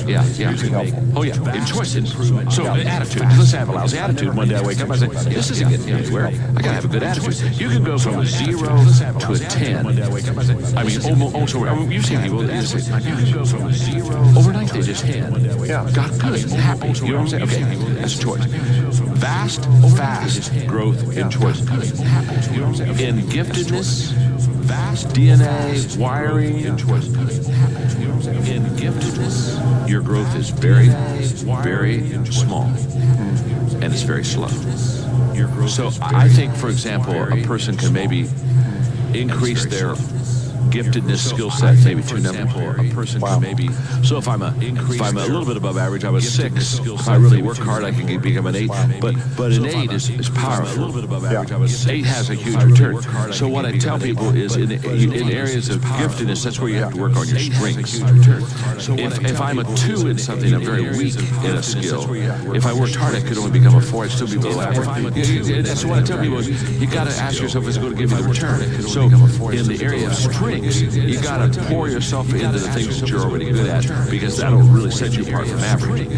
But in areas of choice, you're already good at, go for those weaknesses. Because you and I, don't you know people that are highly skilled, but they have a lousy attitude, or they're not self-disciplined, and they're never going to get anywhere. And they're not going to get anywhere because they didn't. So in areas of choices, work on your weaknesses. But in areas of strengths and skills, just work on choices. I would say I've always believed that a strong mission statement is really important, and I have to say we've never succeeded at it. It's like this odd thing, you know, we've had them every year for 15 years, and they're constantly different, and now we're also cynical. We're like, come on, we're trying to make people happy, and that's the fundamental thing is in consumers. You know, we're trying to be better, and us and Disney and Mission aren't that different. There's a bunch of different tactics at it. But we're an emotional product. We cater to the things that are important but not necessary. And I love that part about it, because like when you're selling milk or penicillin, you're selling something somebody needs. And we get to sell something you want, okay, that you choose to do, because it's really cool. As humans, you know, to be entertained, connect to people over entertainment. And so we celebrate that a lot. We want to change the industry. But in terms of like a mission statement, like so many companies have, you know, Facebook talks about a more connected and open world. And then you see that phrase again and again and again. And it's a powerful mantra. We don't have an equivalent. And I think we probably would have been stronger if we do. In the early days, it was to connect people with movies they'll love. In the early days, and it's okay, but it's kind of like the long, kind of awkward phrase, connect people with movies they'll love. You know, it's just not punchy. It's okay, but it's kind of like the and then so like we used it. We had T-shirts. You know, and then it didn't really motivate anyone. Didn't really stick. But we knew we were trying to make people happy with DVDs, and then eventually the streaming and original content. So it didn't hold us back much. Growing up in India, like many of you, I got my first telephone when I was 12. In my case, it turned out to be a rotary phone, so it wasn't that great for selfies, but I still loved to call my friends, play with it, and sometimes take it apart. That telephone cemented my fascination with technology. I remember in my parents' house in Chennai reading about the invention of the transistor at Bell Labs. Of course, that initial invention helped found what became known as Silicon Valley, and out of that came companies like Fairchild Semiconductor and Intel, and all the computers and software that we all use today. You can draw a direct line from that invention to the technology that powers your Twitter feed or your WeChat messages today. I remember reading about that and thinking, it's the idea that matters. It didn't matter where you come from or what your background is. One revolutionary idea, one brilliant invention can unleash other entrepreneurs to revolutionize industries in ways you could never predict. If you were talking to a young entrepreneur today, what would you say about how a great team gets put together, about the role of a CEO in supporting, shaping, interacting with that team? Yeah, I mean, it's life and death. I think even today, as big as Nike is with over 60,000 employees, the key thing is people. So when you're starting out, obviously, is getting the right people, that's life and death. And then not only the right people, but getting them to work together and work for a common purpose. I've always said 2 9s working together will beat 2 10s working apart any day. And how do you do that? Well, pick the right people is number one, and then giving them the environment and maybe a little bit of leadership that allows them to keep doing that. And the environment for good, for the ability to get different people to work together. I'm looking for sort of how you would articulate what is that thing you put in the environment. Well, now you're getting into management, and there's all kinds of different management styles that, and you have to kind of recognize that each person is an individual. So there's, but I always liked Sparky Anderson, the manager of the Cincinnati Reds. He says, "Do you treat all the players the same?" Hell no. He says, "Johnny Bench wants a day off, he gets it off. A rookie wants a day off." I said, "Get your ass out of the field." And I think that's a good management principle by itself. Everyone who's pitching you, what don't you want to hear? Everyone asks what you do. What don't you want to hear? I want to hear that everybody is focused on this new architecture. And anybody who's coming in with plans based on the earlier architectures, you're not going to make it. You need to be on scalable plans that solve real problems. It's so easy to solve a local problem. You need to dream bigger. Over and over again, we hear ideas that are interesting in a local context, but they're not big enough. So dream bigger, right? As a general statement about society, we need to ask the harder questions, and we need to ask for stronger solutions. There is a global emerging consensus around issues and so forth. Together, we're very strong. So, going on perhaps a decade of running simultaneously two global companies, how do you get the stamina to keep going and to stay fit, personally and mentally and physically? How do you get this? Well, somebody said with little discipline, you do little things. Somebody said a lot of discipline, you do a lot of things, and with total discipline, there is nothing which you cannot do. It requires a lot of discipline. I mean, obviously, because you're going to move from one world to the other, from one culture to the other, from two completely different companies, you have jet lags, organization. People are expecting you when you come down from a plane after 14 hours flight to be fresh and ready for them. But they're not expecting the CEO to come and say, "Oh my God, this jet lag, he cannot answer a question." They want to be on the go all the time. So this requires a lot of discipline. You have to organize yourself. If you know you're going to do this job and you accept the job, you have to organize yourself in order to do it. It's tough, but there is a solution. There is a solution. But it requires a lot of choices, personal choices. There are a lot of things you cannot do. There are a lot of things you can do, but you're going to do them within a certain order, but particularly with a lot of discipline. Brands are, one of the most interesting parts of business. But I mean, basically, a brand stands for something. It creates an emotion in a person's mind, either positive or negative. It brings out all kinds of reactions to that brand. And when we got to start our own brand and have our own name, we were very ambitious in some of the things that we wanted it to stand for. But I mean, as you stop and think about brands around the world, Sony and Coca-Cola and Rolls-Royce, where they all stand for very different things, but they all create an emotional response and something that's really strong and powerful. Are you going to be able to make products who are hits? Okay, first really strong. After 1-2 years, we start to renew the product line of hits. We have some hits. Some of them are major. How do you know after 1-2 years you have a hit? It's not the media writing about it. Is how much profit are you making from this car? That's the way you know. The media writing about it. The 350Z is a hit. The Murano is a hit. These are some of the most profitable cars we have ever had. That's what I mean. It's not only that the media is saying this is a great car and people are buying it, because you can have a great car, people buying it, and not make one nickel. It doesn't mean that it's a hit. Well, the real hit is the product has to be successful, but at the same time you need to sell as much as you think the potential is, and make money. That's the real demonstration of you. The thing which attracted me to Google and to internet in general is that it's a great equalizer, right? And so to me, I've always been struck by the fact that it's a great equalizer. Google search works the same. If as long as you had access to computer with connectivity, if you were a rural kid anywhere, or if you were a professor at Stanford or Harvard. And to me, I want Google to strive to push to do that, not just build technology for certain segments, right? For me, it matters that, we drive technology as an equalizing force. It's an enabler to everyone around the world. The people you hire define the culture, whether you like it or not. So Larry and Sergey, when they started the company, said we need to have really smart people, so they hired hired a rocket scientist, and they hired a medical doctor, and they hired a Stanford graduate who had been a professional football player, because they figured that they wanted normal people who had done something exceptional. So in my case, I was a pilot, and I had done other things, and they said, okay, you're good enough. You know, the CEO has to have something besides being a CEO that makes them interesting. Okay, you're good enough. And everyone had something. I would go around and I'd say, well, what's special about you? It's like Sesame Street. You know, what's special about you? And what's special about you?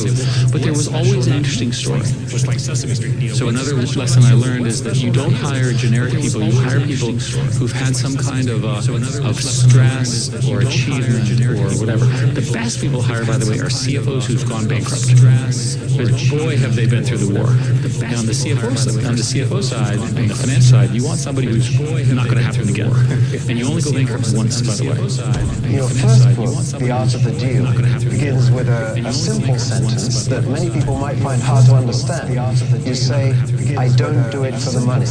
Can you explain that? Well, I do it because I love it. If I didn't love it, I wouldn't do it. I have bad days, I have good days, I have days somewhere in the middle. But the end result is I love what I'm doing, and I don't do it for the money. And I make money because probably I'm not doing it for the money. I do it, and I do it well. I'm the biggest developer in New York. I love building buildings. I have a lot of fun building buildings. The fact is, I do it for fun. I do it for game. I do it for sport. I happen to make a lot of money doing it. If I didn't enjoy it, if I didn't really love what I'm doing, I wouldn't be successful. I wouldn't be sitting with you today. What's the implication of that for someone watching this who wants to create greater wealth? What's the message with you today? Well, the message is you have to love what you do. If you do it for the money alone, it's probably not going to work. I have friends where I tell them, get out of this business, which is a good business, and go into another business, which isn't as good a business, because they like the other business better. They'll do better in a less good business, so to speak, than they will in the better business, because they like it. Never, ever give up. Just keep going forward. Never stop. It may seem like you have no chance. It may seem like it's over. Never, ever quit. If you're a quitter, I hope you quit right now and stop watching immediately, because you'll never make it. Enjoy the journey, not the destination. A lot of us delay our happiness. When I get to this level, when I get my degree, when I get the kids, when I get married, I'm going to be happy. Enjoy the journey. Enjoy the whole step, the whole process. Every day that you get up to strive for whatever it is you're after. You know I'm a goal-oriented guy, but you don't celebrate when you get to the finish line. Celebrate all along the way. Celebrate all along the way. I don't agree that you should narrow your focus. What I believe is that you get the best outcome when you make the broadest appeal in terms of leadership and excitement and so forth. We work very hard to make that happen. In terms of leadership, but there were other things. For example, we would refuse to do exclusive deals with people, but I would explain to people, well, we don't really do exclusive deals, but we only have the capacity to work with one, and it's going to be you. Well, right. So that there are other ways of achieving those kinds of things. So I'd be careful to conclude that you should do a small thing. All success starts from doing one thing really, really well, but you'll recruit better with a broader vision that's credible and that you can articulate. But go back to that selling the dream. Right? What you do is selling the dream. If you can't sell the dream, then you're not going to be successful. From my perspective, and I think it's true for technology in particular, the world keeps changing, as I said earlier. So, a big part of what I focus on at any given time is, making sure we are innovating and building products for the future. It's just got to be a normal course of how you think. And so, we're constantly thinking about what to do next. So, Android is very popular. People are using smartphones. But, I always sit and think about what is the next version of how people use computing, right? And so we are thinking about, things like virtual reality or augmented reality. So these are all new areas, but we are constantly thinking about it. And so you have to do that on a constant basis to push forward. I think most people are confused about money. Most people don't have a healthy relationship with money. There are the people who think that money is everything, that money is the only important thing in the world, and you chase it down, and your duty and responsibility and obligation is like, it's number one. A person walking into my house, my place of business, that's my next suit, that's my next payment, that's my next whatever. It's only focused on money. And there's other people who think money is the root of all whatever. It's only focused on money. And that money is a bad thing. Money is a tool. Money helps you get a lot of things done. Money helps you go places. Money helps you accomplish your mission. Money needs to be in your top 5.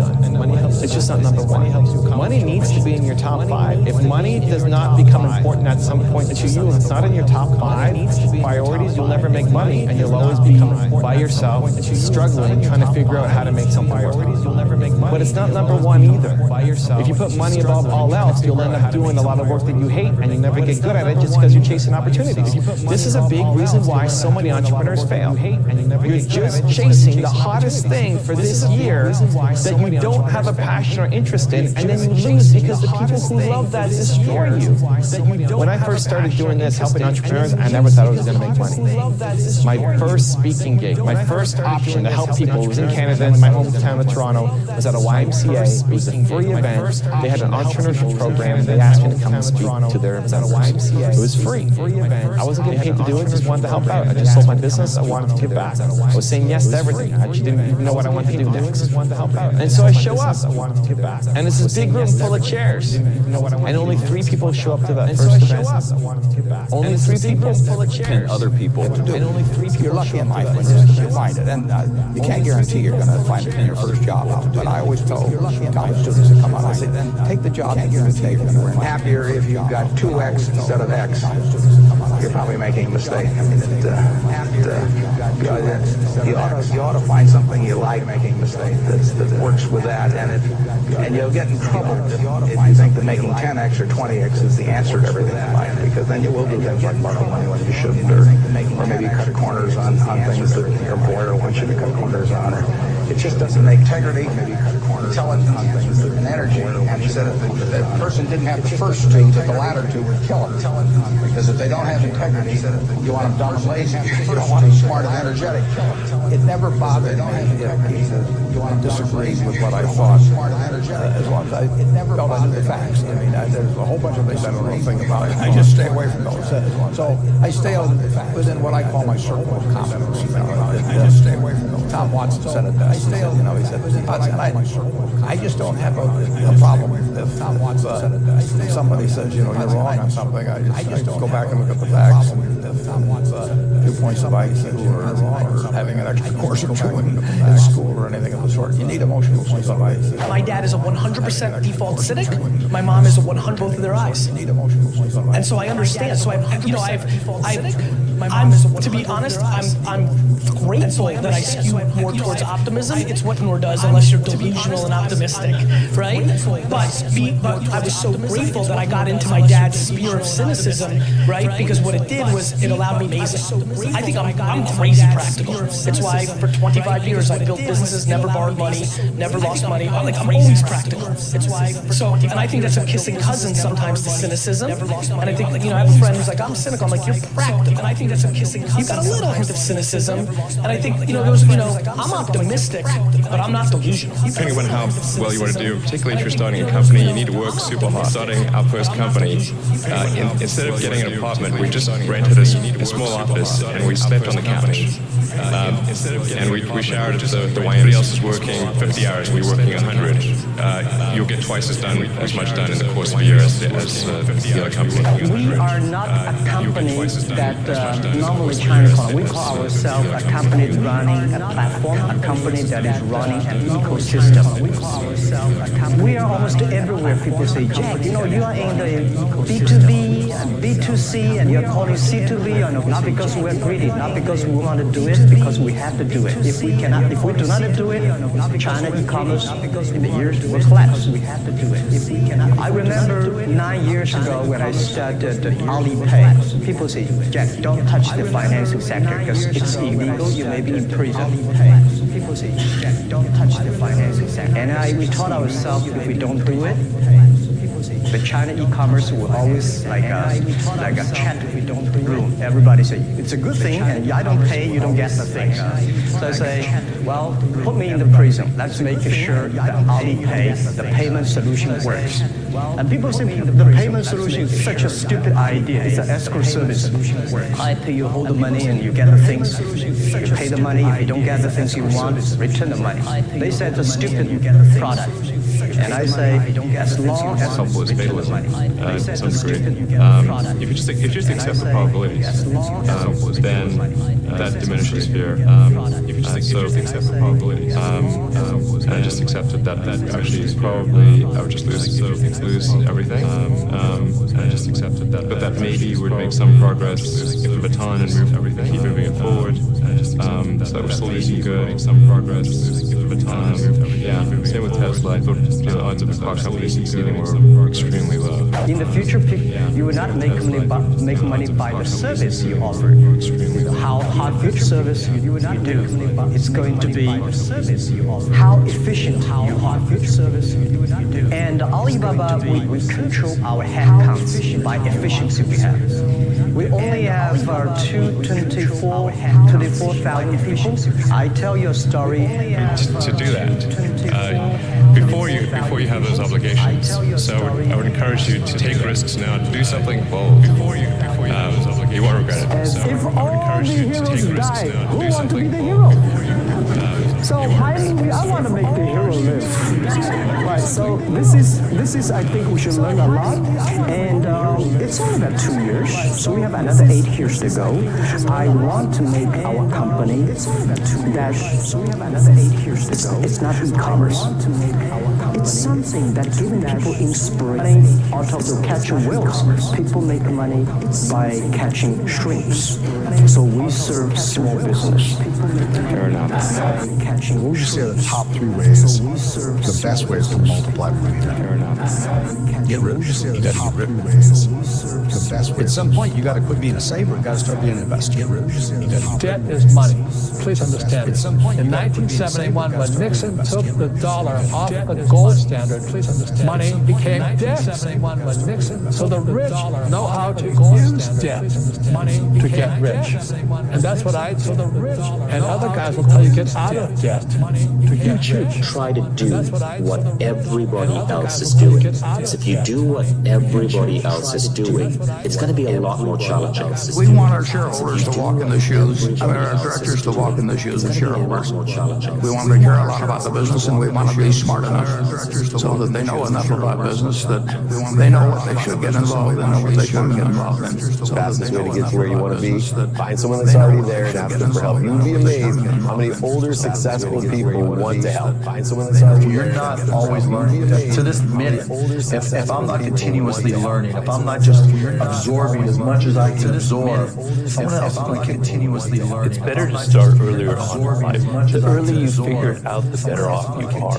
But it can happen later in life. You're not going to get $823,000 a year at a job. There's no job that's going to hire you and pay you $823 without you going to go back to college and spend time and invest money. What's happening for most people today is, they follow that age-old mantra, go to school, learn about monetization, get a job.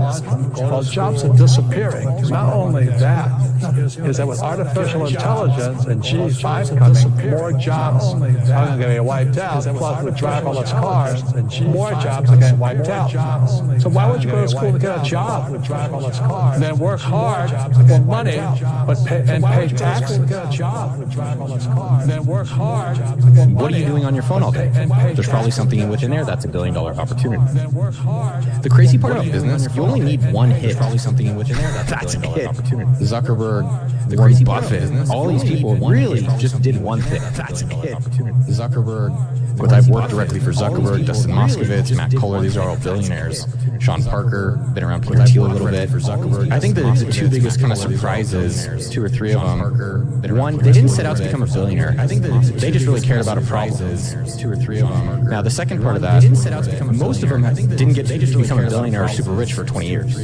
Now the second part of that, and recognizing that and being like, okay, cool. If I can be patient and focus on longevity, I can become a millionaire, multimillionaire, maybe billionaire. If I can be patient, things that's common, especially for employees, and thinking that they can't escape being an employee. It does take time, patience, and belief, dream, fantasy, escape, and through that you can create the reality. Time, patience, and belief, dream. I've done a lot of things, man. I've been swinging for a long time, and that's something that's available to everyone, and I do think that's missed out on. That there's a lot of ordinary people being rich and being successful, and people think it's an exclusive club.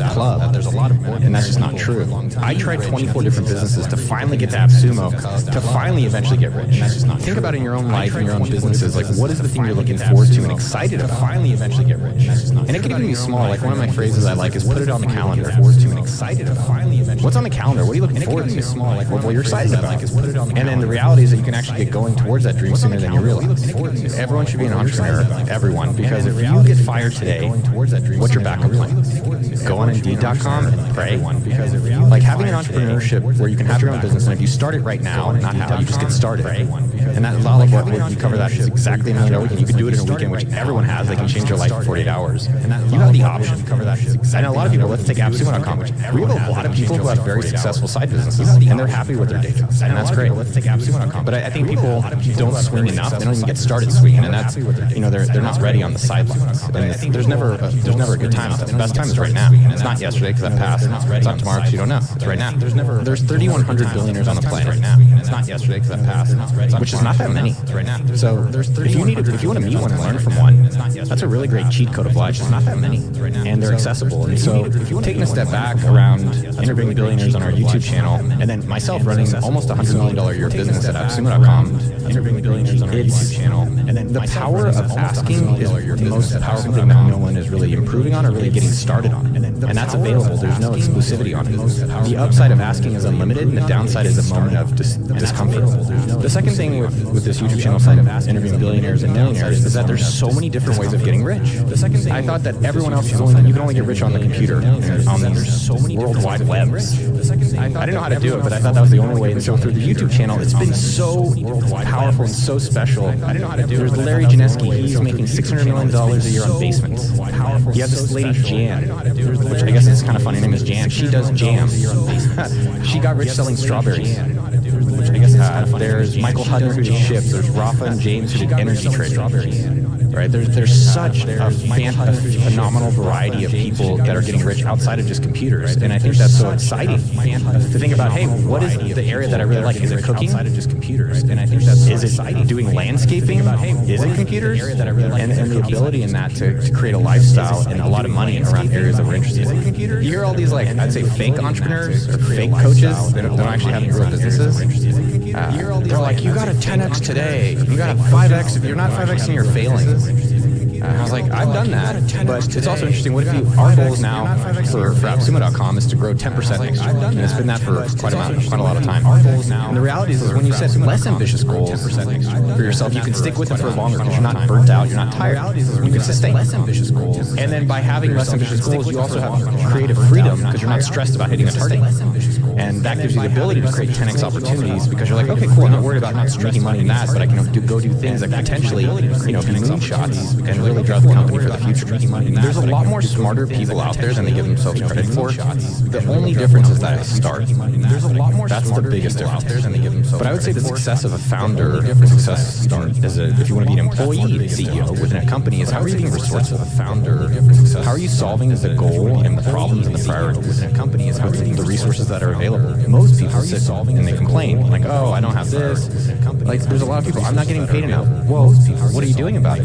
Did you put together a proposal? Did you go look at comparison analysis? Did you go create more revenue so it's obvious that people should get paid you more? When you're going somewhere in a car, you're like, of course I want a destination. Then why don't we replicate that in business? If you look at all the best CEOs today, the ones that I admire, almost all of them are immigrants. My father's an immigrant, didn't speak English, came to this country. Satya at Microsoft, name these companies. I mean, just most of them. The guy running Google, Sundar, a lot of the ones. I mean, even Elon Musk, who is debatably a great CEO, South Africa.